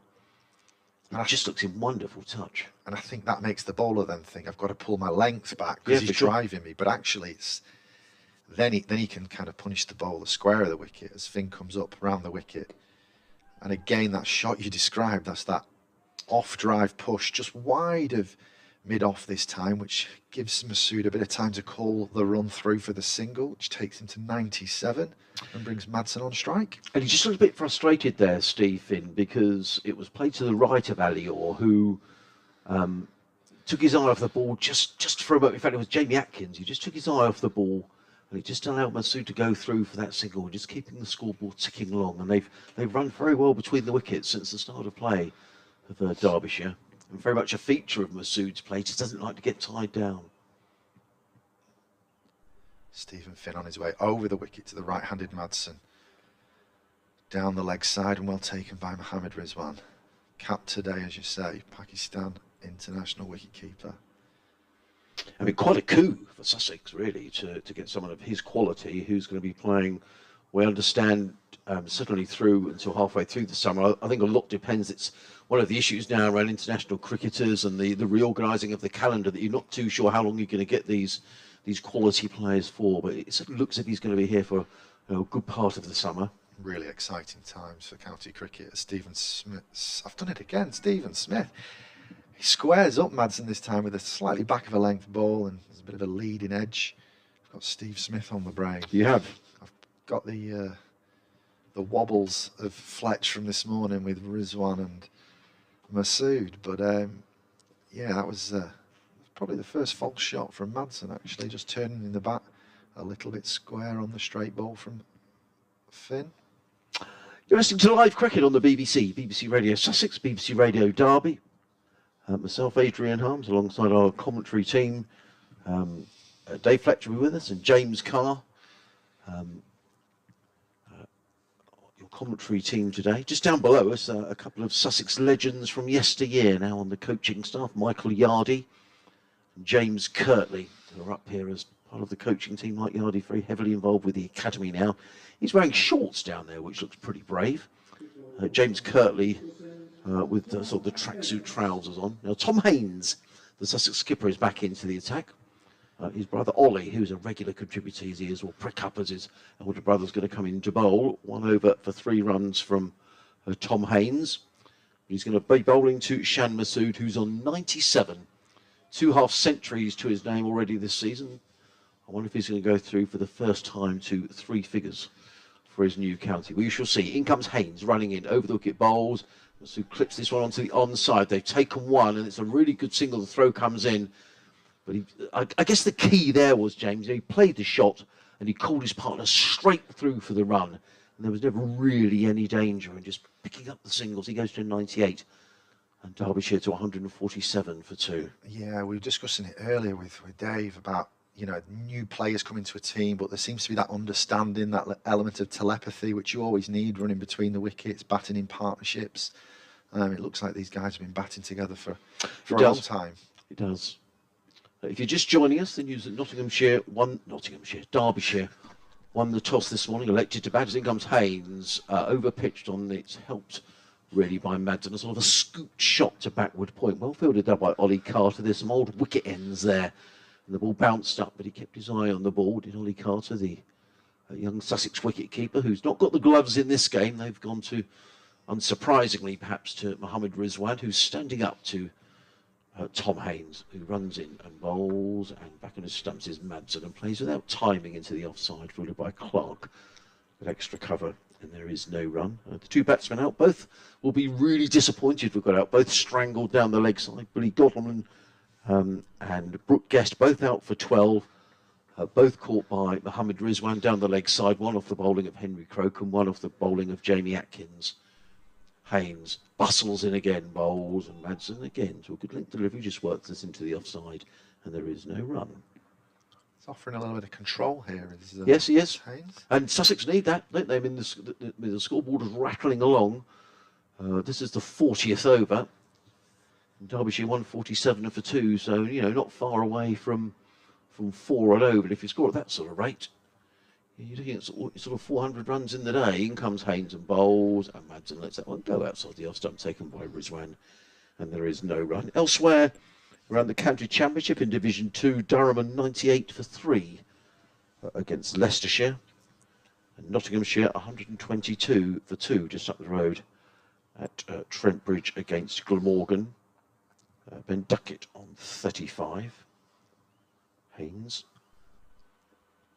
Again, bowls and cut away by Madsen. He's going to get at least 1 here, and probably 2, I would imagine, as the throw comes in for more. That's a good bit of fielding, and Madsen gets back. Well, that was a really good bit of cricket all round. Madsen came back for the second, but all was round the boundary very quickly, got to the ball, got the throw in to Mohammed Rizwan, who whipped off the bails, but not before Madsen to come back for a second run. But his heart would have been in his mouth momentarily. He goes to 20. And Derbyshire to 149 for 2. Just rounding up the scores in the first division. of the county championship. Gloucestershire 86 for 2 at Bristol against Yorkshire. Lancashire 134 for 3 at Canterbury against Kent. Somerset have had a shocking start to the season. Lost by an innings last week at the Aegeus against Hampshire. At 79 for 6 against Essex at Taunton. And Surrey having been put into bat by Hampshire, which is a slightly odd decision maybe at the Oval. Traditionally a very good batting wicket. And Surrey are 119 for 1 with Ryan, in fact, make that 119 for 2. Ryan Patel just out for 58. Here, Derbyshire 149 for 2. Almost become a bit of a chilly afternoon, James. It has indeed, but as far as runs scoring is concerned, it's pretty hot. Yes, it is. As the coaching staff you mentioned before just eventually get past our box. One thing you didn't mention, which has caught my eye, is the lovely padded gilet that they're wearing. Never mind the shorts of Michael Yardy. Very nice padded gilet. As we've got a bowling change here. Yeah, it's Henry Crocombe.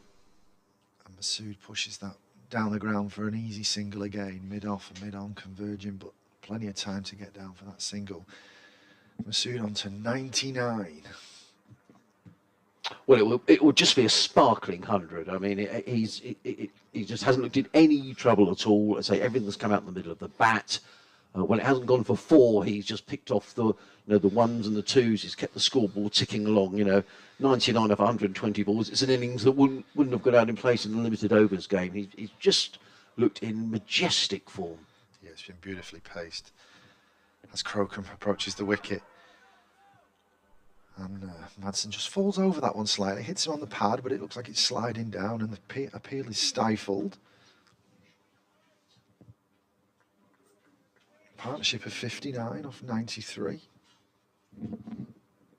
Madsen 20 from 43. Masood 99 from 120. I've just come in to tempt fate. Have you? Well, there's a tradition that the home commentator or the commentator Crocombe, short of a length, and Madsen goes to cut the ball. Doesn't time it, but gets it into a gap, and Masood calls Madsen through for another single. The tradition is that the home commentator calls the century for his player, so I think I'm going to have to do it. Come on, Sean, don't let me down. 99 from 120 balls without breaking sweat is the remarkable thing about this innings so far from Shan Masood. 11 boundaries. His running's been excellent. He's already added 60 with Wayne Madsen for this partnership, and Madsen's got 21 of them. He has dominated this innings of 151 for 2. And I've got nothing else to say now, and unfortunately, I thought I was going to say enough until Crocombe came into bowl, but no. They've made a bit of an alteration to the field. They've packed the off-field, really. They've got 3 players on the leg side.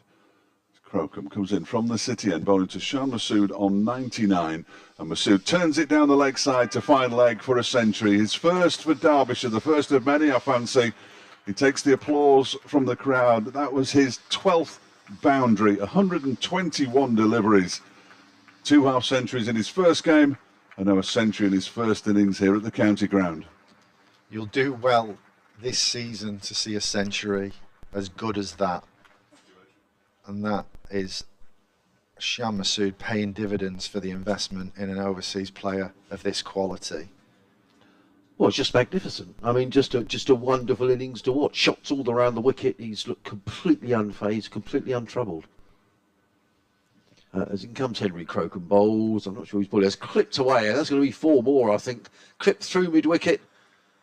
Jamie Atkins in hot pursuit, but he can give that up as the ball just bobbles over the rope, just slightly over pitched by Henry Crocombe. And I love the way he just eased into the shot, just, through wideish mid-on. Effortless. And I think Dave called it absolutely right when he said, the first of many, because this is some signing, from Derbyshire. A couple of half-centuries last week, but a beautiful shot. He goes to 107. Derbyshire to 159 for 2. And this is a tough education for these young Sussex bowlers, because they're probably wondering where on earth to bowl to him, to be honest. It is indeed, but those last 2 shots for 4, either side of his century, epitomise his innings so far. Crocombe in bowls and crooked away again by Masood. They've picked up one. They'll think about two now. He may have to hurry here. The throw comes in from Ollie Carter. It's wide, though, from Ollie Carter. It just goes to show when you're putting the pressure on the field. He played it to Carter. He was in it, needed a good throw, but already Masood was on his way back for his second run. He goes to 109. I think he wants a drink as well, does Sham Masood. I think he's definitely earned that. 109 off 123 balls. And Derbyshire are rattling along here, 161 for 2. Masood on 109, Wayne Madsen on 21. The other thing that struck me about Masood, not just his timing and his watchfulness, is his tempo between the wickets. He's turned a lot of dot balls into singles, and he's turned a lot of ones in the deep into twos. That the urgency for that second run there, and he's compiled his innings so well, and like I've said, without breaking into sweat, but that tempo is there at the same time. It's been remarkable to watch as Haynes comes in for his third over the wicket to the right-handed Madsen, who pushes forward to extra cover. No, it really has been an absolute joy to watch. And Dave was saying earlier there weren't that many spectators in the ground. It's a chilly day here, but I'll tell you what, if they see this fella playing like this all season, there'll be plenty of people coming down to watch cricket here at Derby this summer. That was out of the top draw. Here comes Haynes again, and almost a carbon copy of the ball before. Madsen pushes forward, extra cover fields. The Sussex boys working really hard on that ball now. That lateral movement, that swing through the air seems to have been dialed down quite a lot as it's very cool out there. The cloud covering's quite high in the sky. As Haynes turns around again, past the umpire, short of a length this time, and Madsen's able to pull it away at ease to that deep square leg fielder. Was lucky to get away with that, actually. That was, he picked out the one fielder on the leg side, who was Ollie Carter, but that really could have gone anywhere. Yeah, he did indeed. If that was 5 yards either side of the fielder, it was runs for old rope.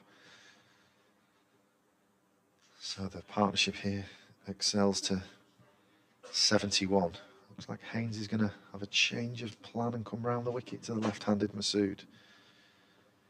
Here he comes, pulled past the umpire, round the wicket to left-handed Masood. Nice and straight, and just tapped a straightish mid-wicket now for Sham Masood.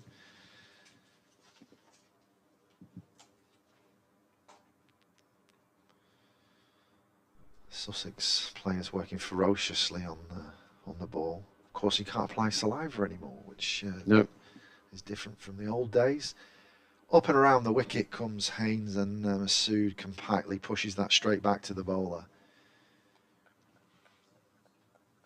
So in terms of overseas players at Sussex, indulge me, who've gone from a bygone era that are the big names? Well, some star names, I guess. Here comes Haynes, round the wicket to Masood, who pushes the ball back to mid-wicket again. Well, I guess one of the, you'd have to think of the likes of Imran Khan, Garth LaRue. When you think of the championship winning side in 2003, probably none better than Murray Goodwin, who was just magnificent for Sussex. Yeah. In latter years, you would talk about Steve McGoffin, who was just a wicket machine for Sussex in the time that he was over. He's quite a regular listener, actually, Steve, over in Australia. So if you are listening, hope all is going well. And of course, another Pakistani in Mushtaq Ahmed. Well, I was just going to say, and when you talk about that 2003 championship side, I mean, he was. I'm not saying he was the reason that Sussex won the county championship, but because you do need 10 other players. Yeah. But he was an absolute wizard. But Goodwin would score the runs for Ahmed to bowl that. Yeah.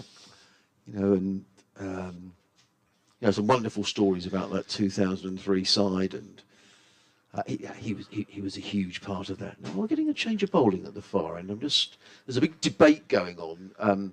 Tom Haynes has been, or Stephen has, gives advice when it's needed. We spoke about this last week about when do you give advice to a skipper. Stephen was doing a bit of that last week. Tom needs a bit of help here. 162 for 2.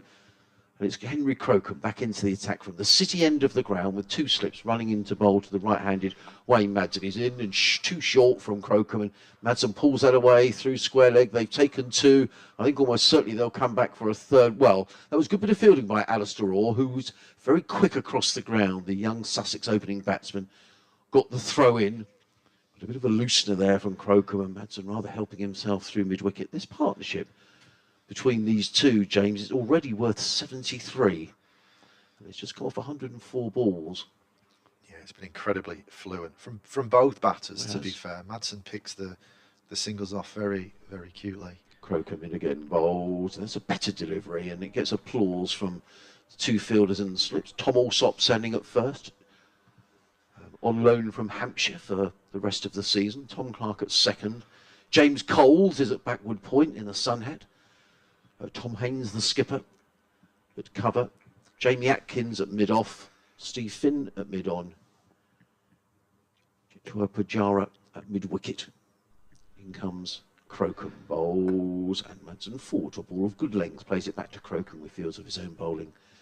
And there is no run. Then 2 men back behind square on the leg side. Alistair Orr, 10 yards in at deep backward square. And then at fine leg, fairly wide fine leg, is Ollie Carter. I'm going to disappear in a minute, so I've got an update to do for the listeners on BBC Radio Sussex. We'll just finish this over, and it's going to be Crocombe running in from the city end. He's in on bowls, and Madsen just plays this carefully down the on side of the track, Crocombe Fields, and there is no run. If you've just joined us, a very warm welcome to live cricket on the BBC. Every ball of every game of every county throughout the summer.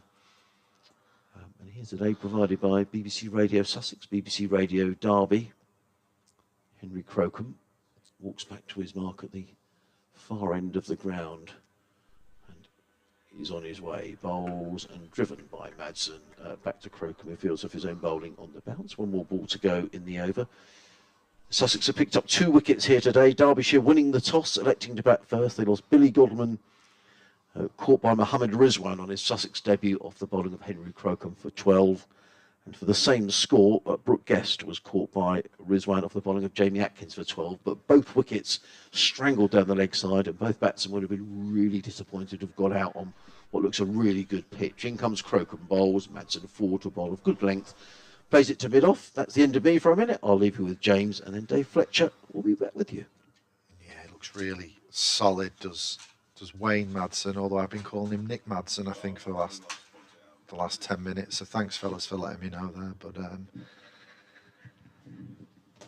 oh well, apologies to Wayne Madsen there, but he's looking solid on 24 from 53 out of a partnership of 73 off just 109 balls. And Dave, have you seen a better partnership and innings from Masood as this? No.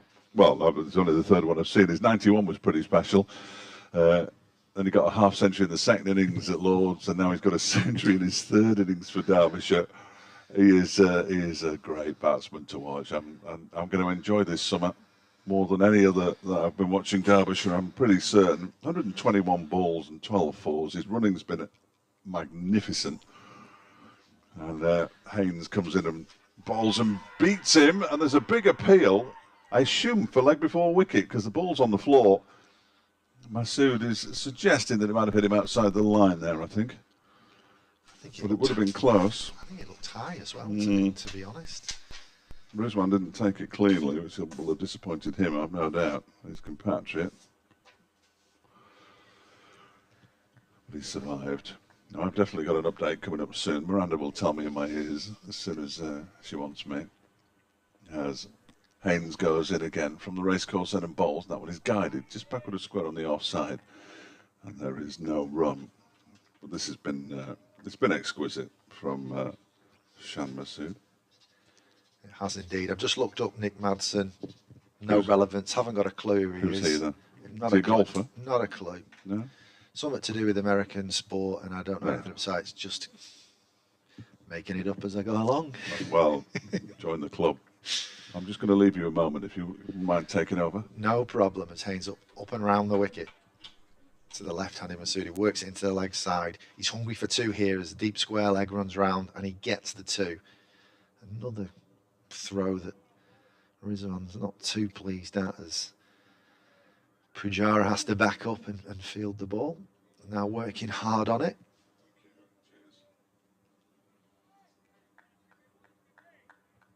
The ball's back in the hands of Haynes. Halfway through his fourth over, round the wicket. Pushed back by the left-handed Masood. Fielded by the bowler.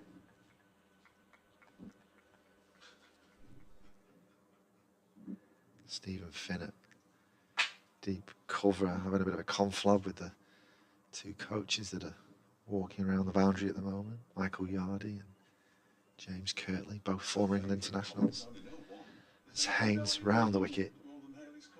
And really it looked like it left Masood a little bit as he plays and misses, and Rizwan takes the ball, stood up to the stumps. That was a bit more encouraging. As after the ball's not done a lot of movement since the lunch interval.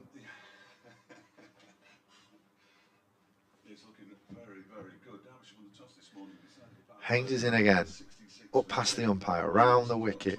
Masood again on the front foot, pushes the ball back, and Haynes fields off his own bowling. That completes the over. 44 overs gone, 166 for 2. Shah Masood is on 111 off 132. And Madsen 24 from 53. Partnership is 75 now from just 115 balls. The run rate has progressively got slightly quicker and quicker as the game's gone on after that. First hour you'd say was on as even.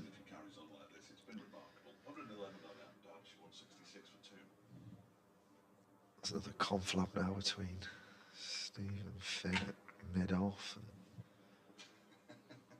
Crocombe the bowler, as he's on his way up past the umpire over the wicket to Madsen. Short and cut away through point, and that is for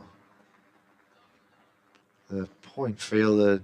You know, by the time he turned around, it had already bobbled over the boundary, and that was clinical from Madsen, who goes on to 28.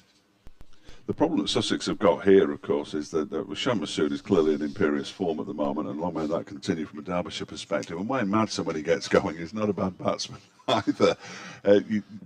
It's the worst combination possible, I would suggest, for Sussex, unfortunately, at the moment. But from a Derbyshire perspective, it's exactly what Derbyshire wanted to see these two batsmen batting together. Absolutely, as Crocombe bowls nice and straight to Madsen this time. He works it onto the leg side and it's fielded by mid-wicket. So Madsen's on 28, so I've got to add 4 to that. He's got 12,968 first-class runs, Wayne Madsen, an average of 38.7 over the course of a remarkable career, the bulk of those for Derbyshire. Here comes Crocombe again into his 11th over, and that's pushed into the leg side again and fielded by Cheteshwar Pujara, who's been pretty busy for the last few overs. But I never really had him down as a mid-wicket slash cover, depending on which side of the pitch he's on. But he does pretty well there, doesn't he? He does pretty well. Yeah, it looks like he's loving it in this sunshine of Derbyshire as Crocombe comes in, and he's 2 straight this time, and it's glanced off the face of the bat from Madsen into the leg side, and deep square leg fields that cleanly this time and straight into the gloves of Mohammad Rizwan, who looks a lot happier this time. Yeah, poor old Masood's only got the 8,200. Oh dear. So Dave, I'll ask you the same question I asked Andrew before about indulge me in some of the overseas names of yesteryear with Derbyshire County Cricket Club. Well, they've got some absolute belters, haven't they? Michael Holding and Ian Bishop, and Ollie Mortensen gets left out all the time. The Great Dane, gets left out a lot. And of course, they've had Azharuddin, and Chandler Paul came for a while, and then they've had Logan Van Beek, who was overseas for 2 years. One of the nicest men you could wish to meet, but not quite in the same bracket. Yeah. Here comes Crocombe, up Just past think the of someone. umpire, over the wicket to the left-handed Masood, who watchfully lets it go past his off stump and into the hands of Mohammed Rizwan. In my time, Huddersfield's journey was a South African, very erratic, but did score. Did take 15 wickets in a match down at Hove against Sussex, and bowled one of the greatest spells I've seen live, which was just remarkable. They had Dwan Olifia, who Yorkshire ruined when they signed him, because he was a really good operator here. Here comes Crocombe to finish his over, and again Masood is watchful outside his off stump and remains on 1-1-1, or Nelson, if you're that way inclined. I wouldn't expect you to comment on that one, clearly, but they did. They did ruin him. And Eddie Barlow, the great South African Eddie Barlow, who basically dragged this club from the gutter when he came over and turned them into a proper cricket side that could win matches and win trophies. And they're hoping that Mickey Arthur can do something similar. Of course, he isn't on the pitch as Eddie was, the great Eddie, but the effect that Mickey Arthur has had on the club as a whole. We were talking to Lauren about it before, and obviously she works with the trust, and she's noticed the difference in the players, and the players are all here at training, and they've all got smiles on their faces, and that just hasn't been the case in recent weeks and months and years. And Haynes bowls, and Madsen turns it backward a square on the leg side and goes through for a couple of runs. He looks like he's getting into his work here now, Wayne Madsen. 31 from 58 deliveries. It is huge, though, from the man or the woman that works on the front desk through to the CEO's office. You know, the culture of a club has to run all the way through it. Yeah. It's not just about we felt that with Otis Gibson just coming in at Yorkshire, to be fair, and there's a lot of work going on in this, as well talked about in the media about Yorkshire County Cricket Club, but it all boils down to culture. Yeah. It's massive, as cliche as it may sound to some people. It does. Haynes in, bowls, and Madsen just defends out into the offside. I'm going to be rude now and ask you to make way for Adrian. And you can have a rest, to be fair, 'cause you've been on for an hour, haven't you? Hour and a half? Well, you've been on for a bit. Well, I'll let you talk about how Yorkshire have ruined Dwan Oliveira. He's entirely not he's not the only player Yorkshire have ruined, but that's such a long and large topic that we haven't got time to go into it. But interestingly, Sussex are going to have to use a lot of bowlers in this game by the looks of it, and with the amount of cricket that's going to be played, I think it is a topical discussion to have. Yeah. No, absolutely. Thanks to James. James will be back later. There is no question about that because, he's contractually obliged to return. So he'll be back at some point in the near future, I have no doubt. It's good to see Paul Fisher, an old mate of mine's popped into the back of the box. I'll have a word with him when I finish my stint. No, you carry on. Paul's not getting paid. He's here to watch. He's here to watch the magnificent Derbyshire cricket. Well, it has been magnificent cricket. A member, yeah, he's a member. Member. Fellow broadcaster. Chesterfield Football Club's his main footballing passion, which is a bit unfortunate, but, we all have our crosses to bear. Is that the Spy, right? Yeah, or the town, they're known as the town, but town has never been anywhere near their name, which I've never understood. Haynes bowls and he knocks Wayne Madsen off his feet. Well, that's remarkable. I've only seen that happen once before in my time here, and that was Lockie Ferguson knocked Ricardo Vasconcelos off his feet in a T20 match, which was all down to sheer pace. I'm not sure that was down to sheer pace on Haynes' part, but he's sharp, isn't he, Ferguson? Oh, blimey, yeah. He's another player Yorkshire have ruined. But I've just got a list of them here. We can go through them all at some point if you want. Haynes in again, bowls, and that one is cut by Wayne Madsen, but straight to the man at backward point. I must see how poor old Nottinghamshire is currently languishing in the second division.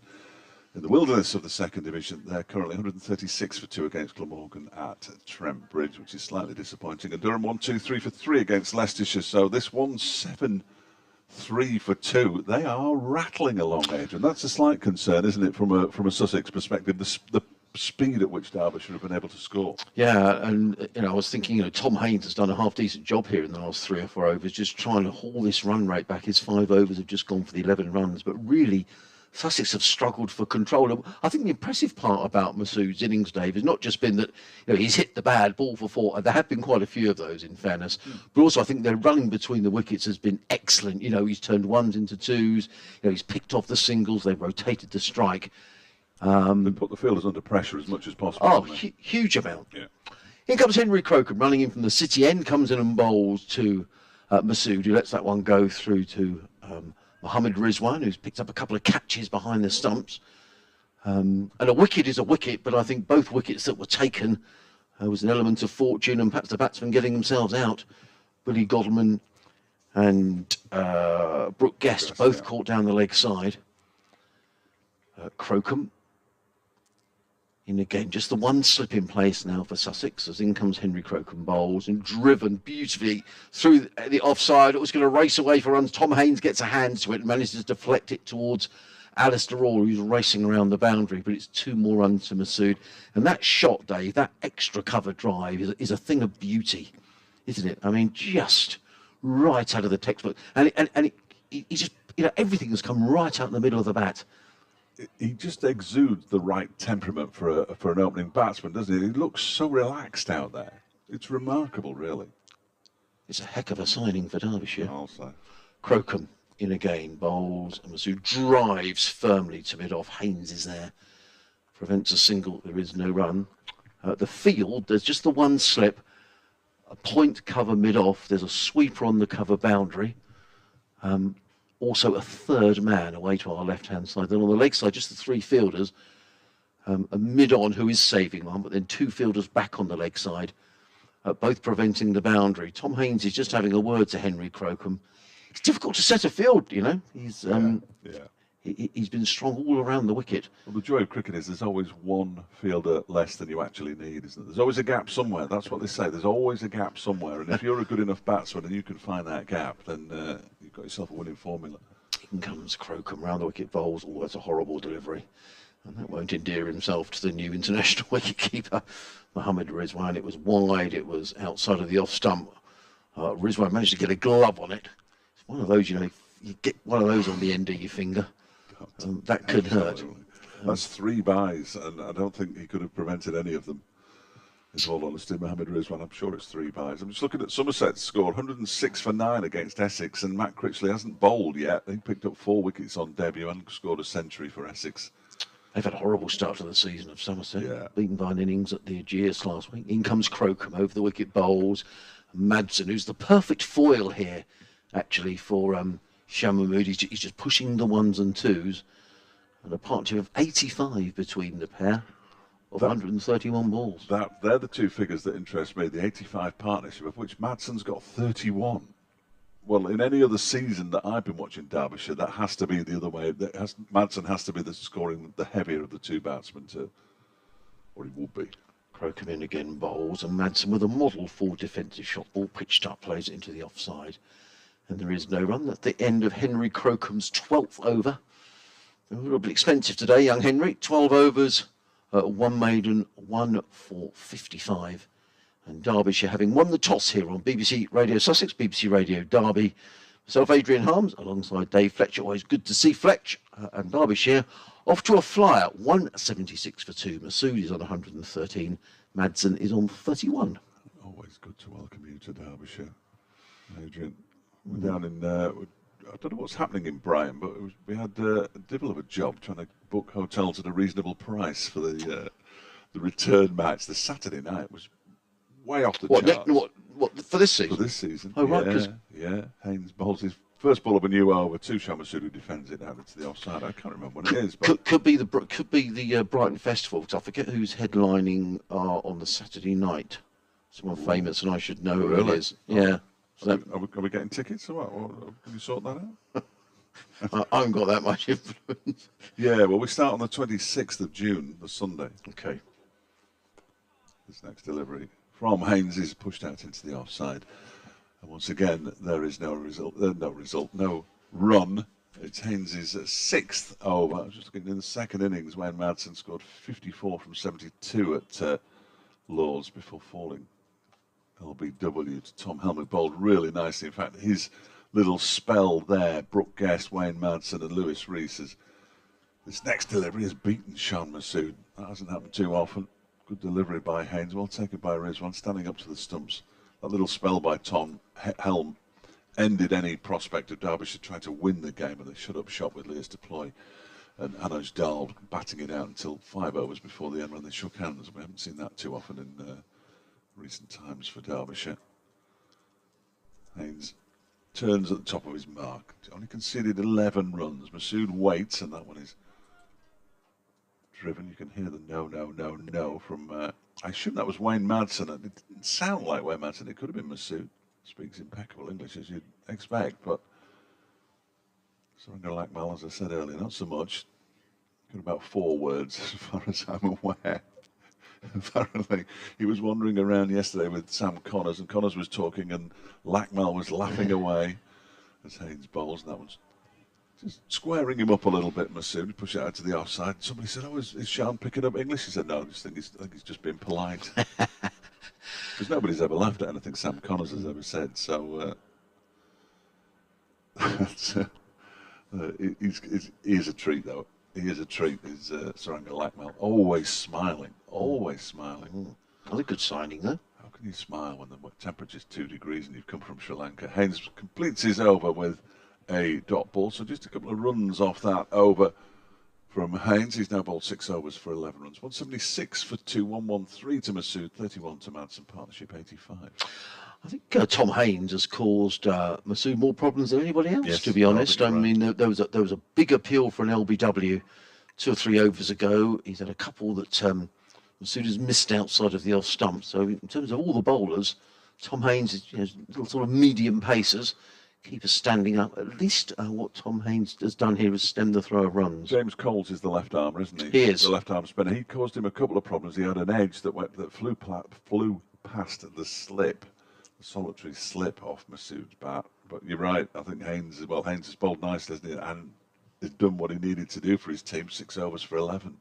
Henry Crocombe is going to pick things up from the city end, bowling now with 2 slips to the right-handed Madsen. He's in and bowls, and Madsen picks up a boundary that goes to the right. Oh no, are they signalled as buys? 4 buys. Oh, do you know what? I could have sworn that got a little nick. But it obviously cut away off the seam. That was incredible. Yeah, I thought he'd edged it. Yeah. Well, the ball flew to Mohammed Rizwan's right. He had no idea where it had gone, Wayne Madsen, because he looked around only once Shan Masood had called him for a run there, and the ball raced away to the boundary in the end. But bless him, Rizwan's got a big smile on his face. I mean, what can you do? That's 7 buys he's conceded. You bring in an overseas keeper and all these buys. I mean, what's going on? I don't think he's been able to get near any of them. Well, that was extraordinary. I mean, it must have moved away a mile off of the seam. So, anyway, goes down in the book as 4 buys. It won't tell you the true story behind that delivery. 180 for 2. Crocombe will be encouraged. As he comes running in again, bowls, and Madsen is this time solidly forwards a ball of good length, punches it into the offside, and there is no run. Lauren's back with us after her duties elsewhere, so a bit of production on air. If Lauren joins you after my update at 2 o'clock, is that okay, Lauren? Yeah, a nod from the back of the box. That's excellent news. That'd be okay, Adrian? Yeah, absolutely. You can have a chat with Lauren, the captain of the Derbyshire women's cricket team, and so many other things as well here at the cricket club. In comes Crocombe, bowls, forward comes Madsen. Better over from Henry Crocombe.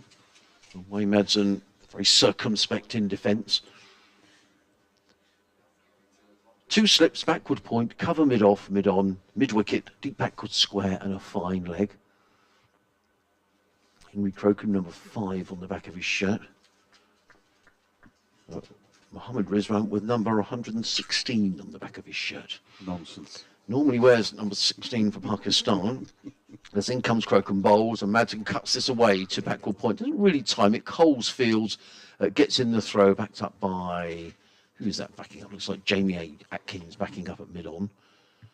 1 more to the total. Madsen to 32. The total to 181 for 2. I've got my list of first innings scores from last year here, which I brought out for the Lord's game when they went on and scored.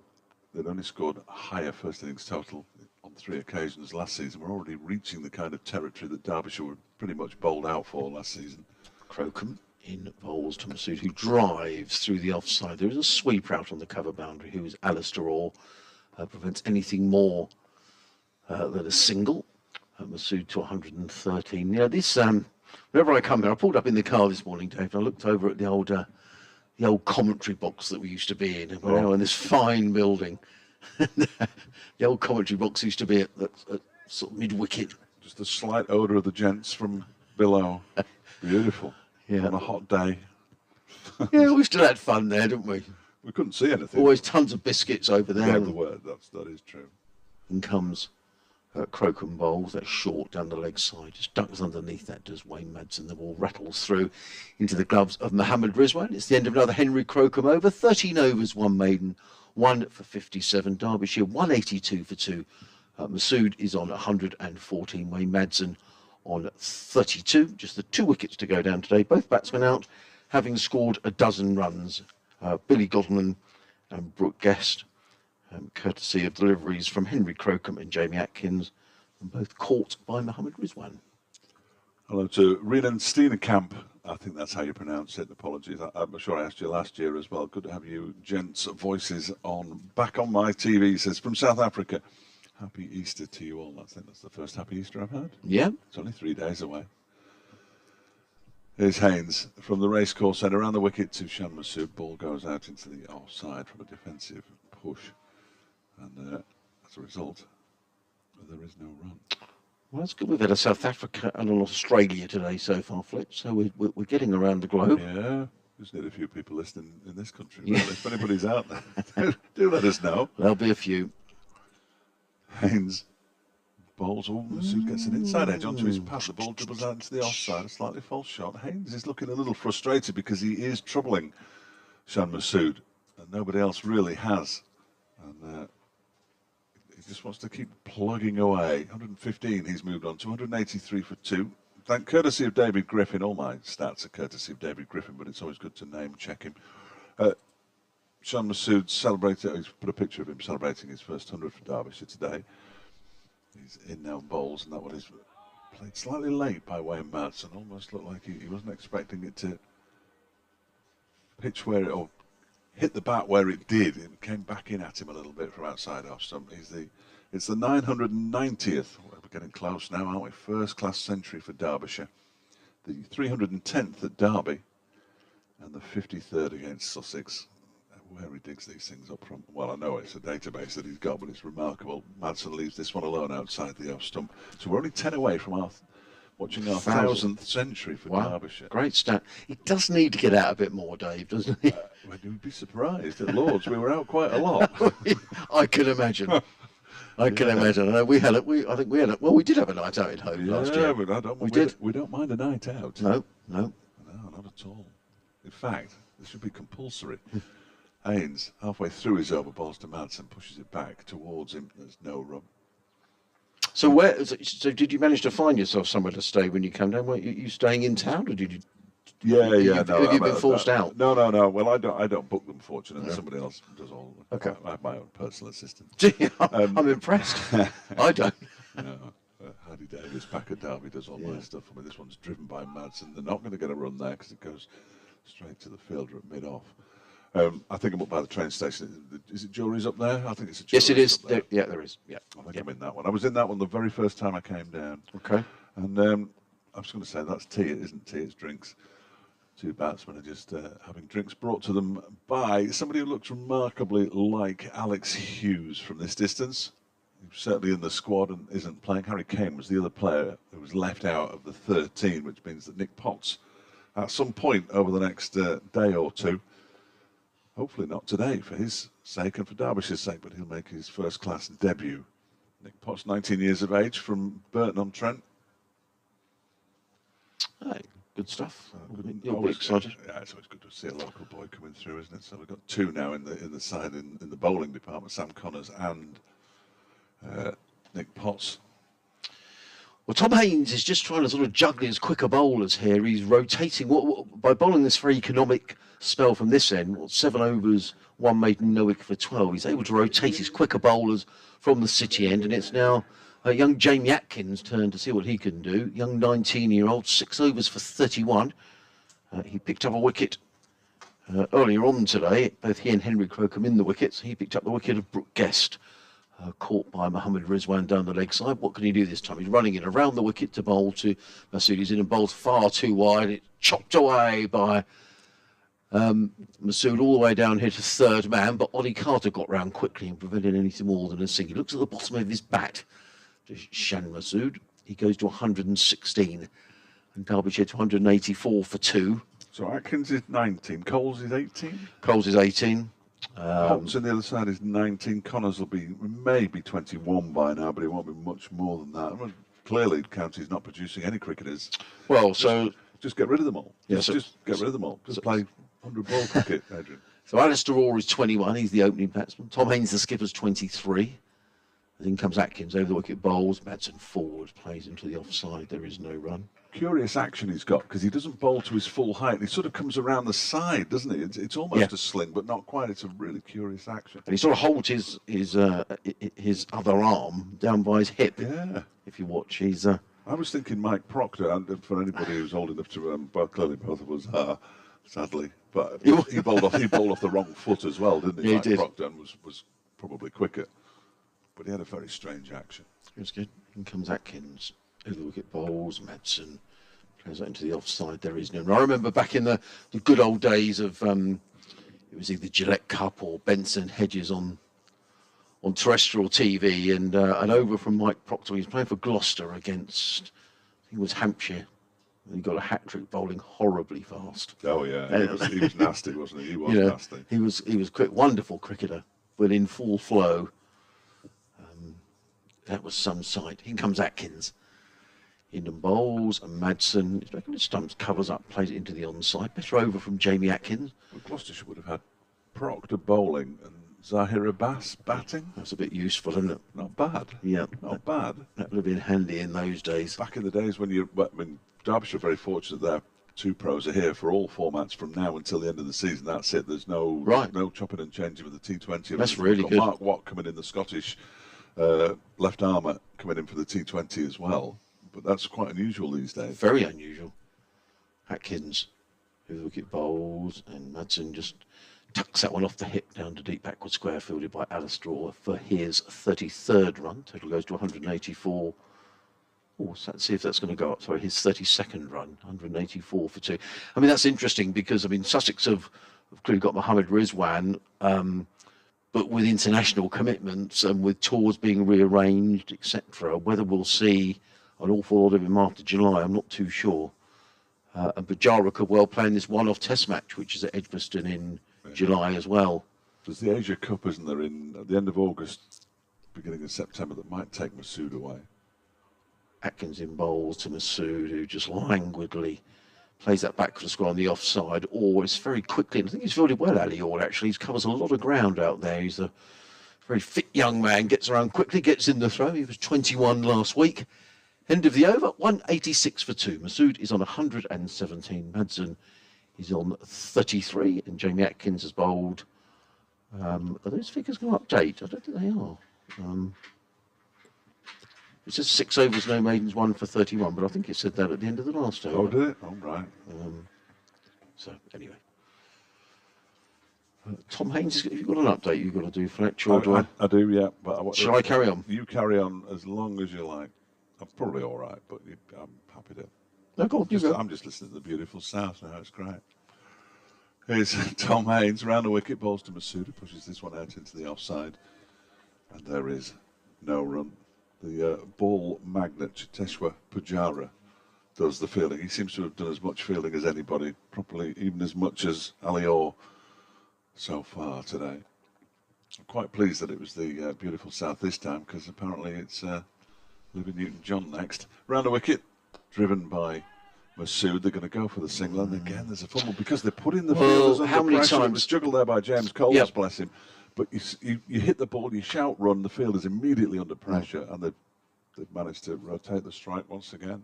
Well, Tom Haynes shook his head then, but in fairness, it was good running. As I say, absolutely, David. Put him under pressure, took his eye off the ball, and I think he would have got home anyway, but it's just what it does. Puts the fielders under pressure. Next delivery takes the edge of Wayne Madsen's bat, squirts out into the offside square. 187 for 2. As if you're just tuning in and you're a Derbyshire supporter, I'll say it again. 187 for 2. Yeah. Last season, first innings scores of 105, 146, twice, 149, 121, 157. I mean, it was hopeless. This year, hello, here's Haynes. Bowls to Madsen, who just clips this nicely down towards fine leg. There's a bit of a chase around for the fielder from backward square leg. And he's done well in the end. That's Crocombe, isn't it, out there? I think it's Jamie Atkins. That's exactly who I thought it was. Exactly who he would have been my second guess. I tell you what he has got. He's got a dirty pair of cricket flannels on, hasn't he? Look at him. Looks like he's been in goal. His mum won't be pleased when he gets home tonight. Here's Haynes. 2 balls left of his over. Balls to Madsen, who defends this out into the onside Pajara. Definitely Pajara does the fielding. On this occasion, there's no room. I shall do this delivery, make my excuses, and then Lauren Tuffrey from Derbyshire's women's county side will come in alongside Adrian before we do further updates. We never stop working. It's unbelievable. Unbelievable. Haynes is in and bowls, and that one is turned into the leg side by Wayne Mountain. He'll pick up a single. He moves to 36. Masood has 118, and Derbyshire 190 for 2. You're listening to live cricket on the BBC, BBC Radio Sussex, BBC Radio Derby. Myself, Dave Fletcher. As Dave was saying, Lauren Tuffrey is going to come and join us in a couple of moments' time. A couple of emails have come in. One from Trevor Adams, who lives in Milton Keynes, who says, lovely to have you back on the radio while I'm working from home. Is there any chance you could get John Barkley in at some point during the summer? He was the captain when I was able to get to a lot of matches, and we all felt part of the team. I'd also love to hear him talk about Mohammed Rizwan. I'm sure we can get John, so we'll see if we can get that organised first time on the stage during the season. But for the time being, it's Jamie Atkins who's racing in from the city end of the ground. Right arm over the wicket, bowl short. Cut away by Madsen. Oh, he's put down. Put down by James Coles at backward point. Well, it was in the air for a long time. I thought Coles was a little slow to pick it up. But unquestionably, that's a drop. Wayne Madsen dropped on 36 with the score on 190. It was cut away, was a little slow to get to the ball. Well, hold your catches, win your matches is the old adage, and I'm afraid that one has gone down, and Wayne Madsen has had a life. As in comes Atkins again, and Madsen just plays inside the line and plays it down to deep backward square, picks up a single, and applause around the ground, and the applause is for the 100 partnership, which has come in 165 balls, 191 for 2. Hi, Lauren. Hello, you all right? Yeah. Well, we're just enjoying this exhibition of batting because that's where it's become from Shan Masood. It's been really excellent stuff. What did you make of that catch? It looked to me that he was a bit slow to pick it up. Yeah, from what I saw at the back of the room, looked very slow to pick up. In comes Atkins, bowls and driven away by Masood through the gap. At the covers, picks up another single. He goes to 119, the total to 192 for 2. It just looked like, I mean, he sort of dived forward, didn't he? But it seemed to take an age for the ball to get there. Just spent a long time in the air. Yeah. Those ones that you have too much time to think about are always the worst to catch, I think. There's a slip in a gully, a backward point, cover mid-off, mid-on, mid-wicket, a deep backward square, and a fine leg. Certainly Derbyshire's day so far. We've had an email in from Stuart Clever, who I'll read out in a moment, as in comes Atkins bowls, and Madsen lets that one go, taken by a diving Mohammed Rizwan, and there is no run. So Stuart says, hi, Adrian and Mr. Fletcher. Oh, we call him Mr. Fletcher. He's gone now. Stuart here, watching from Laos. It's Laos New Year today, tomorrow and Saturday. It looks like another hard match for Sussex, says Stuart out in Laos, which is many, many thousands of miles away. Yes. So it's good. I don't know what the time of day is out there. It's probably ahead of us, so probably quite late in the evening, I think, as Atkins comes in bowls and Madsen drives firmly to Tom Haynes at mid-off. And there is no run. 192 for 2. A lot of cloud cover above at the county ground here in Derby. In fact, I can't barely see any patches of blue at all. So a chilly day, but the weather forecast is good and dry for the 4 days of the match. So fingers crossed we get by. As Atkins turns at the far end of the ground, running into bowl 2. Madsen. He's in and bowls and cut away firmly, and that's a very good stop by James Coles, who I'm not saying he's made up for that drop catch, but he certainly prevented 4 runs there. No, Lauren, that was a terrific stop. a good dive, good coverage across the ground as well, definitely there. It really was. I did hear you when you were talking to Dave pre-lunch. So I hope I don't sort of repeat some of the questions that he was asking about. But I know that your season starts, I think, this weekend. That's right. Yes, on Monday we travel to Liverpool on Sunday evening for a nice overnight stay. We're playing at Northern Cricket Club on the Monday against Lancashire and Lancashire Twos. And how's the preparation going? Yeah, it's been good. We've had only 6 weeks of winter training, because that's all we could fit in. But we've got a really solid squad this year. 6 changes to what the squad was last game of last season, to our first game. But a few new players in. Returning to board, Tom Clark. Feeling really positive about it. Good stuff. You probably heard the stadium announcer there announcing that Tom Clark is going to pick up the Sussex attack, taking over from Tom Haynes. He's bowled 8 overs, no wicket for 16. Tom Clark 5 overs, 0 for 14, bowling his medium paces, running in around the wicket, comes in and bowls down the leg side. I think there's a bit of inside edge on that. We'll just wait and see whether it is a bit of bat or whether it's a leg by, and the umpire has signalled it is a leg by. 193 for 2. In terms of that preparation, I mean, you know, I guess that started what, sort of early March or tail end of February? Tail end of February we started. Yep. 7 till 10 on a Wednesday evening. Right. All in the indoor school, presume? Just across there, yeah. Right, okay. Clark runs away from us. In and bowls to Madsen, who plays without timing into the offside, into the covers, fielded by Coles. And there is no run. What does that, I mean, is that involving, is that working on technique, or is that fitness, or is it a bit of both? It's a mixture of everything, really. It's a lot of it is getting us all together and working out what we can do as a unit. Over the years, we've not normally had the numbers that we've had this year, but we've got a really deep squad this year, so feeling really good about that. In comes Clark again, bowled short, pulled away by Madsen to mid-on. Tom Haynes is there, gets in the throw, just misses the stumps. In fact, the ball hit Wayne Madsen on the leg, and it's caused Madsen to go down. Now he's in quite a bit of discomfort there, you know.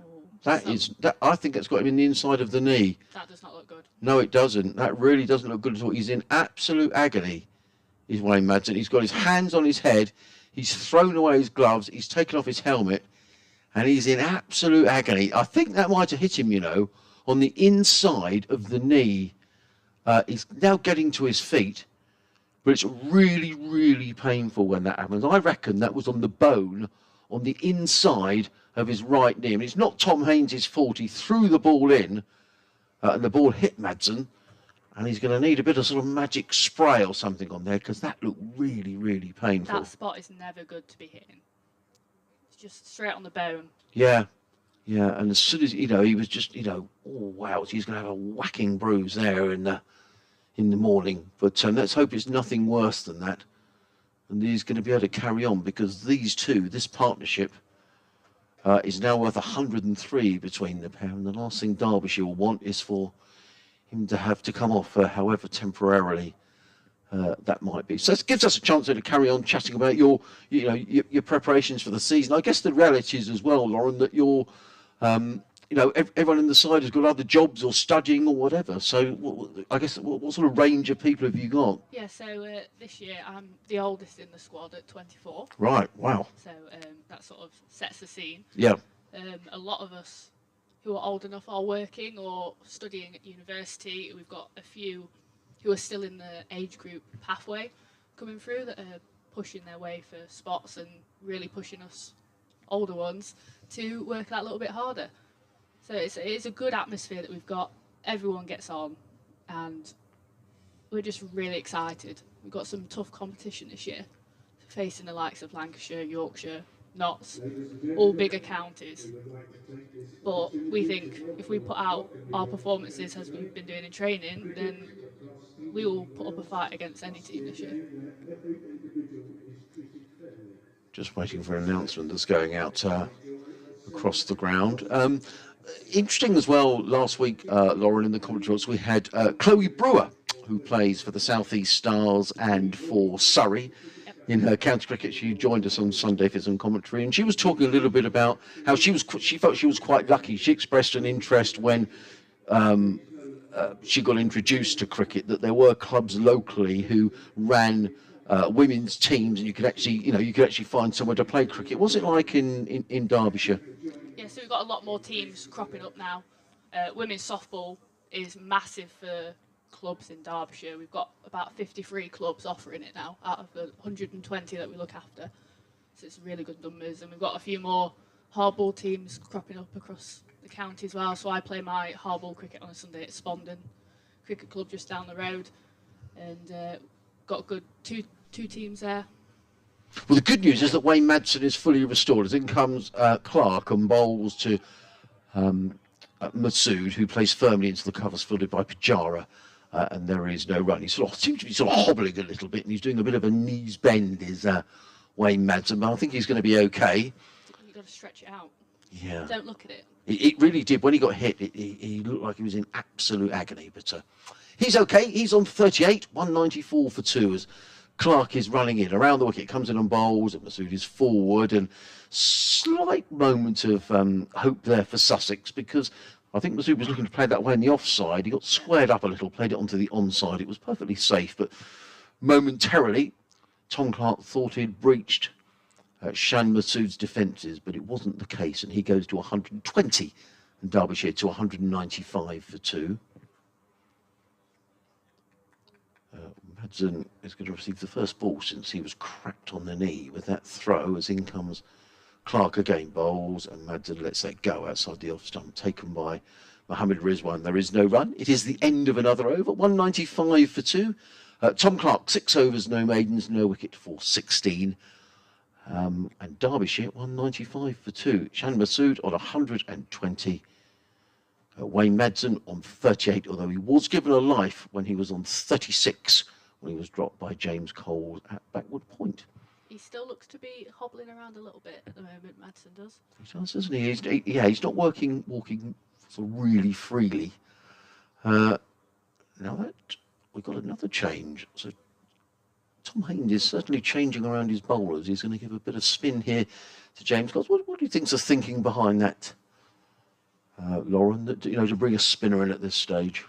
Well, I think Fletch mentioned it earlier that Masood got out to a spinner at Lord's last week. So I think they're hoping that they can throw him off his game a little bit. Try and get the breakthrough that way. I think they've got to try something to try and break the partnership at this point. Well, they certainly have. Now, I didn't know if there was a 12th man coming on or something. No, it's not the case. In fact, they're just changing around the offside field, but it is going to be James Coles, the young 18-year-old left-arm spinner coming in over the wicket off 3 or 4 paces. He's in on bowls, that's short, and Masood just plays that into the onside and picks up a comfortable single fielded by Tom Clark. Masood goes to 120. So we've had 54 overs in the day. The over rate will definitely improve with James Coles into the attack. T is at with 32 overs remaining, so we've got a little while to go yet. 42 overs left in the day as in comes Coles bowls and clubbed away by Madsen through a big gap in the covers, fielded out on the boundary by Steve Finn. I think he's just got to get himself back into it after that short stop and play Madsen has. Yeah. Make it steady and then pick it up again from where he was. Steve Finn, who was, I thought, by far the most dangerous of the Sussex bowlers, 12 overs, 4 maidens, 0 for 36. As in comes Coles again over the wicket, bowls, and Masood just plays that into the offside, fielded by Ollie Carter, who's very quickly in from short extra cover to field. Slip is the only close fielder. Carter is relatively close in. He's not walking in fielding in an extra cover. In comes Coles again, bowls, and a reverse sweep by Masood, and that's going to be 4 runs. And that's a player who is absolutely at the height of his game. Lovely reverse sweep. He goes to 125, and the 200 up for Derbyshire, 201 for 2. How difficult is that shot to play, Lauren? I can't play it. Right. It doesn't matter how many times I try. I can't. I can coach the reverse sweep. Get me to demonstrate it, and that's another thing altogether. Well, that really was beautifully played. Coles, and just goes to show the form that this man is in. He's in again and bowled, and so he just plays it onto the leg side. And I guess, and there is no run. And I guess what it does do is keep the bowler guessing. Is he going to do it again? Should I change my field in case he does it again? Yeah, it's a good shot to have in your armoury. Coles over the wicket bowls, who drives firmly down the ground, picks up a comfortable single as Henry Crocombe comes rushing in from the boundary to make sure it's kept to a single. Into James Cole's over, he doesn't rattle through them. 8 overs, no maidens, no wicket for 29. You're listening to live cricket on BBC Radio Sussex, BBC Radio Derby. Myself, Adrian Harms, delighted to welcome Lauren Tuffrey, the captain of the Derby women's team. Their first game coming up on Sunday. Do you play 2 games on Sunday, or how does that work? Yes, it's on Monday. We've got Monday, sorry. 2 T20s. Right, okay. Well, I think the forecast is okay. Yes, we're hoping it's going to be all right. Yep. Got the hand warmers in stock just in case we need them. Well, let's hope it's a little wave from the Sussex skipper down there, Tom Haynes. He's got plenty on his mind. 202 for 2. In comes Clark, bowls, and Masood plays into the offside, fielded there by Pujara in the covers. It's been very busy today, Pujara has. Yes, he has. Yeah, we were trying to find out when was the last time that 2 international players made their debuts on the same day for Sussex. No one's come back to us, but I'm sure someone will be thumbing through the record books to see when that might have been. Chichua Pujara and Mohammed Rizwan. In comes Clark, bowls, cut away to backward point. Good bit of fielding there by James Coles. Prevents a single. One feature of this innings, Lauren, has been just the ball. Everything seems to come right at the middle of Masood's bat. Yeah, he's just in impeccable form, is he, at the moment? He really He's is. scoring runs for fun. And he's just making it look so easy. 126 of 162 balls. In comes Clark, bowls and driven, and he's going to get 4, perhaps slightly fortunate runs on this occasion. Tom Clark looks frustrated. It was outside of the off stump. He was looking to punch that one away through the covers. Instead, he got a big outside edge, and the ball whistled away down to the third man boundary. Nonetheless, they're all in the book. And Masood goes to 130, and Derbyshire 206 for 2. Yeah, they all count. As a batter, you've got to take all the runs you can get. So in T20, when you're skippering on Sunday, I mean, no doubt you'll have a look at the wicket before you decide. But do you prefer bowling first and chasing, or? We don't want to give anything away. In comes Clark, bowls, Thomas, who drives firmly to mid-off, fielded by Haynes. There is no run. Yeah, in the past, we've always been known as being such a strong bowling unit. Well, Whereas I think this year, our batting unit has definitely improved. And I'd back us to put a good score on for our bowlers to defend. So without giving anything away. there might be some from Lancashire listening thinking, Yeah. oh, right, okay. In comes Clark, bowls, and Masood is forward and just plays into the offside. And there is no run. It remains 130 for 2. But I guess you've got to look at the conditions first of all, haven't you? Make some sort of assessment of what you're going to do. Yeah, I think there's going to be 2 games played on each pitch Right. as well, so that will come into making our decision as well.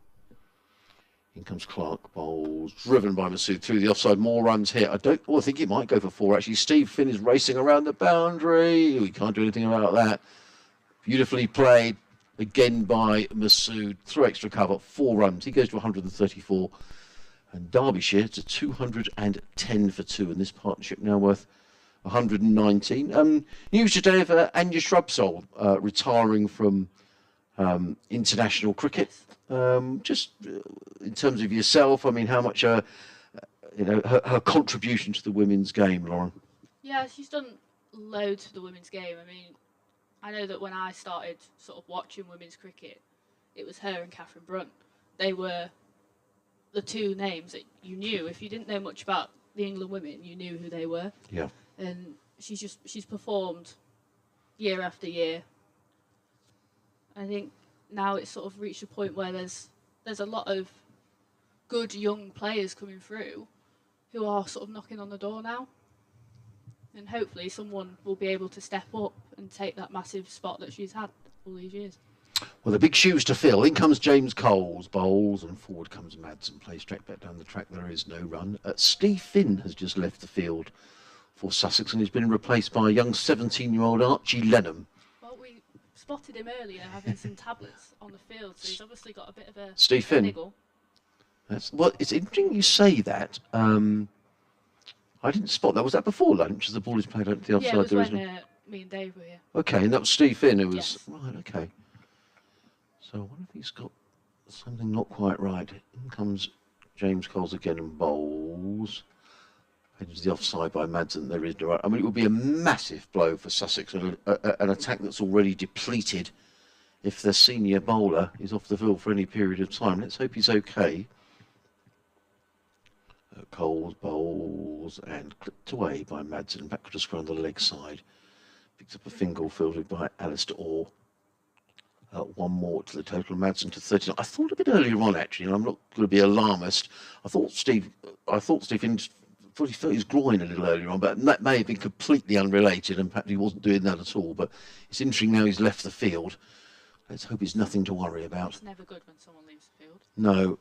Coles in again, bowls, riven by Masood through the covers, picks up a comfortable single, and at the minute runs are coming pretty easily and pretty comfortably for Derbyshire, 212 for 2. And then you look at the rest of the Sussex attack, you've got, James Coles is 18, Tom Haynes, the skipper, 23, Tom Clark is 21, Jamie Atkins is 19, Henry Crocombe is 20. He's asking a lot as in comes Coles and bowls, and Madsen plays onto the onside. And there is no run, and it just goes to show how important Steve Finn is to this attack. End of the over. James Coles, 9 overs, no maiden, 0 for 31. Masood 135. Madsen is on 40.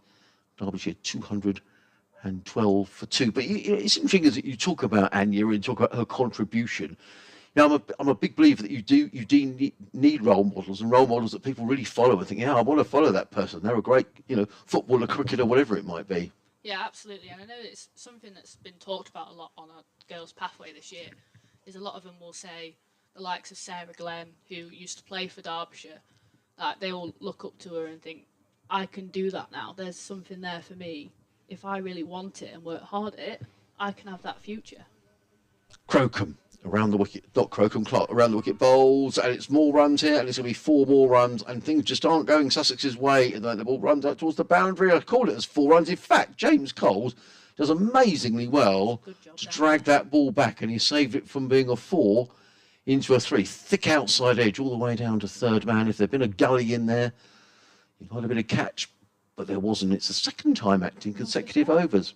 A few more edges showing up from Masood here. Yeah. He goes to 138, 215 for 2. No change in the field, though, so there's just... Well, we've got the right-handed Madsen on strike now. I wonder whether Tom Haynes might change it for the left-hander at the end of the next over. In comes Clark, comes in and bowls, and Madsen just plays onto the onside, fielded by Pujara, mid-wicket, and there is no run. And you might have mentioned this as well to Dave when you were on air, but you were telling me off air that, you got into this because of, you were in school and Chance to Shine came round and, that you said you didn't know anything about cricket. No, I didn't know. I was always a football girl growing up. Right. I played a lot of football. But, Chance to Shine came in. Clark over the wicket bowls. Madsen defends down the pitch. Clark fields of his own bowling, no run. Yeah, they came into my primary school and it was actually Catherine Brunt came in with the coach. And they took a look and said, you need to go play at a club, and they helped push me towards a club, and sort of all started from there, really. Been playing cricket ever since. Wonderful.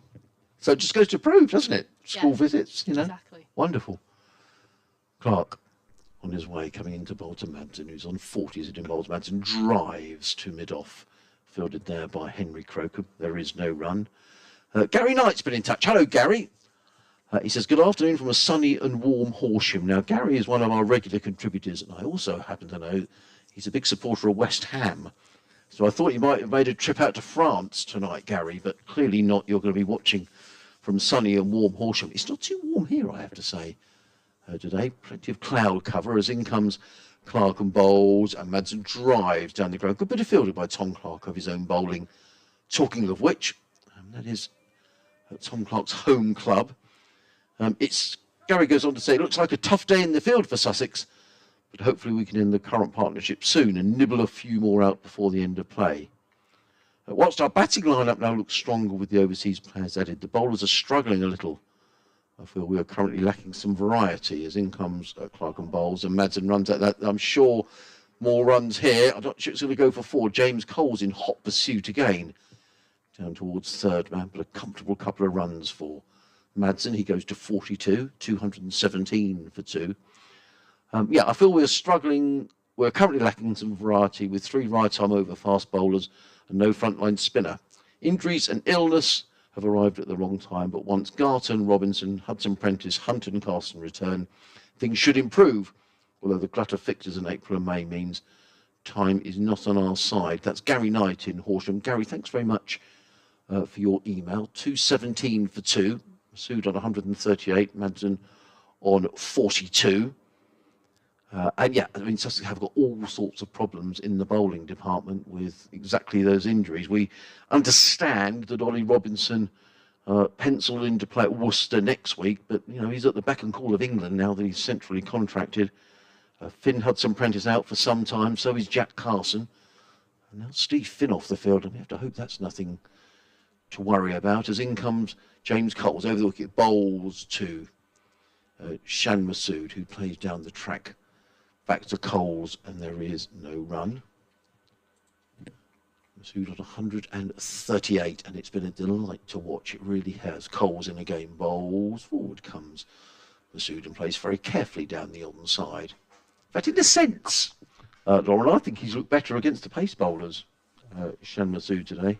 I think he is. I think it's just reading the spin, isn't it? In comes Coles again, left arm over the wicket, bowls. Masood is back and just plays onto the onside. Fielded at mid wicket by Tom Clark. There is no run. Graham Cooper's been in touch in Woking. Hello, Graham. Thanks for getting in touch. Sussexcricket at bbc.co.uk. As James Coles is in again. I'm going to have to disappear in a moment's time. Comes in and bowls, and Masood plays into the offside. There is no run. He says, with Tom Haynes bowling and Paul Baldwin umpiring, I have a personal interest in both. Tom is my great nephew, and Paul started out his umpiring career in Germany, whereas ICC Europe umpiring consultant, as in comes Coles, and a reverse sweep again. I'm saying 4 more runs. I mean, that's the shot of a man who's in just terrific form. That's the second time he's played that, Lauren. He's just played it so well, though, Yeah. every time he's played it. Beautifully played. Let's finish this email. Graham saying, whereas an ICC Europe umpiring consultant in 2002 identified his potential and helped train and mentor his early career. Regards, says Graham Cooper in Woking. So there we are. Thank you very much. I think it's almost time for me to go, actually. And I think Lauren is going to switch headphones with Fletch, who's come back into the commentary box. Very clever. One more ball to Very go. clever. One more ball to go in this over. And comes Coles. Over the wicket, bowls, and Masood drives back to Coles. Fields of his own bowling. End of the over, 221 for 2, 142 Masood, 42 to Madsen. I'm going to vacate for a minute, but I think Lauren's now going to be with Fletch. Thanks, Adrian. Yeah, it's been quite the day so far from a Derbyshire perspective. We knew we'd signed class, or we knew they'd signed class. Did we really realise that we'd signed this much class?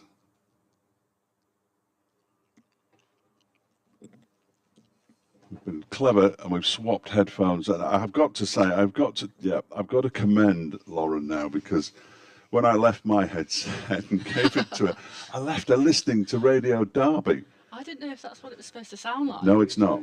It's okay if it's in my ears. It's okay. Because... We had Xanadu was on. Oh, no, nice mate. Oh, little yeah. tune. I knew Olivia Newton-John was coming on at some point. I do have to do an update fairly shortly. In fact, I've just been told by Miranda back in the studio that it's going to happen now. So I'll be back with you in a moment. That would explain that, Tom, who sent me a message, and I apologise. So 212, there's the Calypso music, 221 for 2.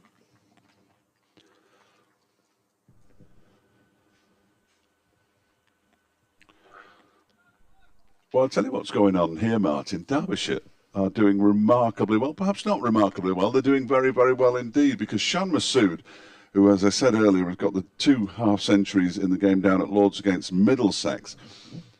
He's moved on to 142 now from 174 balls, 17 fours, a couple of reverse sweeps. He is batting magnificently out there. Pakistan opening batsman. He's currently batting with Wayne Madsen. Madsen scored 42 runs of a partnership with Masood, but now worth 130.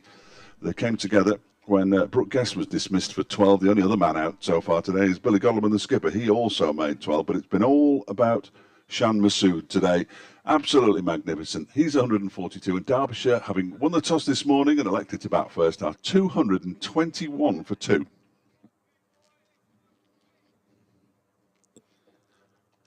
Marvellous. I'll just say you're welcome to Miranda, even though it'll mean absolutely nothing to anybody else who's listening. Yeah. Wow. First delivery. Oh, no, it's not the first delivery. It's the third delivery of the over from Atkins. Is defended. 1 for 36, his figures in 8.5 overs. Clark, 0 for 29 from 8. Coles, 0 for 35 from 10. Haynes bowled nice and economically, 0 for 16 from 8. Crocom's got 1 for 57 from 13. And Stephen Finn, 0 for 36 from 12. Well, he's gone off the field. Did you spot that earlier? I didn't spot he'd gone up, but we did see before lunch he was having some tablets, wasn't he? So, yes. Right, that's not good for Sussex then. This one's been turned into the leg side by Wayne Madsen. They've run one. Are they going to think about coming back for the second? They are. It was a left arm throw. I don't think Madsen quite realised that it was going to be a left arm throw from the deep. I think a direct throw would have been a bit interesting, that wouldn't it? Absolutely. Excellent. We've got an email from France. So we're adding France to our list of countries. South Africa and Australia have already been ticked off. I'm not saying we're going to... Might need to get a map out at this point to start pinning them off. You can get those maps where you can sort of... Yeah, the scratch ones. Scratch them off, can't you, when you've been somewhere? Yeah, I've never been anywhere, so I never really had the need for one of those maps. Madsen waits, and this one is turned into the leg side. Nice, it'll be Chiteshwar Pujara who does the fielding. They get through for the single comfortably enough. Madsen moves on to 45. Remember, he got a half century in the second innings at Lords, so he's looking for back-to-back half centuries as well. 224 for 2. Dear Dave, it's from Ian Crooks, who's a regular contributor. He's emailing from Ouch. I'm sure it's not pronounced like that. A-U-C-H. A small town in the south of France, not far from Toulouse. It's a glorious afternoon listening to some Derbyshire cricket. It was so good to have... Oh, well, that's very kind of you. I'm not reading that out. Keep up the great work with the co-commentators. It looks a real coup, he says, to get Masood to the club. He's shaping up to be a batsman around whom everyone else can contribute. Now Derbyshire just need their bowlers to get amongst the wickets, and we could beat Notts to promotion. Oh, now you're talking. Now you're talking. Here's Atkins, final ball of the over, wide of the off stump, left alone by Shan Masood, taken by Rizwan, diving away to his right-hand side. Have a great Easter, he says, and please say hello. We're doing requests now. It's very lazy radio, as if you've ever listened to Andy Twigg, you'll know, but I'll do it. Say hello to my mother, Janet, and Father David, who are looking after my rabbit while I'm in France. All the best, Ian Crooks. Thanks, Ian, for getting in touch. Always good to hear from anybody out there. FletchCricket@gmail.com. I think it's that long since I said those words out loud, at Fletch Sport. Sussex listeners will know how to get in touch with Adrian. I'm sure I'll get him to remind everybody of, he's definitely got an email address because he's been reading emails out.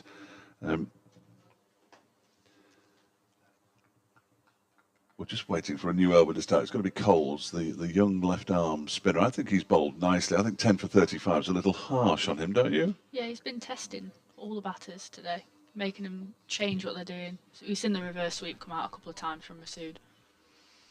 He's bowling from the city end, around a wicket, balls to Madsen, who isn't averse to a reverse sweep. But the first delivery just pushes straight back down the pitch and back to the bowl. There's a little gaggle of Derbyshire people across to our right-hand side. I'm not entirely sure who they are. I think there must be at least one player, if not more. That one is defended. I do Can't quite work out. Well, I do know the name of the lady, woman, girl. She's a girl to me because she's at university. This next one is turned into the leg side. I know it's not right. Madsen just clips this down the leg side. There's an diving attempt to stop it. Didn't quite work out from Atkins, but he managed to keep it down to a single. I think she's on secondment or the placement. Placement, that's the word. In the Eve? fifth, in the yes. She did some work with us on the halfway. She's at Loughborough, isn't she? I think so. Yeah. We had a chat with her at one of the friendly matches She was slightly disconcerted by David Griffin walking up to her and saying, "What's your name?" which would frighten anybody, in all honesty. Masood pushes this one out into the offside. It was good to see that Griff was in his shorts again today. Yeah, it's reassuring, isn't it?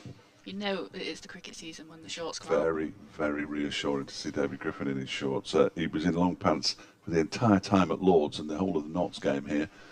As Masood turns this around the corner, they'll go through for a comfortable single as it's fielded there, bending down to his right by Jamie Atkins. There's a little shy at the stumps as well for good measure. He's a tall man, a long way to get down. Madsen's 46, Masood 142, 225. No, he must be on 143. He is 226, 4-2. Already batting bonus points. They've got far too many already. This one's pushed out into, not today necessarily, this one's pushed out into the offside. I've got my list. I think we can tick another couple of last season's first innings scores off. What are we on now? 226 for 2. Yeah, we can get rid of 205 now.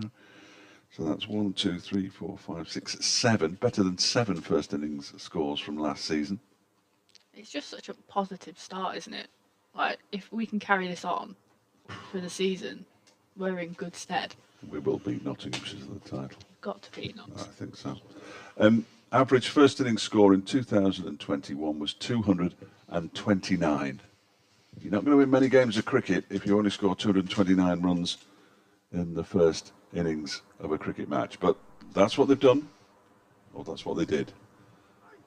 This one is pulled around the corner by Shan Masood, who still isn't sweating, although he might do there as the ball is thrown to the non-striker's end, and he just got a little move on. He just looked like he was pulling up there. We don't want any of that nonsense. He's all right. He's all right. I just wanted a gentle jog. That's what he wanted. And he got into a bit of a shift on and just seemed to pull up, but I think he's okay. He's not signalled for any kind of problem. I'll give you some scores as well during the course of this hour. Let's do some scores from elsewhere. You can hear every ball of every game, of course, on the BBC Sport website and app. I don't know why you'd want to leave here as Madsen turns this next delivery from Atkins down to quite a square, fine leg for a single. It's fielded by James Coles. And Madsen moves on to 47. Lancashire in the first division, 219 for 3 against Kent at Canterbury. Lancashire, having won the toss, have decided to bat. Somerset dismissed for 109 at Taunton by Essex, who are currently 23 without loss in reply. Next delivery from Atkins is guided into the offside, out towards the cover boundary, and they go through for another comfortable single. Masood moves to 145, 229 for 2. Gloucestershire 151 for 3 after being put in to bat by Yorkshire. That game in Bristol, of course. I think there's a bit of 5 live action. It might have finished by now, so perhaps I'm talking nonsense. It wouldn't be the first time, of course, so as we all know, this next delivery is carved away by Wayne Madsen for 4 runs, up towards the cover boundary in front of the players' pavilion. Hits the rope now. It's a long way up there. It's going to be a good 100 yards out there, and Wayne Madsen moves to a second successive county championship half century. 112 balls he's faced. He's batted nicely. He's taken his time, and he's added so far 142 with Shan Masood, and that was only his 3rd boundary. He's looked at ease though today, minus that little pull-up where he got hit on the knee while running through earlier. He's looked nice and steady today. I missed that as well. I didn't see him get hit. I just saw him on the floor, which I didn't particularly enjoy. And that one is beating the edge of his bat, going through on the bounce to wicketkeeper Mohammed Rizwan, which is slightly disconcerting, I would think, for the fielding side, because they've conceded 233 runs and the pitch has just misbehaved. Excellent. Well, I spotted one earlier. Yeah? Dropped just short of Rizwan. That won't be cheering them up at all, will it, really? And now pushed a man out onto the point, but he's not quite on the boundary, but he's a long way away from the bat as Atkins is in, and he's the man who's going to have to do the fielding, but he's going to have to come around slightly straighter to do the fielding in the covers. Saving that boundary, though. That's what they need at this point. Yeah, well, they need to stop the flow, don't they? We've got my computer tells me the run rate, and it's 3.7 and over, which is too fast, really, for county championship cricket. It isn't. It's highly entertaining, and 234 for 3. What with how many overs? They've still got 35 overs left today. So if they replicate that, that's a lot of runs because it's maths. what is it, 420. They could get up to 450 in the day's 450 in the day's play. Have we ever said that? Well, I don't think I have. I don't think I have. I've only been doing it since 2016 though. Here's Coles around the wicket, bowls to Madsen, who goes back into his crease, pushes it out into the offside. Partnership 143. The person I always feel sorry for in times like this is the next batsman. It's Leas Deploy, and he juggles before he goes into bat, doesn't he, Leas? Have you seen him? Yes, we've seen. We had one of our coaches. Next delivery is defended by Madsen. One of our coaches, Jess, has been trying to learn how to juggle for years, and he offered to provide some lessons for her. He'd be great. He's such a nice lad, Leas. So false start from Coles. He got to the crease and then pulled out. But yeah, he juggles to get his eyes going and his feet moving. I don't know why juggling will get your feet moving, so it can't be that. But Coles bowls and Madsen defends. Everyone's got their own little thing they do, don't they? Before they go Yes. out. Yeah. Absolutely. Whereas I just generally just have a cup of coffee or a cup of tea and a couple of biscuits. Gets me going. Warm up that way. Yeah, but you know, each to their own. Coles bowls and Madsen off the inside edge of his bat pushes it out into the onside. Pujara, who's done an awful lot of fielding so far today, always with a smile on his face. Jiteshwar Pujara does the fielding, and it moves the score on to 235 for 2. Madsen up to 53. I must just double check, but I'm fairly sure that might bring to 3 figures the number of times Wayne Madsen has reached 50 or more in a first-class innings. I have a little feeling it might be, but only because I looked it up last week. I've done it again. Masood defends it out into the onside. How can it possibly be? Anyway, let's have a look at Wayne Madsen's stats. Where are they? There we go. Looking at his first-class stats as Masood defends this next delivery. Back to the ball. End of the over. 235 for 2. Masood 145. Madsen 53. Partnership 144. He had, going into this game, 32 centuries and 67 50s, which by my reckoning means that is the 100th time in his first-class career he's reached 50 in a first-class match. What stat tab do you name those? And he's done it in 202 matches. So he's got a 1 in 4 strike rate of getting to 50, which in itself is Good. remarkable, isn't it? Very good. You want that as a batter, don't you? Oh, yeah. On 32, I beg your pardon, 32 occasions he's gone on to make a century. New over begins from the racecourse end. Atkins with that strange old action of his. Bowls full, dug out by Madsen. Just looks up to the sky. It is a little gloomy out there. Some dark clouds. They haven't switched the lights on. We'd know if they'd switched the lights on because it just goes slightly darker. They're not Essex or Taunton by any stretch of the imagination. As Madsen waits, and that one's turned into the leg side. Picks up another single. Moves to 54 to 34 for 2. See, I'm in strange territory as well, because I'm not used to commentating on this kind of thing. I'm more used to trying to think of an excuse why they've been bowled out for 110. It's a new style, isn't it? New Derbyshire. Oof, like it. Well, last season is Atkins bowling, and that's turned into the leg side by Masood. There is no run. Masood's on 145. So he's already scored more runs than Derbyshire mustered twice in the first innings last season, and they also had a couple of 146s and a 149 and a 157. So he's not far away from them either. I mean, these are the kind of figures we're talking about here as to why everybody is marvelling at Shan Masood as he waits now, and this next delivery is cut away out towards the point boundary. It's going to be fielded out there in the deep by Stephen Finn, who's back. I'm sure that was Stephen Finn out there. There was. I think it's him. I'm sure I saw Having a bit of a stretch. He is, isn't it? It looks like it's his left thigh, left knee, something like that. It seems to have a bandage on it, but it's definitely Stephen Finn out there in the deep. So perhaps he'll be available to bowl again at some point. Good news, he's back on the field. Yeah, absolutely. He's a top man, top player as well. Atkins bowls, and that one is defended by Madsen off the back foot. 237 for 2. Derbyshire won the toss, decided to bat first, and boy oh boy, does that look a very good decision now. Shan Masood has been simply magnificent. Scores in the second division, which is probably slightly more relevant to listeners in just a moment. As Atkins bowls, defended by Madsen, out into the onside, and guess who?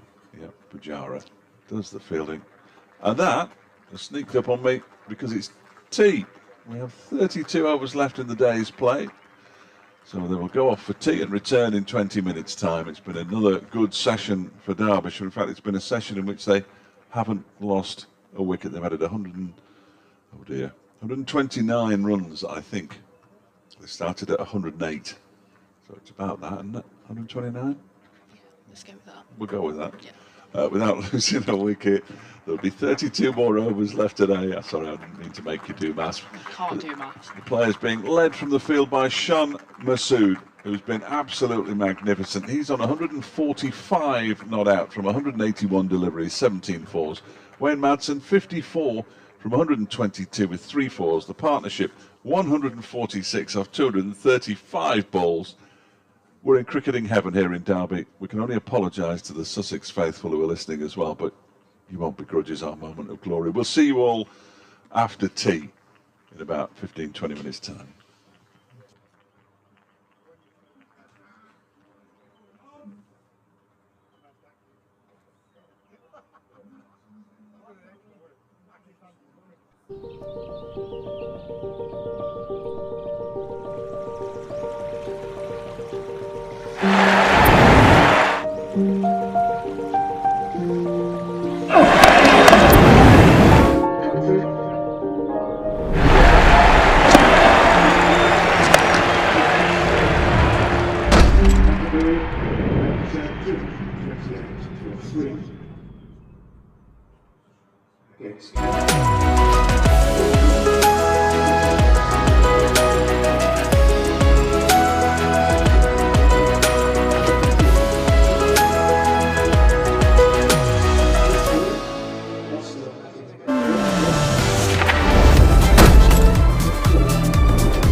Welcome back to the county ground in Incora County.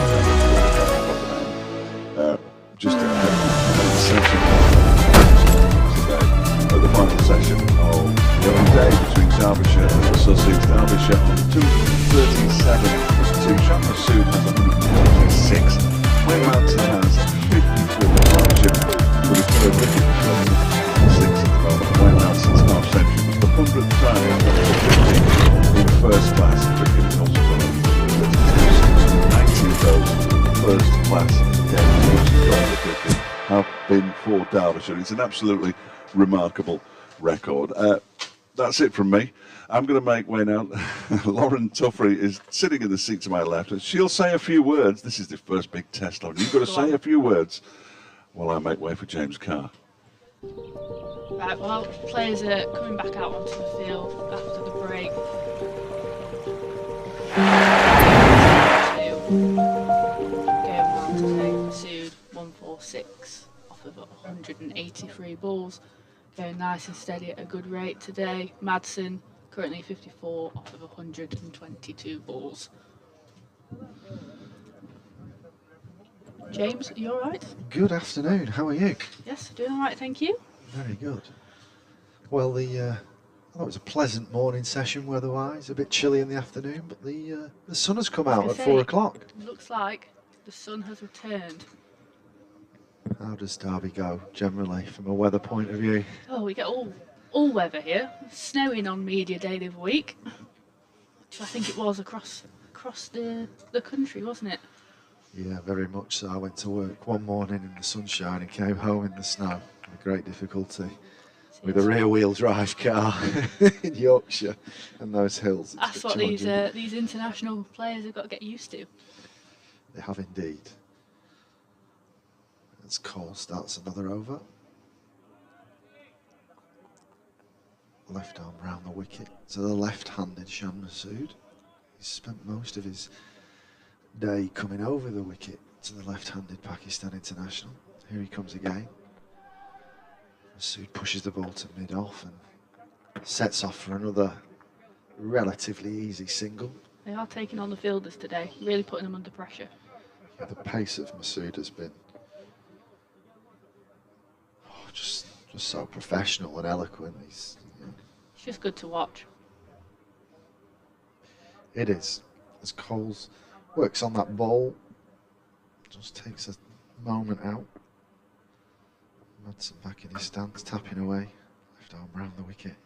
In he comes, cut away by Madsen, and he'll get a relatively easy single to just forward and backward point. And Mr. Rizwan takes one on the pads. Little fumble there. Don't think the throw was particularly kind. Do you think this change in angle, or he's changing back, just as I was about to mention it, was something they spoke about in the break? Quite possibly, but now he's come over the wicket, so... he's had a look and gone, no, not for me. Yeah, for sure, as he comes over the wicket now, and it's full and pushed down the ground, and semi-fielded off his own bowling, and then mid-wicket comes around to cut that single off. Yeah, he's not a massive turner, from what I'm seeing, he's not a massive turner of the ball, so coming round the wicket to straighten it, it seems unlikely to kind of challenge the inside edge or an LBW dismissal. As he comes in again over the wicket, drags that down a little bit. Taking on the field again there. Sure, and Masood plays off the back foot and takes that single to mid-off again. So I think, yeah, he's probably better to come over the wicket, and he can challenge the outside edge still there, but then he can kind of drift onto the pads and bring the stumps into play. I think Coles has actually bowled with quite a bit of control. Yeah, he's bowled well today. Without causing too many scares at this stage as he comes into Madsen, who plays a solid forward defensive and extra cover fields, and that's the end of another over from Coles, who's bowled 13 overs now, no maidens for 41. No breakthrough for him yet, but 220 for 2. Can't read. yeah, off 65 overs, they're going at a very, very handsome rate. Derbyshire. Madson's, slightly slower in pace, 55 off 124 balls, but that's been a perfect foil for Shah Massoud with 148 off 187 balls. Only 2 away from that next landmark. Bowling now from the racecourse end, Stephen Finn. This is good. Seeing Steve Finn come back on after he's taken a bit of time off the field. It's good news for Sussex. I missed that. What happened there? We're not quite sure what he picked up. We saw that he was sort of pulling at his groin a little bit. He had some tablets earlier on in the day, but then he took a bit of time, just popped off the field. But came back on, was stretching a little bit when he came back on, and now back in the attack, which is good news for Sussex fans. Stephen Finn comes in then from the racecourse end, slightly short and wide, and cut square to that deep cover point and fielded for 1. Sued on to 149.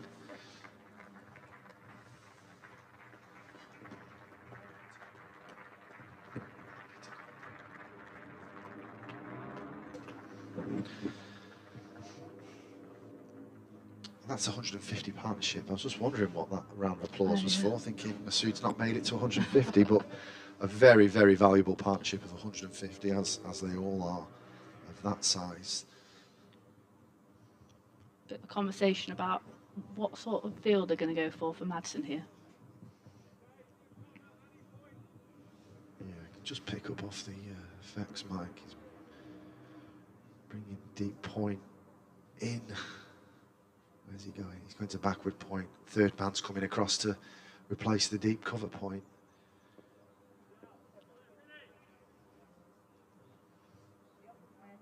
He just Coming in slightly. Yeah. Finn's at the top of his mark then. Off he comes in, tall and trim, past the umpire. And Madsen pats that one back just outside off stump. Finn fields the ball but throws it to his mid-wicket fielder to polish that leather ball up. Outfield's lush, so he should look after the ball a little bit, but hasn't seemed to swing much since that first hour, really. No, there's been a bit. The bounce has been a bit different once he's gone through to Rizwan at the other end. Here comes Finn again, past the umpire, over the wicket. Slightly shorter and wider this time, and it's been a familiar sight of Madsen playing that ball through square point. Just cutting off that boundary option there. It is indeed, but it's very easy, isn't it? It just seems very easy to score and accumulate at the moment. Just keeping it ticking over, which is all they've been doing all day, really. Yeah, I think Sussex didn't utilise that new ball as well as they could have. As Finn comes in again, round the wicket to left-handed Masood. He digs out an attempted Yorker there, fielded by extra cover. Pujara fielding there. Pujara's been everywhere today in the field. You can't keep him out of the game at the moment. Every time you look up, he's got the ball in his hands. So Lauren, how often do you get to play out here at the county ground? I've not played a game here before, ever, Really? actually. I would love to. We could be on a crusade here, live on the BBC. As Stephen Finn comes past the umpire, round the wicket to left-handed Shah Massoud. Hits him on the thigh pad. That was a very hopeful appeal from Stephen Finn as Shah Massoud walks to the other end to take that single. Signalled leg by, so still 1 short of his 150. So where do the Derbyshire ladies, the Derbyshire women play their home games? We play at some of the Premier League clubs All right. around the ground, around the county. Stephen Smith again to the right-handed Madsen this time, over the wicket, approaches the crease. That's full and straight and an on drive, fielded by captain Haynes at mid-on, no run. Hands the sweater of Steve Finn, and that's over. So Derbyshire 243 for 2. 66 overs gone. Masood 149. Madsen 56. Partnership of 152 now. Is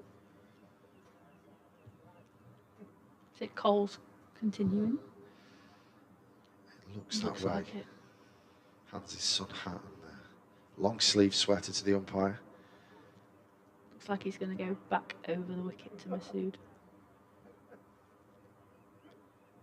Looks like the plan of attack. So Masood 149 from 190 balls as Cole approaches the wicket. And Masood drives that, semi-fielded by extra cover, but it's palmed away, and Masood canters through to 150, raises the bat, acknowledged by the crowd. It's been a brilliant innings, this has. So good to watch. This is why we want this quality type of player in county cricket. I think it adds so much to the game. It improves our local players. Coles is on his way around the wicket to Madsen. Full toss this time, but one bounce straight into the hands of extra cover. Straight back to the bowler, but Madsen just walks away to control the pace of this over. Coles back in now as Madsen taps his bat. Full again, not quite a half volley. And it's patted back and fielded by Coles off his own bowling.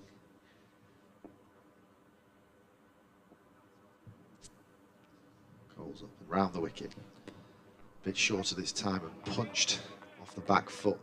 And well fielded by extra cover. Had 5 yards of coverage to his left to prevent the single there. It's what Sussex need. Stem the runs a little bit. Coles is on his way again, round the wicket. And that one is probably the first ball that's left the right-hander there. He's got one to grip and turn past the outside edge of the bat. Bit of bounce as well. Yeah. He's got a few to bounce at times, hasn't he? Yeah. Coles comes through again to complete the over, and this time Madsen is solid in defence as he comes forward. And that completes the 14th over for Coles, on for 42. And Derbyshire are 244 for 2. Yeah, Masood 150 off of 191 balls. Going at a very good rate today. Only a couple of times he's looked slightly off of it, but picked it back up again. Yeah, I can think of maybe 2 play-in misses, 2 kind of streaky shots. It's been probably overcritical. It's been a very, very classy innings from the Pakistani international. So Finn with 44 on his back is coming round the wicket now to Masood from the racecourse end. He stutters, so he restarts his run up. He's up past the umpire now, around the wicket. Masood just hits that on the top of the bounce. A good length ball by Finn, but Masood just hits it with ease on the top of the bounce there, fielded by Point. Just makes it look really easy, doesn't he? I think the conditions are helping that, but he's a very classy customer, is Shan Masood, and he's proving a very, very valuable signing so far. As Finn comes up past the umpire around the wicket, and again brings Masood forward, but solid in defence and fielded by mid-on.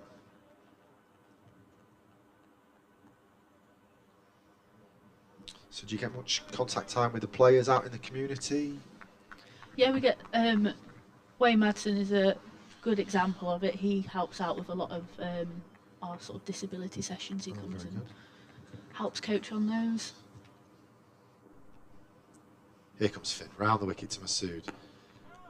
Driving on the up on top of that bounce again is Masood, fielded by extra cover for no run. Pajara again. The ball magnet, I think we should call him from now on. Well, I must admit, on Saturday it'll be my first game of cricket, and I hope the ball comes nowhere near me. I don't want broken fingers I was going to first say, week. my hands are not ready to go outside yet.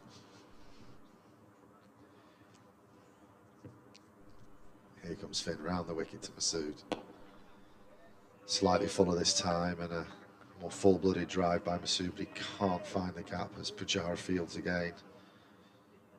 Slight variances in length from Finn, but lots of control now he's come round the wicket to the left-hander. And I think he's getting back into it after he had a big stint where he didn't bowl any with this suspected little niggle we think he might have picked up. There's a big long carcass in it, so he needs to be flexible and bending as he comes in now. And slightly upward drive here as Masood pushes out in front of himself. There's cries of catch, but it bounces well short of Finn in his follow through and way short of mid-off. As mid-off fields. Haynes, the captain, fielding there. His whites are pretty pink now from all that ball shining. Here comes Finn once again, round the wicket. And again, Masood pushes at that, little bit streaky as it goes to the right-hand side of extra cover and deep cover fields for one. There's not been too many shots like that from Masood today. No, so he just needs to get set again after that John 150. Masood's 150 came from 191 balls and included 17 balls. Ground announcer just summarising Masood's 150 there.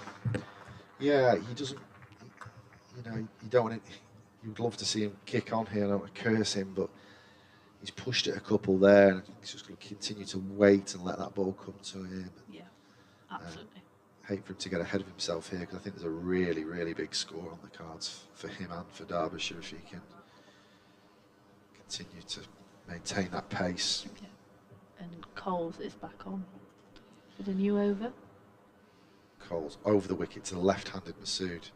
Here he comes, swept by Masood, and it's misfielded by his short, fine leg. Just the single. That's Atkins down there. There's been a few misfields from the Sussex field today. Yeah, they've certainly lost a bit of bounce about them, shall we say, in the field. As Coles comes in now, round the wicket to Madsen, who advances down the track and he lofts that over mid-off. A couple of bounces and it's 4 straight into the advertising hoardings there. He decided to take it. The bowler's on, is he? Yeah, it's the first. Up his rate a little bit. It's the first almost real assertive shot Madsen's played. He's just caressed the ball round the park so far. That was a beautiful shot. Puts the ball back in Cole's corner now as he comes round the wicket to the right-handed Madsen. This time he strays onto the pads and Madsen dinks it into the leg side where square leg fields. That's been the epitome of his innings so far, just nudging it into the gaps, running well. That's all he's needed to do with Masood at the other end, ticking along nicely. He's just had to get him back on strike, hasn't he? Give himself that time. Yeah, it's the perfect kind of partnership, isn't it? Having that aggressor and that kind of player that's kind of good between the wickets, finding the gaps. As Cole comes now. And Masood's a bit more aggressive there as he plays a square drive and takes the easy single to deep cover point. Finn's offered a bit of control from our end of the racecourse end, but since the interval, but still lots of singles and rotation of strike. Comes at a very easy canter as Coles comes in again and Madsen works it to the leg side again, playing a nice little wristy shot into the vacant square leg position.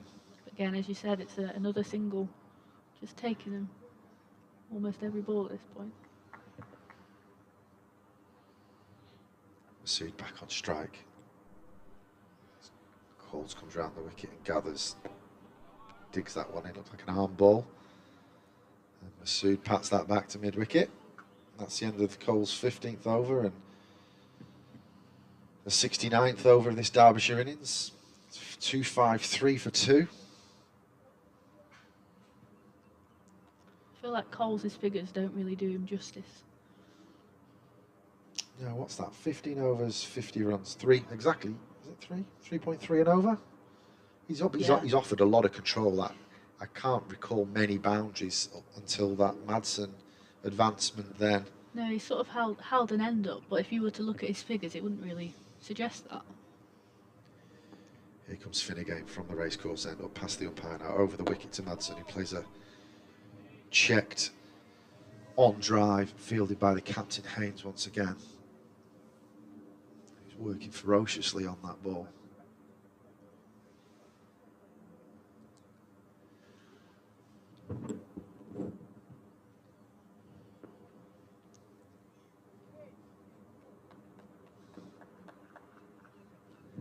Finn turns round, on his way past the umpire, over the wicket to the right-handed Madsen.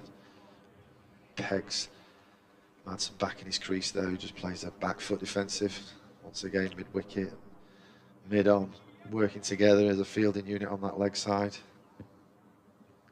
But Finn has slowed the runs down at this end since he's come back on, being a bit more watchful.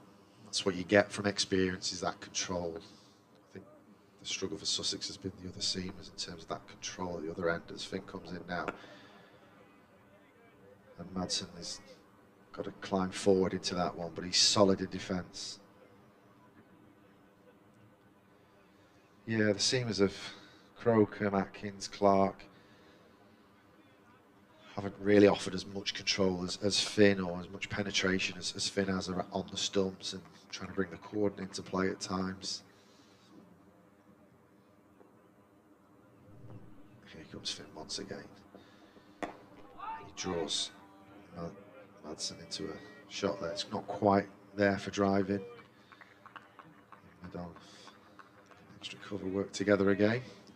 But with the Sussex attack, they're not old players. They've not been around for as long, so you don't expect them to have that sort of control just yet. But as we said, losing that experience of Finn early on really affected them. Absolutely. As Finn comes in once again, and Madsen once again pushes forward and solidly defends that for no run. Yeah, it's really exciting, isn't it, for Sussex? They've got a couple of teenagers in the side, young seamers, led by an experienced player like Finn. Of course you'd want Ollie Robinson to be fit, and maybe the blend of experience and youth is a bit more 50-50. But yeah, if you can pick the positives out of the usefulness of this attack, then it's very Absolutely. hopeful. As Finn comes in once again, he digs this one in a bit shorter, and Madsen works that away to backward square leg. One knee off the ground, as he kind of makes square leg run round for that and work hard. Rizwan takes the catch, and that's the end of another over. 70 overs gone, 2-4-5 for 2. Very steady over from Finn there. Really started to put a little bit of pressure back on the batters, make them think a little bit more. Yeah, I'm just not convinced with this kind of 50-50 field where the dismissals are coming from. Coles is holding an end up, Finn's keeping it tight. Yeah, they don't look like they're going to take a wicket at the moment, do they? How are they going to break this partnership of 163 when you've got two set batsmen?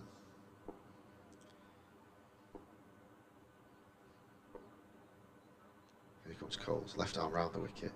And that was fuller than Madsen would have expected to be, looking to play a cut shot there. This one, oohs and ahs as he takes that one up to the stumps.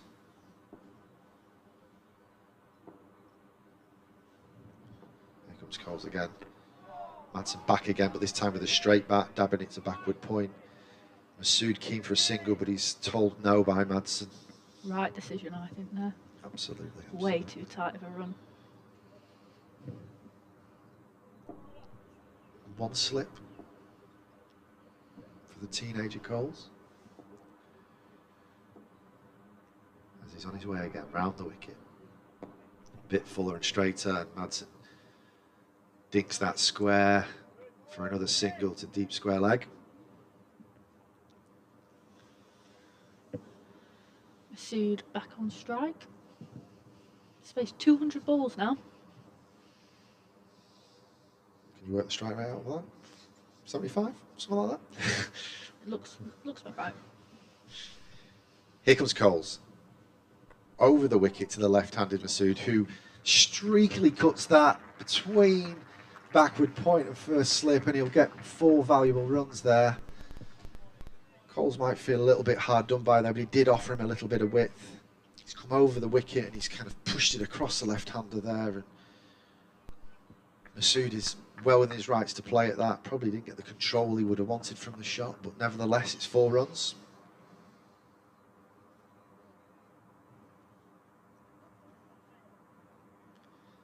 Coles to continue over the wicket to left-hander Masood. He's a bit straighter this time. Masood glances that with ease, working it into the leg side. Another single. Boundary followed by a single. Exactly what you want. Dreamy stuff at the county ground here in Derby. Sun is shining. Coles to complete his over here, round the wicket to the right-handed Madsen. Madsen drops it into the leg side, and great piece of running there by the pair of batters. Masood really drove that run there. He really wanted to get down the other end. It was that teasing little dink as well. The keeper had to go for it. 2 other fielders from the leg side were converging, and that teasing, just drop and run. That's what they've done so well the entire innings. Just really push the fielders.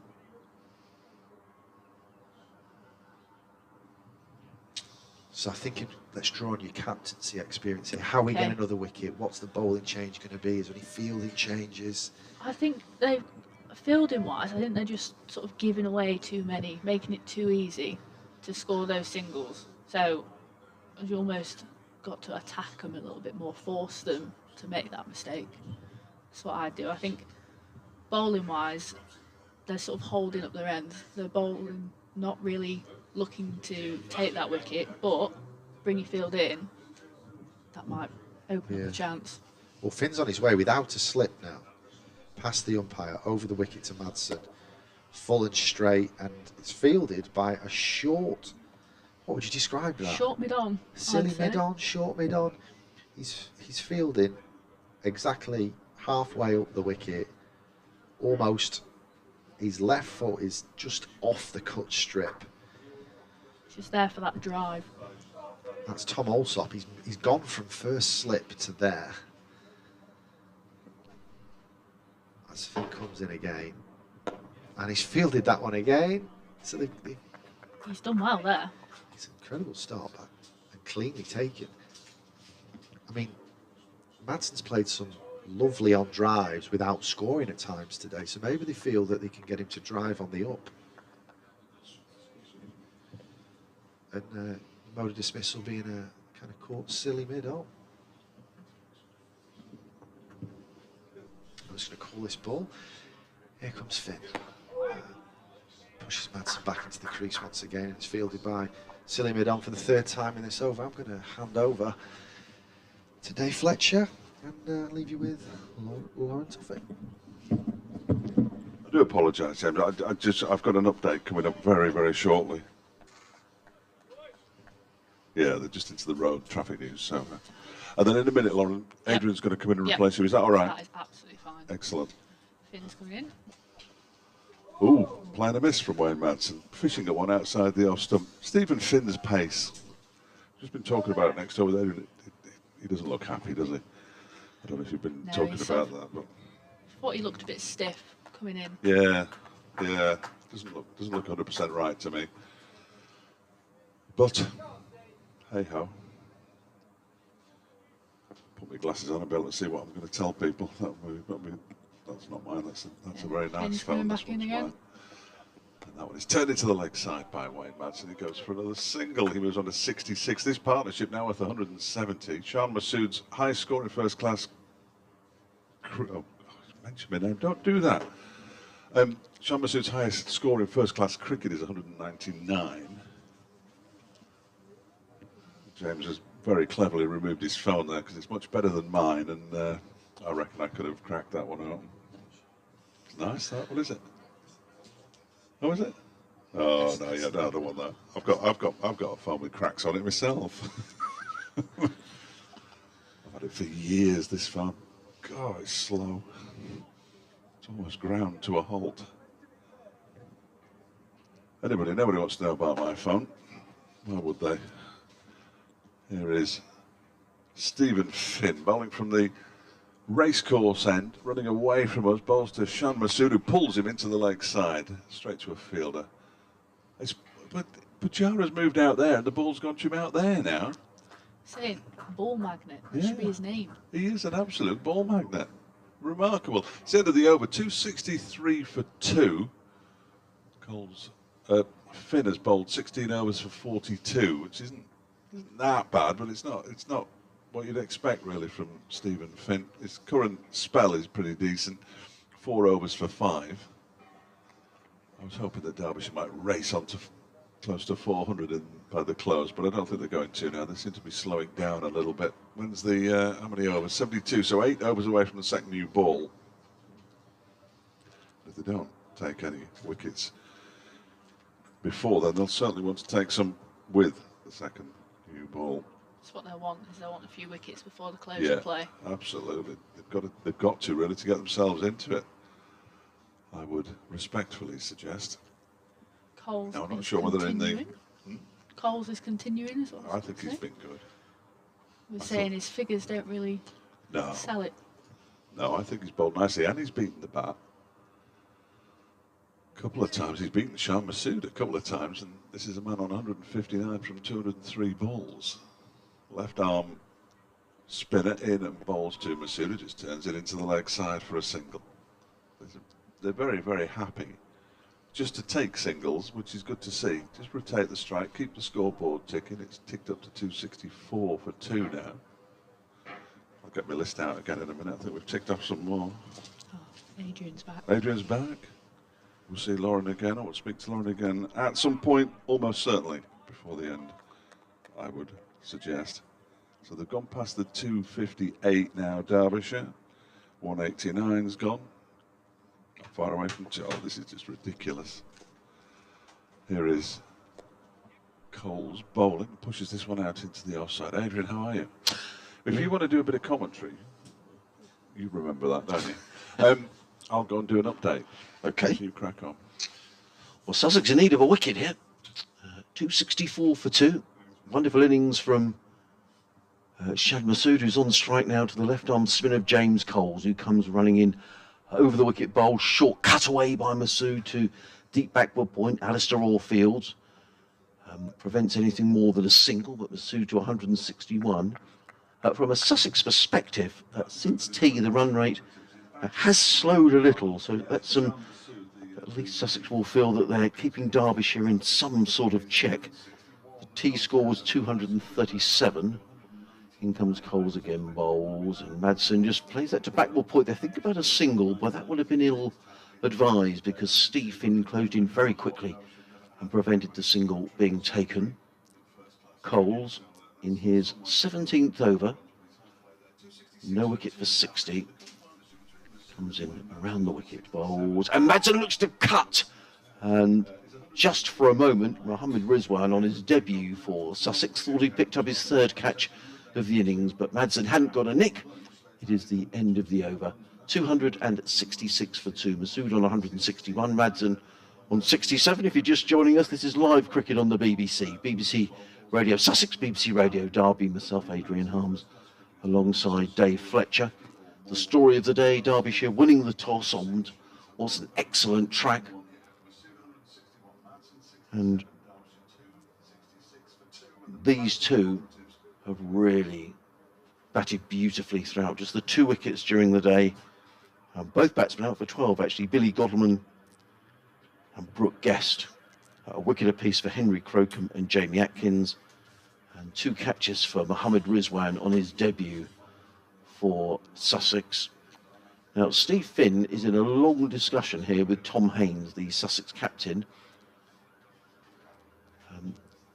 Steve Finn will be into his 17th over. So far, 16 overs, 4 maidens, no wicket for 32. James Carr is back with me. And Steve Finn is a strange field, which I'll describe in a minute, because there are no slips as in comes Finn, running in around the wicket. He's in and bowls and driven by Masood handsomely into the covers Fielded way out in the distance by Ollie Carter, who gets in the throw. One more to Masood. He goes to 162. So to describe the field for the left hand, we'll have to wait until he's next on strike, because it's Wayne Madsen who's on strike. He's on 67. The last wicket went down when the total was on 91. So these two have added 176. I should have looked on the screen because it's there without doing some maths. Steve Finn runs away from us, comes into bowl to Wayne Madsen, who's forward defensively, plays down the offside. And there is no run. And James, who's back with me, Derbyshire batting themselves into a very, very strong position in this match. They are indeed. What a partnership this is. 176 now. 267 for 2. I mean, you'd be looking to get up to that 320, 340 mark for no more, maybe 4 wickets this evening. In comes Finn, the bowls. It's Madsen who's forward again, plays in the offside. There is no run. I'd have thought that Tom Haynes may have half an eye here on the new ball, which would be available to Sussex in another 6 overs' time. But Steve Finn has bowled a long spell here, which would suggest that perhaps he won't take the new ball if and when. I mean, I see no reason why Tom Haynes wouldn't take the new ball. Well, I think it's imperative they do. They've not really been able to make inroads with this old ball. And the new ball did look threatening this morning. Finn in again, bowls. Madsen forward, defensive to a ball of good length. Finn doing a good containing job here for his county. And bowling with a very defensive field. There's a backward point, cover mid-off, sweeper on the cover boundary. On the leg side, there's a short, very straight, silly mid-on, an orthodox mid-on, mid-wicket, and 2 men back on the leg side. There's a deep mid-wicket, a deep square leg, and a fine leg as Finn circles round in front of us and is on his way to bowl to the right-handed Wayne Madsen. He's in and bowls, and Madsen, a repeat performance, plays it to Bajara, who's quickly in on his debut for Sussex and fields in the covers. Bit of a lull, and these two experienced campaigners will know that the new ball is just around the corner. And what they won't want to do, James, is to get themselves out and expose the middle order to, 20 overs or so of the new ball. Yeah, well, I'm struggling to see how it's going to happen. This partnership has been watertight so far. Finn in again, bowls, and Madsen again is solidly forward with a high left elbow and just plays into the offside. And there is no run. End of another Steve Finn over. 17 overs, 4 maidens, no wicket for 43 for the former Middlesex and England man, who's now having a chat to Tom Haynes. And I wonder if that's, or perhaps have a bit of a breather, Steve, and come back and bowl with the new ball when it becomes available. Because of the other opening bowler, or the other quick bowlers, Henry Crocombe, 13 overs, 1 maiden, 1 for 57. So he's going at over 4 and over, and Jamie Atkins, 11 overs, 1 for 49 similarly. So you would have thought that Steve Finn would be taking the new ball, but the fact he's bowled so much after tea does just make you wonder slightly. Yeah, I think that Sussex were looking for a bit of control from the experienced campaigner, and they've got that, but now, it's a bit of a juggling act as to how they get him on for the new ball duties, given it's not far around the corner. Who do you think will be the other new ball bowlers? Well, the 2 bowlers who you might use, but they're both young. Henry Crocombe, who's 20, Jamie Atkins, 19. I mean, Atkins is quick, but we all know with a new ball, sometimes if you're not sort of on the money, the ball can disappear around the ground a bit. Henry Crocombe, I think, does a little bit more with the ball than Jamie Atkins, but he's been relatively expensive today. Yeah. Here comes Coles. Over the wicket to left-handed Masood, who shot leans on one through extra cover, and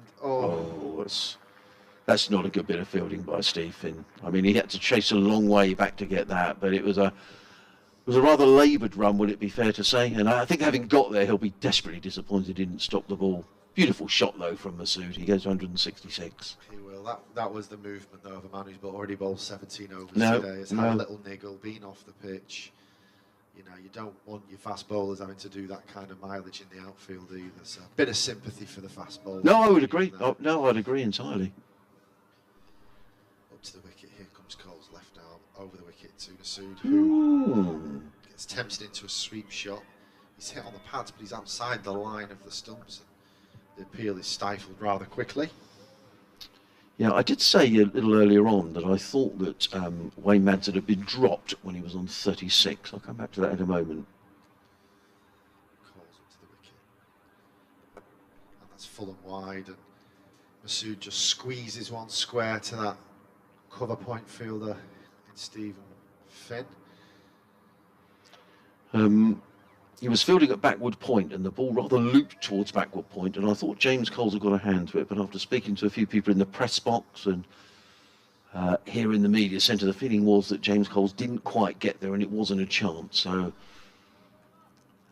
I thought he was slightly on his heels, but it would seem he didn't get his hands to it, so we won't put that down as a drop. Here he comes again, and Madsen just nudges one into the leg side and takes another well-timed single. They've run really well together. Yeah, they have. It's been a feature of the partnership. They've picked up the ones, they've turned ones into twos. They've run really well between the wickets. It's such a cricket cliche, partnerships, running between the wicket, communication, but this has been a masterclass in just that. I would agree. No, I would agree. Anyway, here comes Coles over the wicket to left-handed Masood. And solid forward defensive that's picked up by extra cover. Straight back to the bowler. A bit of rhythm from Coles, to be fair to him, as he's up past the umpire again. Masood has got a top edge on this sweep, but it's gone into a vacant area between backward square leg and deep square leg. One of the very few false shots that Masood has played today. Takes him on to 168. And that's the end of another James Coles over. I think he's bowled tidily, James Coles. As I say, 18 overs, no wicket for 67, but he's like he's spun one or two. Wanders back to his fielding position. Tom Haynes having a chat to... He's given control, I think. Yeah, he has. The unfortunate thing has been they've not been able to rotate the seamers and gather some consistency from the other end. But Coles bowled 18 overs today, as many overs as his years old he is, and you wouldn't think he was such an inexperienced cricketer. I think he's bowled really maturely with lots of control. Now the field for the left hand, we are going to see Steve Finn bowling another over, so that makes the likelihood, I think, of him taking the new ball diminish by the over, really. But it's an interesting field because there are three men close on the offside. There's no slips, but there's a point, there's a short, always two short extra covers, so a ring of three. As in comes Stephen Finn running in around the wicket, bowls and played into the offside by Masood, fielded at backward point by Tom Clark, and there is no run. Interesting field placing. There was just a period just before you came on when I was chatting to Lauren about it, just pushed it a couple of deliveries, and I think there is a theory that now and again he might drive on the up and offer a catch in that short position there, but very creative. Yeah, very creative field placing. Reminds me of a Brendan McCullum type of field. Finn again around the wicket, bowls and driven firmly down the ground, and another quick single taken. And again, that's the umpteenth time today that the ball has been played to the fielder. Masood has set off for the single, and the fielder has taken his eye off the ball and misfielded. I mean, I think there was always a single there, to be honest, but certainly the fact that he calls for the run immediately just puts the fielder under so much pressure. Does, and that's the cat and mouse, isn't it, of first-class cricket, Yep. the long formats of the game, those small margins. Finn turns, runs away from us, coming into bowl to the right-handed Madsen. He's in, and Madsen is up on his toes, plays into the offside. There isn't a single there because Bajara is very quickly in from extra cover for field. 275 for two. Masood 169, Madsen 68. This partnership now worth 184. A lot of traffic. We can look from the media centre here out towards the main roundabout, or one of the many roundabouts in Derby. There's a lot of traffic making its way off for the bank holiday outside the ground. As Finn runs in and bowls, and Madsen plays a very correct forward defensive out into the offside, fielded again by Bajara, and again there is no run. From a Sussex perspective, James, I think one thing they have done since tea, they've sort of applied the brakes a little, haven't they? I mean, we've had 11 overs since tea. The tea time score was 237 for two, so they've added, 38 in the 12 overs since tea. So 3 and over, but they have been rattling on sort of 4 and over most of the time. So Sussex have put the squeeze on slightly as Finn is in again, bowls, and Madsen drives down the ground. And Tom Alsop, who's fielding a very straight, silly mid-on fields. And there is no run. Yes, Finn and Coles have definitely offered lots of control since the tea interval, which has stemmed that run flow a little bit. Alsop's gone to this silly mid-on position, and he's fielded the ball 4 or 5 times there already. Yes, he has. Yeah, Sussex have just sort of done their homework a bit during the interval about how they can dry these runs up. Finn in again, bowls, and Madsen plays this through the offside. There's a misfield by Pajara, who was going one way. The ball seemed to go the other. Either way, he picks up a single. It's the end of another Steve Finn over, who's now bowled 18 overs, 4 maidens, no wicket for 46.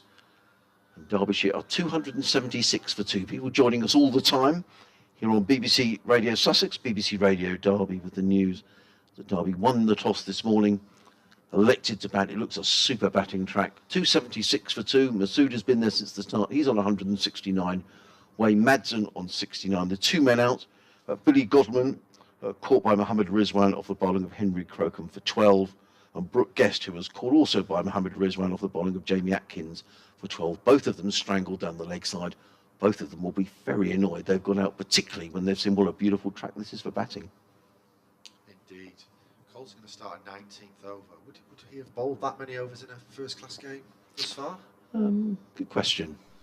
Here he comes now, left arm round the wicket to the right-handed Madsen, who pushes back deep in the crease and cuts it to deep cover point, takes the single. I mean, he's only 18. Made his first-class debut for Sussex when he was 16.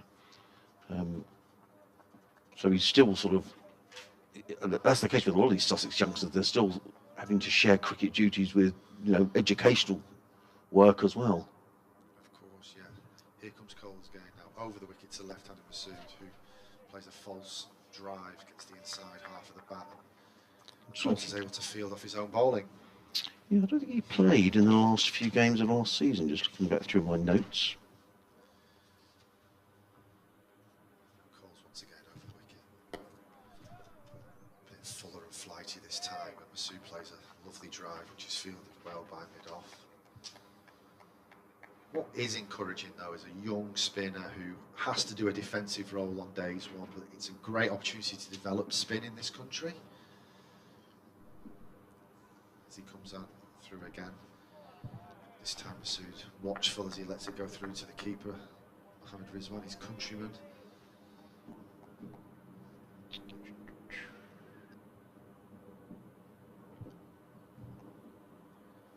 Coles once again to Masood. Pushed back once again with a straight bat from Masood and fielded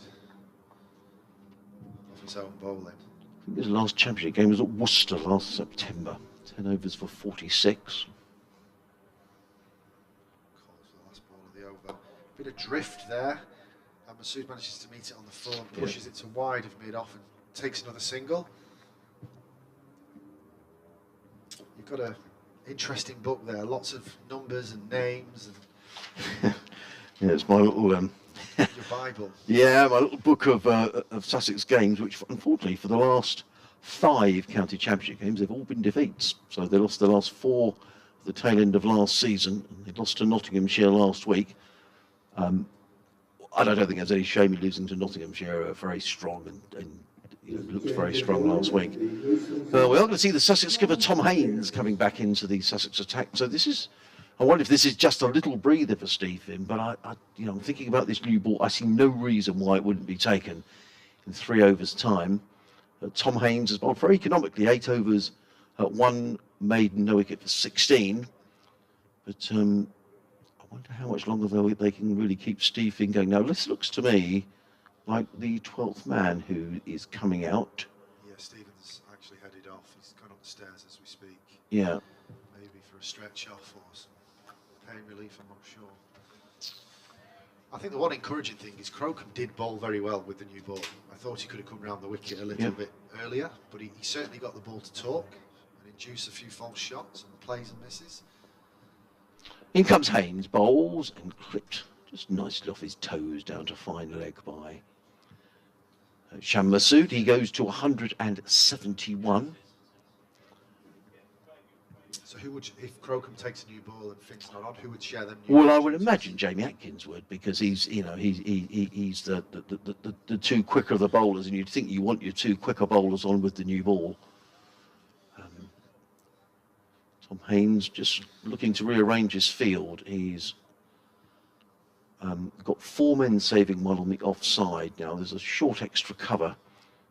Tom Alsop going in there, backward point cover mid-off, sweeper on the cover boundary, then a mid-on, mid-wicket, deep backward square and a fine leg as in comes Haynes over the wicket bowled to right-handed Madsen, who chops this one down to third man. There's a comfortable single because Ali Orr needs to move to his left a little finer to field, which he does, but not before Madsen's gone through for his 71st run, and this partnership now within 11 of a double century. The last wicket went down before lunch, so these two have been in together a long time. Yeah, the lunch score was 108 for 2. Wayne Madsen had 3 at that stage. In comes Haynes and bowls and clipped onto the leg side by Sham Masood, who's played some beautiful shots. He's been, in terms of how quickly he's scored, he's actually slowed down a little since tea. But he's, even when he seems he's bogged down, he's picking up the ones and just keeping his score ticking over. Yeah, that's been the impressive thing for me, is actually, you know, in golf you would call it that short game, that middle game. Haynes is in bowls and Masood covers up and plays into the onside at mid-wicket. There is no run. That ability to squeeze a single out of a dot and a 2 out of a 1 has been really, really interesting to watch. How he's built that in. The scoreboard's never really stopped moving, even if it's just 2 and 3 and over at times. Times it's been 4s as well, but constantly cat and mouse with the Sussex bowling attack.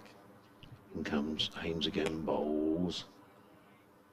Line length from Tom Haynes, and actually his figures are the most economic by a distance actually of the Sussex attack. 8 overs and 5 balls, 1 maiden, no wicket for 18. So he's only going a little over 2 and over, Tom Haynes. In fact, if he gets through this delivery, it will be exactly 2 and over. Comes in around the wicket, bowls, and indeed it is a dot ball. So that's a fine tight over from Tom Haynes. Exactly what Sussex need. Just trying to keep the batsman quiet. 280 for 2. Masood 171, Madsen on 71. Yeah, I think what Haynes offers from round the wicket, bowling those away swingers to left-handers, he brings the 3 dismissals into play, which makes me think if Sussex had a part-time off-spinner that could come round the wicket to left-hander, albeit we're getting close to the new ball now, that might have been another ploy. But if you've not got a decent enough part-time off-spinner in your team, you can't really do much about that. It's another area where Sussex, unfortunately, Jack Carson, who had an excellent, certainly early part of last season, young Irish off-spinner, out with a knee injury, and it's a real shame for Jack because Sussex would have absolutely liked to have him here. Coles is returning for a 20th over, left arm round the wicket to the right-handed Madsen, who works it into the leg side once again to that vacant square leg position for a single. As much control as Coles has offered, they've just not been able to settle with this right-hand, left-hand partnership, have they?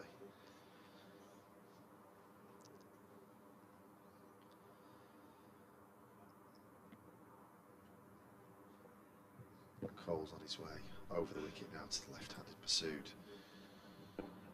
Masood solid in defence as he pushes that back. Coles fielding off his own bowling. Just another lull as the traffic flies away in the distance there. There's a lot of it as well. There is indeed, as Coles bowls. Masood works into leg side with a loud shout of no. George Burrows is the 12th man for Sussex. I think Steve Finn is still off the field. Yes, he is. Coles up and over the wicket, feeds the cut shot, and that's a lovely back cut back Masood. He turns and looks for a second, but he's not able to make it as the fieldsman comes round and cuts that off.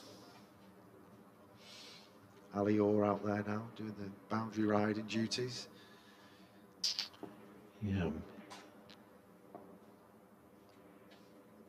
Coles round the wicket to the right-handed Madsen.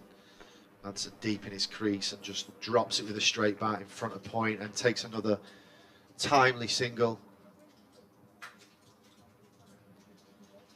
This is mastery of running between the wickets. No, it is, absolutely. No, these two have played it really, really well. And his partnership now with 192. Cole's on his way to complete his 20th over. Left arm over the wicket to the left-handed Masood, and Masood pushes that back. 79 overs gone, 283 for 2. Yes, live cricket here on the BBC. BBC Radio Sussex, BBC Radio Derby. Myself and James Carr, although Dave Fletcher is going to come back and join us. And it's been a terrific day so far for the host. Winning the toss, batting first. On a good pitch, fast outfield. They really have tucked into this Sussex attack. We were saying since tea, the run rate has slowed a little, which will be good news for Sussex. The new ball is available in 1 over. Yeah, they'll take it, won't they? I just see no reason. Well, we were just saying, about Steve Finn bowling quite a bit after tea, which makes you wonder, well, he will take the new ball, and I rather suspect he won't, particularly as he's not on the field at the moment. That won't help him, will it? No. So you'd imagine it'll be Crocombe and Atkins. So even taller person has replaced him. George Burrows. In comes Haynes. Bowls and clipped away by Madsen to pick up his 74th run. 284 for 2. As Derbyshire continue on their way. And I was just saying, Fletch, that with the new ball available, I mean, these have been around long enough to know they won't want to suddenly lose a couple of quick wickets here and expose the middle order, because, 284 for 2 can very easily, with a new ball, become 310 for 5. Oh, I mean, it happens. Yeah. By the same token, they could get away again with the new ball. In comes Haynes. Round the wicket, bowls, and a loud appeal. We are by no means wicket to wicket here, but to me, it looked like it might just be drifting down the leg side, and it was an appeal, a long appeal, but it lacked a bit of conviction for me. Yeah, it did. I think it was more out of hope than expectation, wasn't it, in the end? I would agree. Bless them. The sun, which has been sort of in short supply today, is out at the moment. The forecast for the rest of the weekend is good in this part of the world, as in comes Haynes round the wicket, bowls, and driven firmly down there. A good stop by Tom Alsop, who's in there at a silly straight mid-off. And there is no run. No slips, backward point, cover mid-off, silly mid-off, sweeper on the cover boundary, mid-on, mid-wicket, and 2 men back on the leg side. Tom Haynes glances up towards the media centre. Terrific facility this, we've got just a wonderful view. As in comes Haynes and bowls, and driven again by Masood, again straight to Alsop at silly mid-off. There is no run.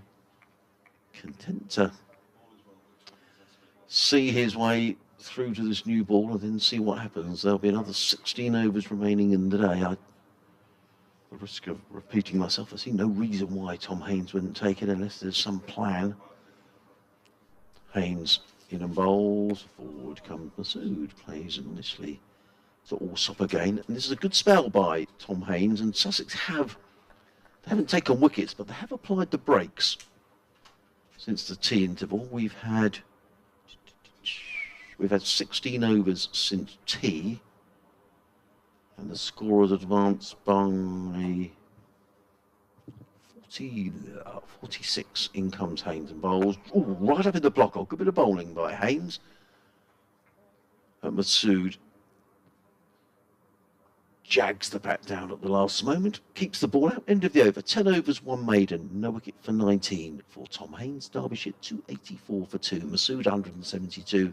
Madsen is on 74. Now let's wait for the umpire, and let's see whether the new ball is going to be taken. And I'm almost certain that it will be. Jamie Atkins, I think, is going to take it at the far end of the ground, the city end. Is it going to be Jamie Atkins? No, they're not taking the new ball. Well, I'm surprised. It is going to be James Coles again. So I thought that they would take the new ball, but perhaps they feel they've slowed the run rate down enough. They don't want to take it, and maybe with Steve Finn off the field, perhaps Sussex are feeling that their options are a little limited, and they've managed to slow the run rate, so they're happy with the way things are going. Anyway, the new ball has not been taken. Coles in bowls, and Madsen eases that into the offside, fielded well by Tom Clark. And again, there is no run. 284 for 2. Coles again. Sussex making another change in the field. The slippers come out. There's a short extra cover. Give you the rest of the field in a minute. Coles on his way again, bowls. Madsen forward, plays to Allsop. He's in there at that short extra cover position. I'm a bit, well, so I'm surprised they haven't taken the new ball. Steve Finn isn't on the field, who would be the strike bowler, but I can see why they haven't really taken it. Coles again in bowl. Short cut away by Madsen. More runs here to the sweeper on the cover boundary, who is Ollie Carter. Gets in the throw. One more to Madsen. He goes to 75 and the total 25 for 2. I'm no expert, clearly. But if they took the new ball, Stephen Finn has been bowling way below the pace that I would have expected to have seen him bowl, but it could go to all parts. Yes, it could. It could go to all parts.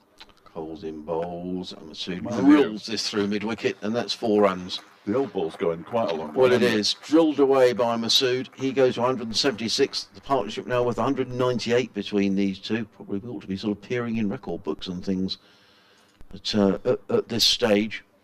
Lovely shot. But by the same token, you know, the new ball might disappear around the ground, but you might pick up a couple of wickets, Fletch. And I feel that the position Sussex are in here at the minute, that I'm not sure there's an awful lot to be lost. I mean, apart from the fact you strike bowlers off the field, but he did bowl with the old ball up until when the new ball was virtually available. So it didn't make a lot of sense. No, really. no. Coles in again, bowls wide outside the off stump, cut away by Masood. He goes to 176 and to within 1 of the 200 partnership, which I think should have your commentary on it. Oh, really? Mr. Fletcher, okay. Yes. Okay. It's very kind of you, Adrian. I'm not used to this. Here is Coles, comes in and bowls to Wayne Madsen, who pushes this out into the offside, and there is the 200 partnership between Wayne Madsen and Shan Masood. Wayne Madsen's got 76 of those 200 runs. Masood has dominated, and they go and punch gloves, of course they do. In fact, they shake hands, that's good to see, in the traditional manner. 291 for 2 now, Derbyshire, at the end of that over. Masood 177, Madsen 76. They've added 200 for the 3rd wicket. And they've added him in good time as well, 337 balls. Am I off air here, Fletch? I could see James was... You stay until you're updated. Okay. Yeah, that's all right. Lovely. I've got another 20 minutes, so that's Yeah. good. We can have a natural... Well, Sussex aren't going to take this new ball because Tom Haynes is going to carry on. But I suppose you could say, well, the ball is soft, and so theoretically runs should be harder to come by. Well, that's the only thing I can think, really, because it's not they haven't got a ball that's reversing or anything ludicrous like that, have they? He's having a chat here, isn't he, Haynes? Is it Haynes with Pujara? Pujara, yeah. Who's obviously a very senior cricketer, and will have undoubtedly have been in, regardless of how good he is, it will have been in this position. He just waved there, Tom Haynes. I think they're going to take the new ball because Tom Haynes then he had a chat to Pujara. Pujara signalled to James Coles. In comes Haynes, bowls, clipped away by Madsen to deep backward square, fielded there by Ollie Carter. And one more to Madsen. He goes to 77. I can see Sarah Taylor down here just having a word to James Carr, who's popped down to say hello to her. I just saw that a signal was made to James Coles, and then Tom Haynes pointed to Henry Crocombe. Right. So I wonder whether the new ball might be being taken off. I mean, I just cannot think of a reason why. My view. I mean, everyone's got their own view on the game, and that but I just think in this position, you might go around the park, but you might just pick up a couple of wickets. Haynes in bowls and played easily and comfortably by Masood to mid-on, and there is no run, fielded by George Burrows. Having said that, Henry Crocombe isn't vigorously warming up at mid-wicket, so I may have called that completely wrong. Keeper Mohammed Rizwan is standing up. 4 men saving one on the offside. Sweeper on the cover boundary. Haynes comes in again, bowl to Masood, who's forward and is content just to play to mid-wicket, and there is no run. Tom Haynes in his 11th over, by far the most economic of the Sussex bowlers. I think he's bowled well. I think Coles has bowled all right, but his figures don't I would agree. suggest it really. He's beaten the bat, he's got the edge, but he's bowled 21 overs for 79, which seems a little harsh to me. Haynes in and bowls, and forward comes Masood and just eases that to backward point where it's fielded by the aforementioned James Coles. Masood to 177, 293 for 2. Well, whatever way you want to look at it. Derbyshire batting himself into it. And, you know, can you offer us any help in terms of what this pitch might do as the pitch goes on, the match goes on, Dave? Well, day 2 is generally the best day to bat. Right, okay. Which isn't necessarily what you wanted to hear, I don't suppose.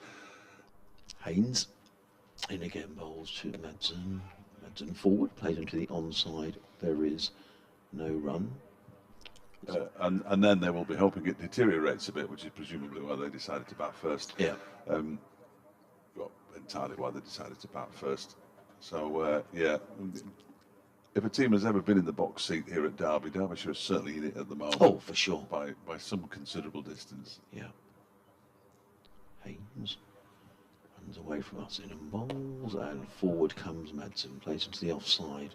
There is no run. Now, Henry Crocombe is striding purposefully towards the city end of the ground. He's taking off his cap, and I think that Pujara has persuaded Tom Haynes it might be a good idea to take the new ball. And I think that's fair enough, in all honesty. Yeah. He's taking off his jumper, he's taking off his cap, and this is going to be... They must have had the new ball in their pocket for a while, but I thought, has he got it now? I don't think he's given him the new ball. Maybe he's going to bowl a loosener. So they've delayed taking the... Oh, Steve Finn is now back on the field as well. Is going off. Yeah, he is. So George Burrows is staying on. That Steve Finn is, I reckon, probably taking over captaincy duties. And Sussex have taken the new ball 2 overs after they might have done. The fact that Steve Finn went off, I'd imagine he's going to come back. I have to say, I don't completely understand the regulations. I'd need to ask Graham Irwin, the Sussex scorer. Yeah, it's usually, I think within half an hour you're not too bad, are you? Right, you can come back on and bowl straight away. I think so. But I wouldn't swear to it. There are that many regulations. Yeah, I'll ask Graham later what the situation is with that. Having said that, they're going to take... He's bowling with the old ball certainly at the moment, Henry Crocombe, because look at the field. I mean, if you'd taken the new ball, you'd have lots of slip. Well, you'd have lots of slips. You'd have a couple of slips in at least, wouldn't you? So he's bowling with the old ball at the moment. Well, there's me saying they're going to take the new ball. Crocombe is back into the attack. He's bowled 13 overs, 1 for 57 so far. Just a quick email from Simon, who's at home in Exeter listening and watching the live stream. This season has been the first time in years, he says, I've not watched our batting from behind the sofa. I think you know what I mean. Absolutely. I've had to watch it from a commentary box. Crocombe then from the city end bowls to Shan Masood, who cuts him away, and he's going to get at least one. I think he might only get the one as well. Yeah, they're going to settle for a single, and Masood moves on to 179, 294 for 5. If the Middlesex game and this one so far is anything to go by, it should be an exciting season. He says, I'm looking forward to seeing the lads perform well, perform soon. Keep up. He calls it great work, but it's just work, really, isn't it? Yeah. So it's very kind of you to suggest it might even be work, but You're too modest, Fletch. It's the 95th partnership for Derbyshire of 200 runs or more in first-class matches. I'm indebted, of course, to David Griffin for the latest of the Griff stats. Nick says, welcome back. Have Derbyshire lost the live link? I don't think so. Here is Crocombe in and bowls, and that's pushed into the offside by Wayne Madsen. He might have sneaked through for a single there as the fielder, whose name I don't know, I'm afraid. Oh no, it's Tom Allsop. I was looking down the wrong side. Ran over the ball, but there was somebody backing him up, so he was okay on that occasion. Good to have you back as well, Nick, listening. Another one of our regular listeners. It's so good to link up again with all these regular listeners, which is nice. This one's on the leg stump and turned into the leg side by Wayne Madsen. He moves from his shirt number score to 78 now, the partnership up to 204. I've already looked up the record, Adrian. And? I'll tell you in a minute. Okay. No, well, I can tell you now. Well, I can't because I've moved on, but I go back, I think, the third wicket record, highest partnership, this is the third wicket, isn't it? 215. Ooh.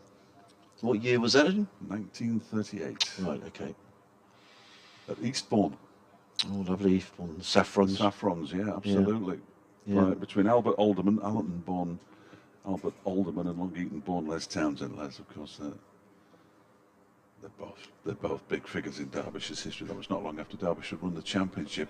Crocombe bowls and Masood defends. Still haven't taken this new ball, so I mean, there's me saying, here comes Crocombe, they're going to take the new ball, and they haven't. So what Pajara said to his captain was, get the quick on, Get the quick give on. him the old ball. Yeah. The only thing I can think of here is that maybe they feel that the run rate is slow to an extent that they just want to get through to the close. But I don't know. That seems an odd tactic to me. Crow comes in again, and Masood just guides this one down a third man. Comfortably fielded down there away to our left by James Coles. And there is no run. That big stand came in second innings of the match. There was only 2 innings, sadly. It was a 3-day game back in 1938. Sussex bowled out for 279. Derbyshire making 392 for 4 in reply. Lots of the 1936 championship winning side played in that game for Derbyshire. This next delivery from Crocombe is guided by Wayne Madsen's backward point. Comes in off the boundary to do the fielding. He moves on to 79 now, 297 for 2. No cricket at Eastbourne this year for Sussex. Every game is going to be played at the county ground, but sort of very much a post-COVID decision that was made last week. But we spoke to John Philby, who's the new chairman of Sussex, who came on and gave us an hour of his time last week. He said, but absolutely, the feeling is that Sussex want to go back to playing out grounds, so nothing at Arundel, Horsham or Eastbourne this year. What are Derbyshire doing? Are you playing some Chesterfield? Or? Yeah, they play Middlesex in a 4-day game at Chesterfield. They've got a T20 against Yorkshire and a 50-over game against Yorkshire, all at Chesterfield. All at Chesterfield. Yeah. I've never been. Is that a nice ground? Where Yeah, it is. You can see the spire, which is what you want to see. Yeah. Sean Masood's just down, stretching out his hamstring. I think he'd be all right. I think he's just tired. Yeah. I've neglected my Twitter, and I do apologise. Chris says that we were talking about Derbyshire overseas players. I'll get back to that in a second. Tom Haynes, carrying on from the racecourse end, bowls to Madsen, and Haynes deflects the ball onto the stumps at the non-striker's end, but Masood was clearly in his ground, and it's a dot ball. Chris says, we're talking about overseas players for Derbyshire. Of course, I didn't name them all, but he says Dean Jones and possibly Adrian Kuiper, who was unheralded at the time. John Wright says David Taylor. Absolutely, John Wright, no question about it. Haynes in bowls, and Madsen helps that. That could escape. Good diving stop by Carter. There is no run. Oh, this is a question. Daniel King, enjoying the season very much after the trauma of last season. Do you happen to know, clearly the answer to that is no, the highest score by a batter making his first century for Derbyshire? There can't be many more than Sean Masood's current knock, he says. That's a great question. That'll be straight on to David Griffin. Haynes again, over the wicket bowls. Madsen drives firmly to mid-off, but doesn't beat James Coles.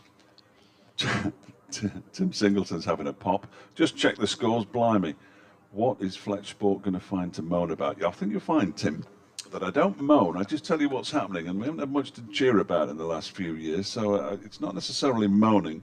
Haynes in again, bowls. Madsen on the back foot steers this into the onside. Again, there is no run, fielded by Clark. It's a very nice tweet from Jack Timon as well, who was here earlier on today, talking about what a week he's had. He's interviewed a hotel owner in bed. He's driven a tractor. He balanced a brick on his head. He's the breakfast reporter. He's right, okay. to do these things. He tried to rename a village yesterday. Okay. He snuck into Twiggy's house this morning with my help. Haynes in bowls, and Madsen wants to cut that one away. Only as far as backward point, fielded by Orr. Again, there is no run. And spent the morning, he says, with me at the county ground. He's put 2 pictures on, and I'm not on either of them. Well, that's not very nice. Jack, what's going on here, mate? I know you won't be listening, so I'll have a little word with you later. Keep those tweets and text and not text. Well, you can text me if you know my phone number, obviously, but I'm not giving it out. Haynes, final ball of his 12th over. Good figures, 0 for 21. He's in on bowls. And Madsen, in the air. And that very, very nearly went as far as Tom Clark at mid-wicket. There is no run. End of the over. 297 for 2. Masood 180. Madsen on 79. My thought that the new ball was imminent is proven completely wrong, because despite Henry Crocombe coming back into the attack. Sussex have declined to take it. We've got an email on sussexcricket@bbc.co.uk from Clive Jacobs, who says, thanks for the coverage, although it's painful listening for Sussex fans.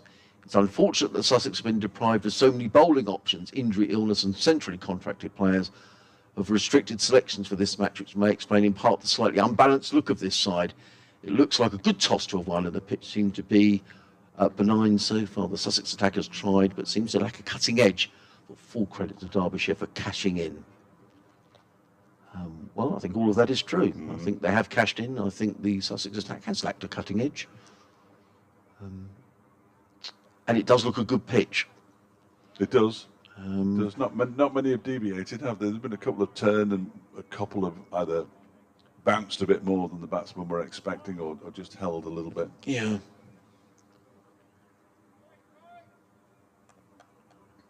It's me, isn't it? It's you. It's Crocombe from the City. And bowling to Shan Masood, who just dabs this down backward of square into the offside. It's fielded by Mohammed Rizwan, who runs around from wicketkeeper and throws it in after discarding his right glove. Yeah, Derbyshire have added 60 in the 20 overs since tea. So they were rattling on, got forward over for the best part of the day. So Sussex have done a good job in stemming the flow of runs, but they haven't taken any wickets. Yeah, the overall rate's down to just over 3.5 as Crocombe bowls, and that's driven square out onto the offside by Shan Masood, who picks up another single and moves to 181. Madsen 79, partnership 207, 298 for 2 now. As you go around the country, and it's Nottinghamshire 258 for 5, Durham 275 for 4, Surrey 268 for 3. They're in danger of being the high scorers of the day here. Derbyshire, Lancashire have got 295 for 4 against Kent. Gloucestershire 226 for 8 against Yorkshire. That's a good recovery, because I think they lost 3 wickets for less than 100, Lancashire.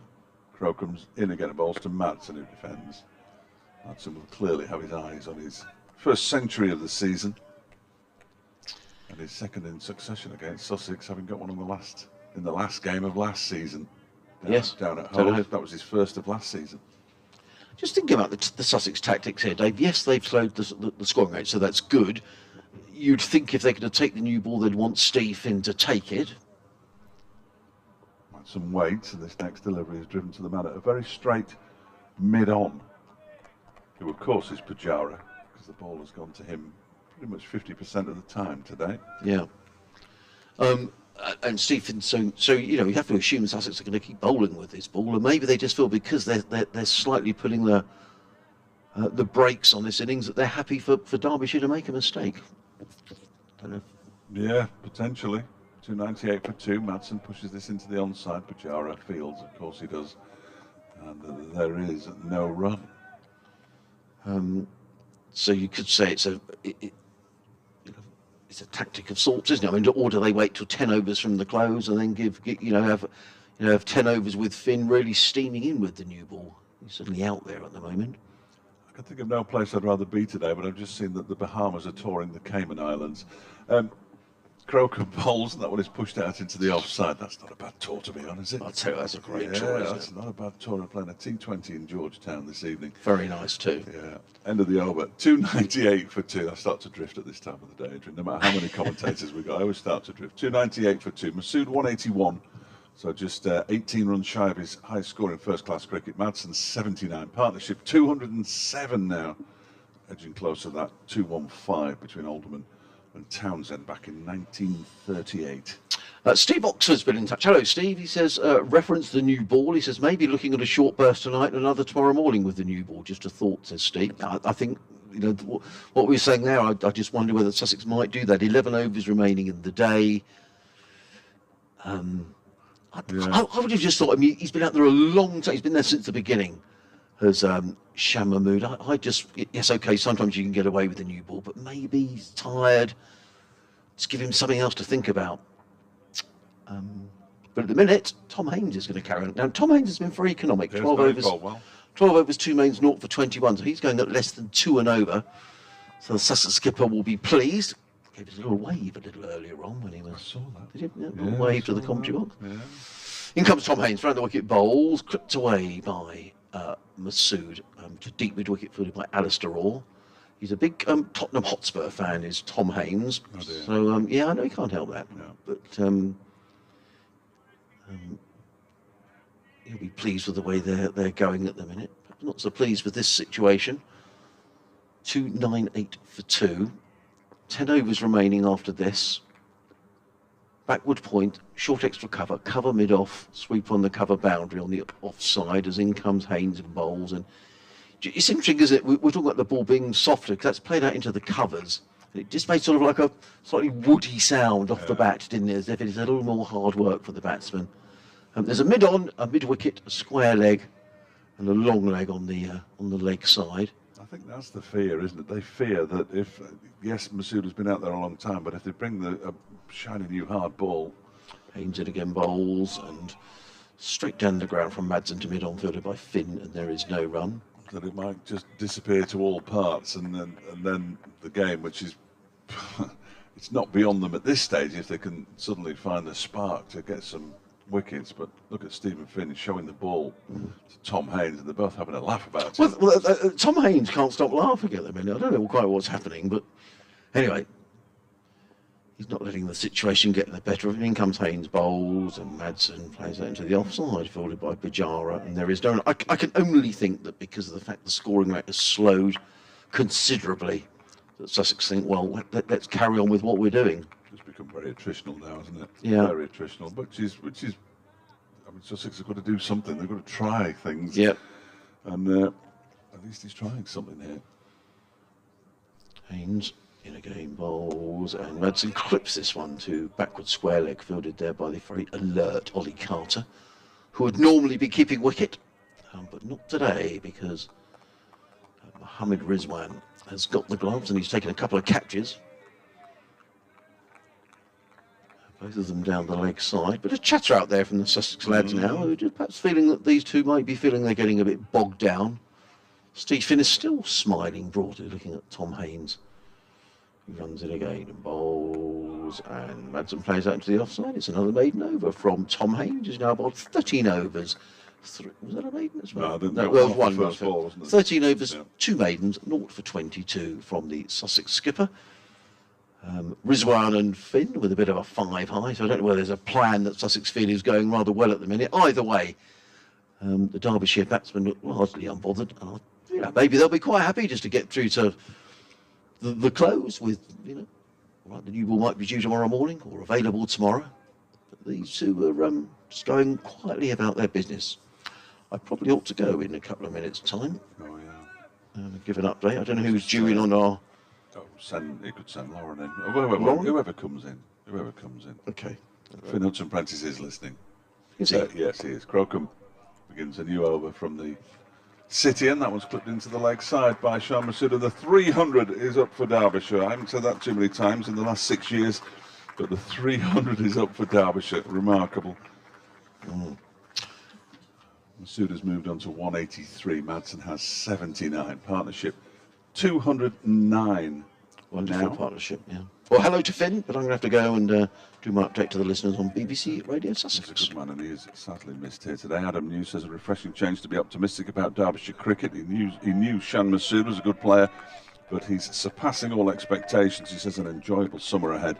David McCardle, you have to wonder what's going on with Arch. Well, I don't think Arch is fit. He's had an elbow operation. You're right, it's not as if Sussex are necessarily blessed with options. So that's where we are there. And Lauren Tuffrey, the Derbyshire women's skipper, is back with us as Crocombe in and bowls. He's got Madsen strangled down the leg side, he thinks, but Madsen's going nowhere. Madsen's a walker, certainly a reputational walker, and if he doesn't walk, then it's not out. What a ball to come back on as well. And another strangle down the leg side, unbelievable. No, he is absolutely a walker. He got the Spirit of Cricket Award for walking. That's in cricketing terms. He doesn't just wander around, obviously. You know what I mean.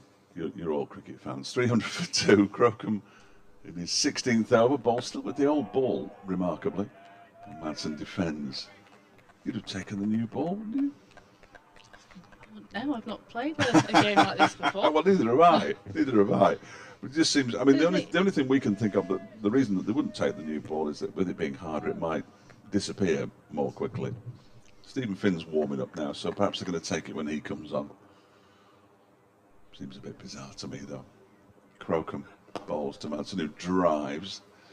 Just can't quite time this old ball anymore. I'm not even sure it's spherical. So Stephen Finn and Tom Haynes having a good old laugh at the ball.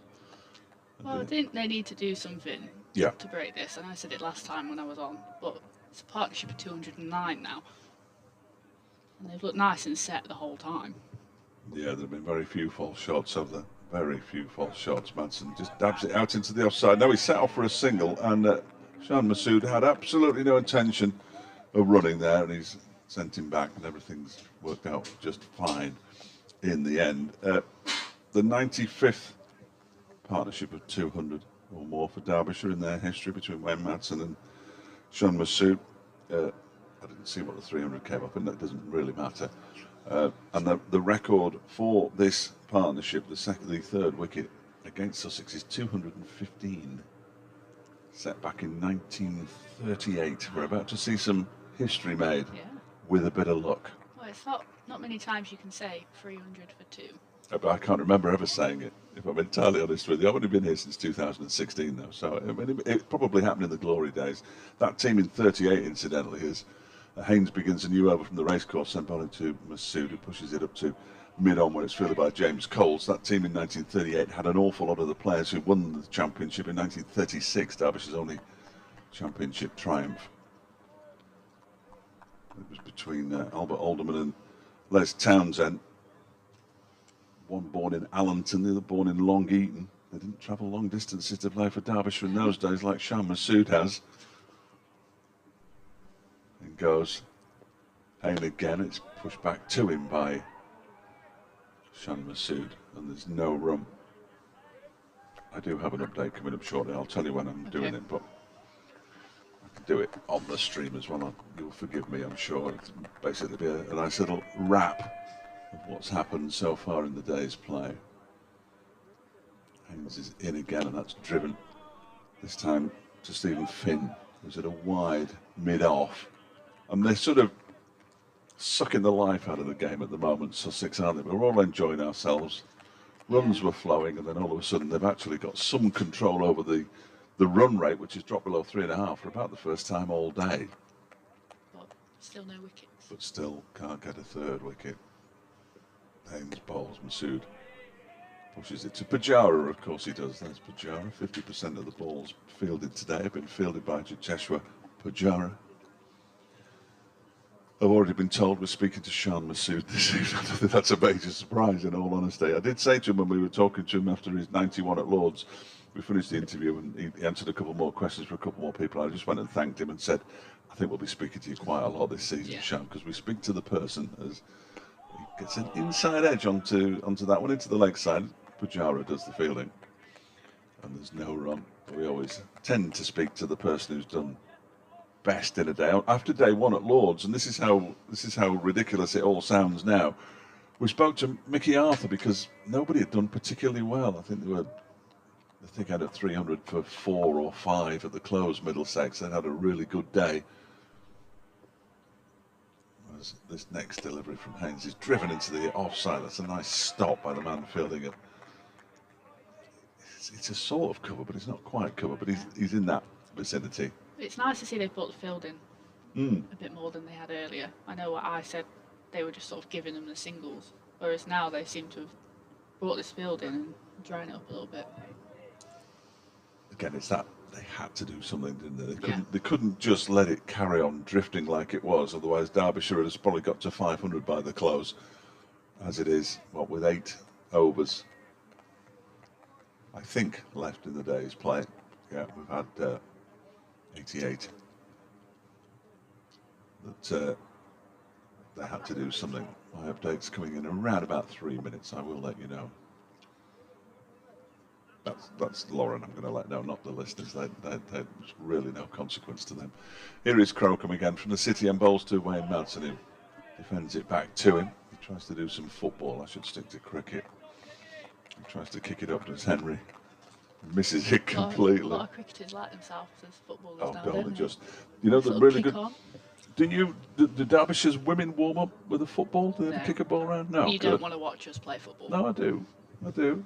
It's a I lot, don't of, wanna lot watch- of straight legs. In all honesty, I never want to see a football on a cricket field ever. As Croker Bowles put a lot of effort into that one. He could do with a new ball there, because that one just bounced like a tennis ball into the bat of Wayne Madsen. Well, Mickey Arthur, no footballs. No footballs on the cricket pitch at all, and I'm entirely in favour of that. You see a lot of warm-up injuries, don't you? Don't you? They do have it's quite a bit, it's almost like a medicine ball. They have a medicine ball and a tennis ball, and they pass it round in a circle. It's Crocombe Bowls, and that was turned into the leg side by Wayne Madsen for a single. He moves on to 80 from 202 deliveries. Masood's 183 has come from 250, so he's slowed down. He got to his century in 121 balls. So definitely they put the brakes on Shan Masood to a degree, but he still looks pretty good out there. Might take him a while to come out for the interview, as this one is turned into the leg side. That's a nice shot out towards a straightish mid-wicket. They're going to come back for a second as well, as the ball is eventually fielded out there by Tom also. And I don't know whether they realise, but he's a left-handed thrower, so he had to pick it up and then turn his body around, so there was plenty of time to get back for the second. They usually know, don't they, batsmen at this level, whether somebody's right-handed, You pick left-handed. it up quite early on, don't you? Allsop has spent a lot of the day in the slips, but there aren't any of those now. 303 for 2. That one is edged all the way along the floor for 4 runs by Masood, and he moves to 189. That was a false shot. There haven't been too many of those from Shan Masood today. I think a bit of tiredness might be setting in. The partnership has gone up to 216, which is a new record for Derbyshire for the 3rd wicket against Sussex, beating that one from 1938. And I'm now about to do an update. And it's still going well, Martin. 307 for 2 now, Derbyshire. It's been absolutely remarkable. Shan Masood and Wayne Madsen have now added 217 for the 3rd wicket, and that is a record that has stood since 1938. Albert Alderman and Les Townsend, 2 members of the Derbyshire County Championship winning side of the mid-1930s, down at Eastbourne, put that on. These 2 have surpassed that. Shan Masood has 190, Wayne Madsen has 80. Earlier on today, well, they must feel like they've missed out a little bit. Billy Godleman and Brooke Guest both out for 12. They were 91 for 2 when these 2 came together, and Derbyshire are now 308 for 2, and we have got 7 overs left today. Is a 300 bowler, Tom Clark.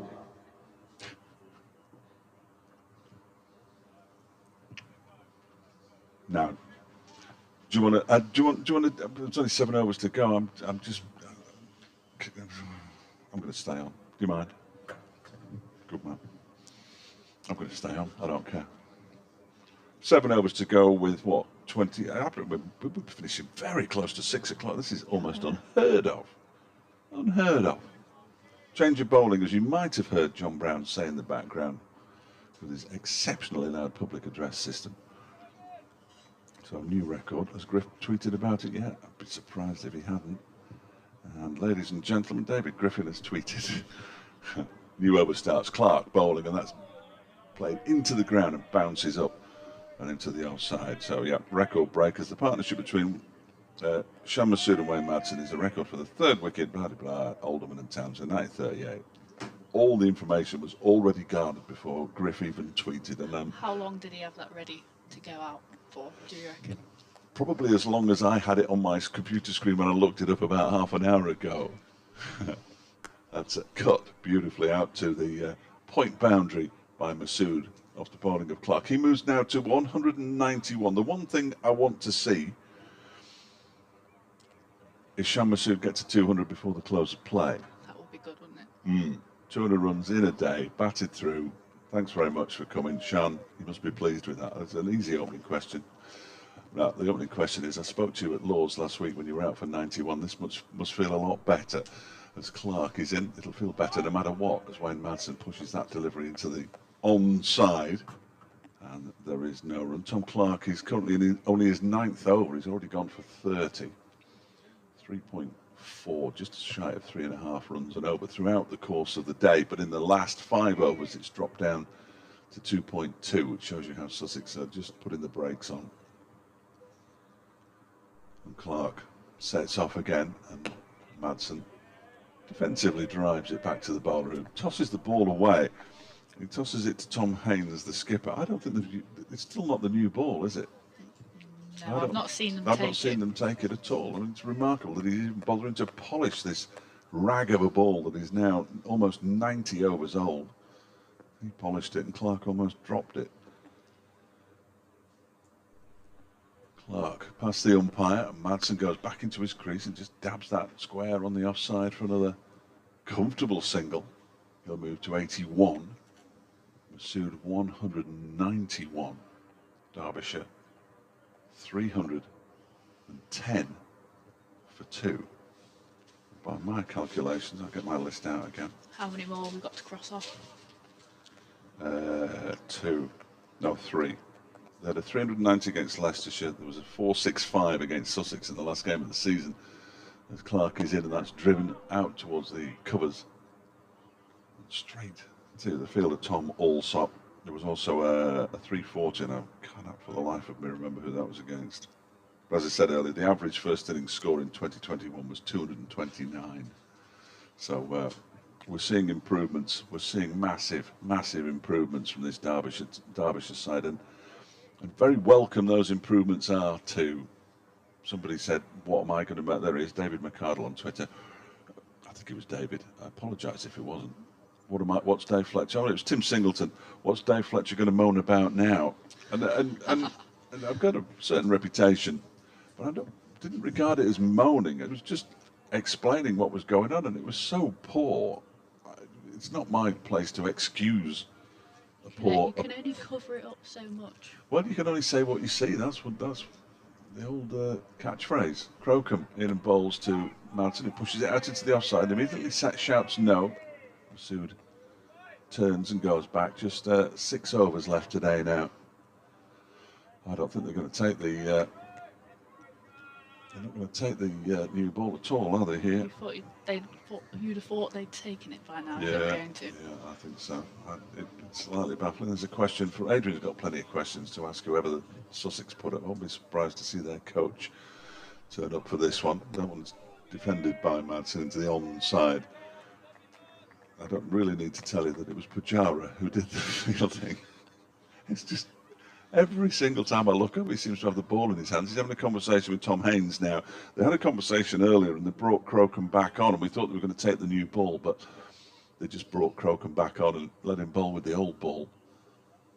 Can you imagine the subcontinent that Cheteshwar Pujara has been in this position before on a pitch that the bowlers have struggled to take wickets on. There's Crocombe, 18th over, bowls to Madsen. Oh, look who's fielded it. I mean, he's standing in a position at the moment where he almost certainly will field it if it's defended. But That's he exactly what always happens. seems to be just there every time. Yeah. He moved to square leg area. He did. Ball went straight to him. Straight to him. He's a cricketer who plays with a smile on his face. He's having a conversation there with. He's had one with Tom Haynes. He's just had a quiet word with Shan Masood as well. 191 for him. Madsen's on strike though, and he defends this back to the bowler. But Pujara was ready to field it should it have gone past the bowler, which is good. He's wearing quite a large baggy sweater. And Shan Masood always at Lords, no matter how cold it was, only ever batted in the short sleeve Derbyshire top, which is good to see. And clearly Pujara's feeling the cold more than. Comfort thing though as well. I can't bat if I wear anything with long sleeves. Really? No matter how cold it is. See, I can't bat. Crocombe bowls. That's flicked away by Wayne Madsen with some force. That's a very, very fine piece of fielding down to our left-hand side by James Coles. Keeps them down to a single. Even at this late stage of the day, Coles was tumbling away to his right-hand side to stop that ball, which was travelling at a rate of knots. Madsen moves to 82. 311 for 2. Yeah, batting was never really my thing, I've got to say. I started off as a bowler. A nasty quick bowler. Tried to bowl. That was a nasty medium pace bowler. Then I picked up a bat and they said, "Yep, you're a batter." I wobbled it about a bit. That's a glorious drive out to the cover area by Shan Masood for a single off the final ball of Crow comes over. He keeps the strike, which is good news for 200 up watchers. He's moved to 192 now with 5 overs to go in the day's play. So we need 8 runs in 5 overs. I'd back myself. 312 for 2. The last double century, I'm almost 100% certain, was Billy Godleman at Swansea for Derbyshire. I'm going to back myself in. I'm backing myself in. It was Billy Godleman at Swansea. Griff will tell you if you were wrong. Oh, no, don't worry about that. And he'll keep telling me as well. This Clark beginning a new over. There's an attempt to cut that by Pajara. Did that keep low? Did it go underneath the bat? It was certainly taken low by Mohammed Rizwan. It's a good take by Rizwan, that is. Well, he's kept nicely. I think he's conceded 7 byes and not been able to get near any of them. So he'll be slightly disappointed with that because keepers do like to look at the byes column. I think he's kept nicely, as you would expect him to do, international cricketer. Yeah. He's crouching down now, standing up to the stumps as this next delivery is cut away. Oh, and there's a slight misfield there at the man at backward point, which will allow Masood to get through for a single. He moves to 193. 313 for 2. I remember getting sort of excited when Billy was getting close to his 200, but not as excited as I am for this one for some reason. I love Billy to bits. Been very good to me over the course of the last 7 years that I've been doing this job. As Clark is in again, and that's pulled into the leg side by Wayne Madsen off the back foot and nicely picked up out in the deep by Tom Allsop. They go through for another single. Madsen moves on to 83. 314 for 2. We've got 4.5 overs to go now. Hats off to Sussex for bowling their overs as quickly as they have. Coles has bowled 21 overs, but still. Clark's in again. Bowls to Masood, who just turns it into the leg side. For no apparent reason, Stephen Finn appears to be fielding at mid-wicket. To get in on the action. I never really had him down as a mid-wicket, Stephen Finn, if I'm honest. But it's not Pajara. No, Somebody else has touched the ball. He'd have to hit it into the offside for Pajara. He's fielding at a short cover. The next delivery's down the leg side. Now, did that take some bat? If it did, it's a drop because it thudded in. Say the reactions Then make he it hit sound like there was a little nick there. Yeah, potential nick on 193. What on earth is he doing? I'll make a note of that. You can ask him about that later. When he gets to 200, absolutely, you can ask him anything, can't you? Really? Yeah. Well, I'll forget by the time I've got to walk all the way over there to ask, so the chances of me remembering it are fairly slim.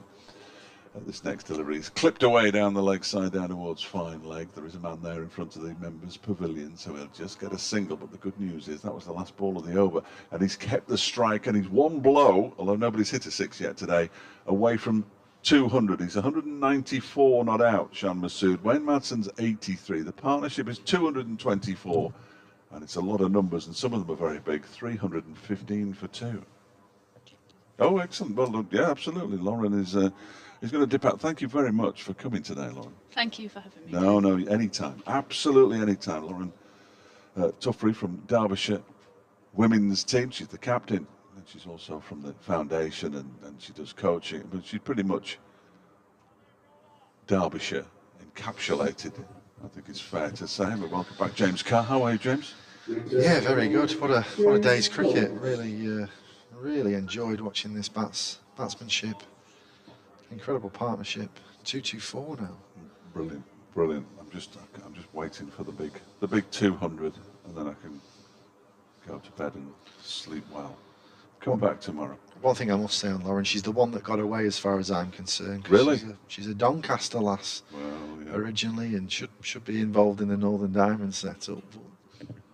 Fair play to her, plying a trade in Derbyshire. 100% Derbyshire now, that's what I've heard. Good on That's what I've heard. So we've got 4 overs to go. Coles is going to bowl the first of those four. He's bowling to Shan Masood from the city end, over the wicket, left arm, and he goes back into his crease and punches it up to long off, and he's now 5 away. Don't do this to me. He's 5 away from a double century. His highest score in first-class cricket, 199. He was very, well, not eager to point that out to me the other day, but he pointed it out to me the other day. So he is very much aware of that, as he will be as a batsman. Madsen defends the next delivery. Sarah Taylor's just passing in front of us and getting a bit of grief from some of the members there for standing in their way. I managed to catch her before and asked her about Stephen Finn. Around the wicket he comes, and this one's pushed into the offside by Wayne Madsen. He thinks about the single, but Pujara's there tumbling to do the fielding, and he decides against it. Yeah, she mentioned Finn just maybe a little bit stiff, early season stiffness. We've all got that. This one is defended by Wayne Madsen out into the onside, and there's no run. Just had an email from Nick Buxton. Good to see you. Oh, that's very kind of you. I'm not reading that bit. I can't be the only... No, I don't read praise out generally. I can't be the only... I don't mind getting it, though. I can't be the only Derbyshire supporter sitting uneasily. How about this? This next delivery, a bit quicker, flatter, and turned into the leg side by Wayne Madsen for a single. He moves on to 83. There's still one ball left of this over, I think. Yes, there is. Sitting uneasily about how well we're batting at the moment. At least season after season of abject failure was predictable. There's a tiny slither of me approaching something like optimism about this season. I don't like it, says Nick. I'm almost there with you, Nick. I understand the pain of the previous few seasons. Masood is going to pick up another single and keep the strike as he moves on to 196. That's important. Wayne Madsen's on 84, 318 for 2. Of course, the longer he takes to get to 200, I'm afraid, James, the longer I'm going to stop you doing ball by ball. But you can still chip in. Don't let me stop you chipping in. There's not much else to say, though, is there? But it's been magnificent to watch. And the partnership record, as we know, record set in 1938, it's just one of those glorious days as a Derbyshire follower. I know you're entirely neutral in this, of course, but as a cricket watcher, it's just been beautiful. Yeah, I'd say I was neutral anyway, even as a Lancashire born and now living in Yorkshire person. Well, let's see, I'm supposed to be. Clark bowls, and that's turned into the leg side by Shan Masood. There was a fielder at mid-wicket, he tumbled, he couldn't get there, and Masood moves to 197 now. And that's slightly disappointing, because he's taken a single off the first ball. Madsen needs to do his bit now. Yeah, but regardless of allegiances, we've seen, this has been a day for the purist, hasn't it? It's been proper 4-day red ball cricket and batsmanship. Yeah, no question. This one is clipped into the leg side by Wayne Madsen, and as a result of the fielding, there is no run. The one thing I am left a little bit stumped with and scratching my head is I'm just not quite sure why they've not taken the new ball. Baffling. Taking it a little bit late to sandwich a bit of use of the new ball this evening and tomorrow morning, I understand that, but to not take it at all, I'm a little bit baffled, to be quite honest. As am I. Clark is in, and Madsen goes for the cut shot, and he cuts it out to the man at point for a single. Good news, when Madsen moves on to 85. 321 for 2, sorry. And as much as it's been, a Derbyshire and a batting day, Finn and Crocombe and Atkins, they got the ball to talk early doors with the new ball. So I am really shocked that they've not had a dash with it this evening. Would you rather get one of these or both of these out tonight than come back with a new ball tomorrow morning after they've had a night's sleep as well, wouldn't you, as Clark bowls? And that's guided beautifully down to third man, and there it is, 200 for Shan Masood, his highest score in first-class cricket, a double century in only his second game for the county. A magnificent, magnificent innings. It was his 22nd boundary. He's been out there for 264 deliveries since the start of play. Take a bow, Shan Masood. What a treat that is for everyone here in the ground today. Absolute quality batsmanship and a wonderful partnership. Madsen offering great assistance for the Pakistan international. What's he going to do next? He's got his high score in first-class cricket, and he defends this one out. And fittingly, it's Pujara who does the fielding. He's been a busy man. He'll have something to say about this. I've no idea. I've no doubt. Cheteshwar Pujara, the wall. I think this is good for county cricket as well. We want quality players coming to play in it. Yeah. It's a young Sussex bowling attack, but they'll learn lots from this. Clark goes in and bowls to Masood, who defends it out into the offside. Yep, they should do. You should relish bowling against some of the top players from world cricket. As we were saying earlier on today, we were talking about this end of the over, incidentally, 3:24. The good news is that James will get another over in a ball by ball now that all the excitement of Masood's gone. But 3-2-4 for 2. Earlier today, the 4 top-class players, overseas players playing. Sparnas Labuschagne has now come to the country, and he's playing for Glamorgan against Nottinghamshire today. He's in the field at the moment, obviously, but he'll have something to say. I mean, he's an astonishing batsman. We've seen him a couple of times playing against Derbyshire for Glamorgan, saw him down at Swansea. But yeah. Well, if you look at the IPL, you know, and white ball cricket, the nations that have got the big franchise systems where it's the best players playing with the best domestic players, it's improved their white ball cricket. So why not do that with red ball cricket? And that's why I'm in favour of overseas playing the red ball game. It genuinely makes the playing standard better, and it's going to make this Sussex bowling attack better if they're bowling against the best players in the world. Coles then to bowl his 23rd over round the wicket to the right-handed Madsen, who pushes it back, and Coles fields off his own bowling. They look a bit jaded now, don't they?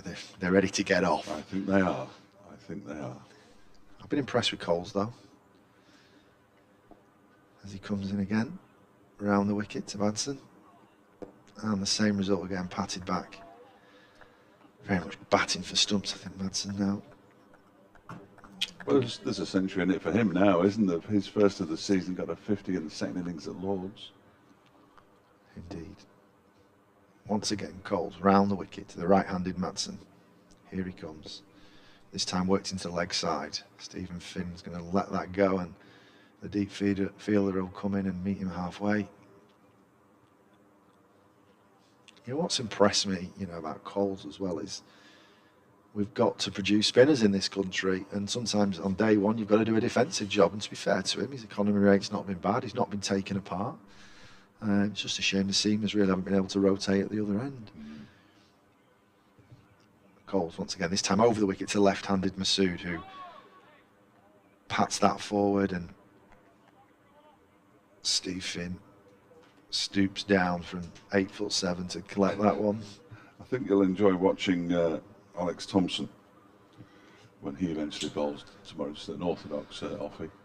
Here comes Coles again, a little bit straighter this time, and Masood pats that one back. And Finn has to come and collect again from his great height. He's very highly rated. Thompson has been bowling well this season. Coles once again. Oh! Now that one seemed to drift a bit, and it hit Masood high up on his pad, I think, and the appeal was eventually retracted. And that's the end of what will be a final over from the teenager Coles. David McCardle says Nick's right. We heard from Nick, I think it was Nick Hartson, was it? Anyway, whoever it was. I saw my first match 45 years ago, says David, and I'm not used to this. It feels weird. And Ruth says, fantastic, enjoying listening to me and everybody else online. Wonderful to hear Derbyshire doing so well. 2022 season looking good so far. Absolutely looking good so far. We should get this last over of the day's play in and get off online, if that makes sense, before I have to do my update to the 6 o'clock news, and then there will be some reaction hopefully in Sports Scene at 6 a little bit later on, towards the end of Sports Scene at 6 I fancy, with the previews to the football matches tomorrow. Fulham here in Derby and Burton Albion, that's an 8 o'clock kickoff, remember, both games on FM and AM, as the final over of the day begins with Clark bowling to Wayne Madsen, who defends it to Pujara out in the offside. 3 o'clock kickoff tomorrow, so Sports Scene starts at 2 on all frequencies. There'll be plenty of cricket in there as well. You might even get a good chunk of cricket tomorrow evening between 5 and 6, bit of commentary on the actual radio, which would be nice. That starts at 2, and at 3 o'clock the kickoff of Accrington Stanley against Burton Albion. Go on the Brewers. Clark in again, bowls to Madsen, who doesn't get anything on this, and it's going to roll away down the leg side. And is it going to get to the boundary? No, it's not. Not quite got the legs to get to the boundary. So they've come back for two somethings. Has he got bat on that? I think he might have. Paul Baldwin. Yeah, no signal from Mr. Baldwin. So that's two more to Wayne Madsen. He moves on to 88, 327 for 2. I'm bordering on speechless, which, believe me, for radio is not a good thing. And why is that? Yeah, because the emergency tape will kick in. This one is pushed out into the opposite. It won't online, obviously, but we get too much dead air on a radio station. The emergency tape kicks in so that people realise that nothing's wrong.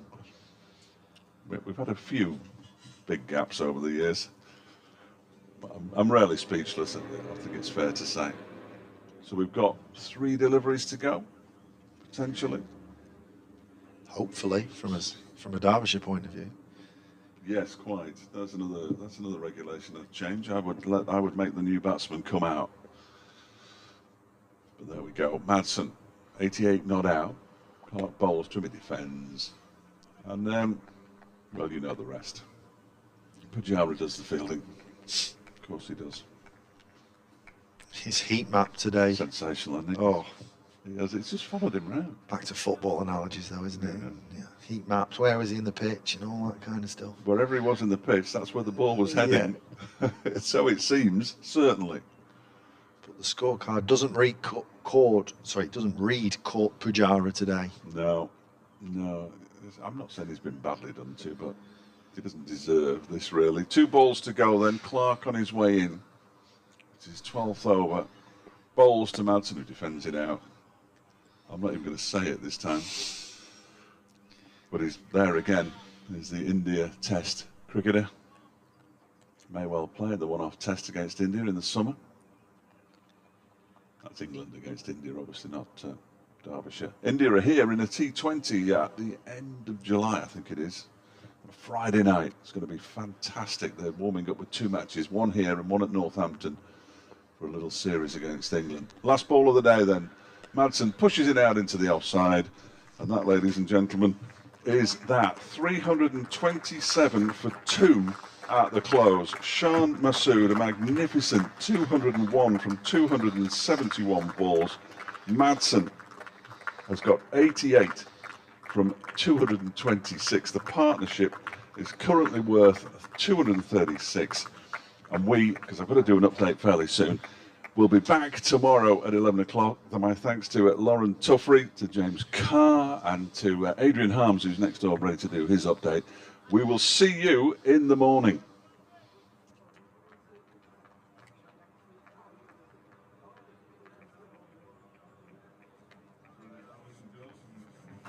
That's me.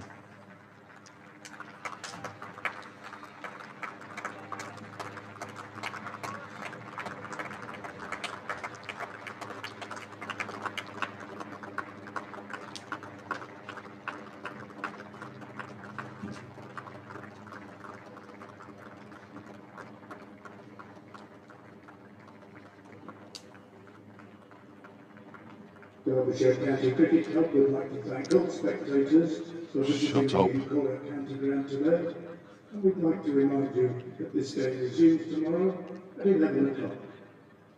Thank you for your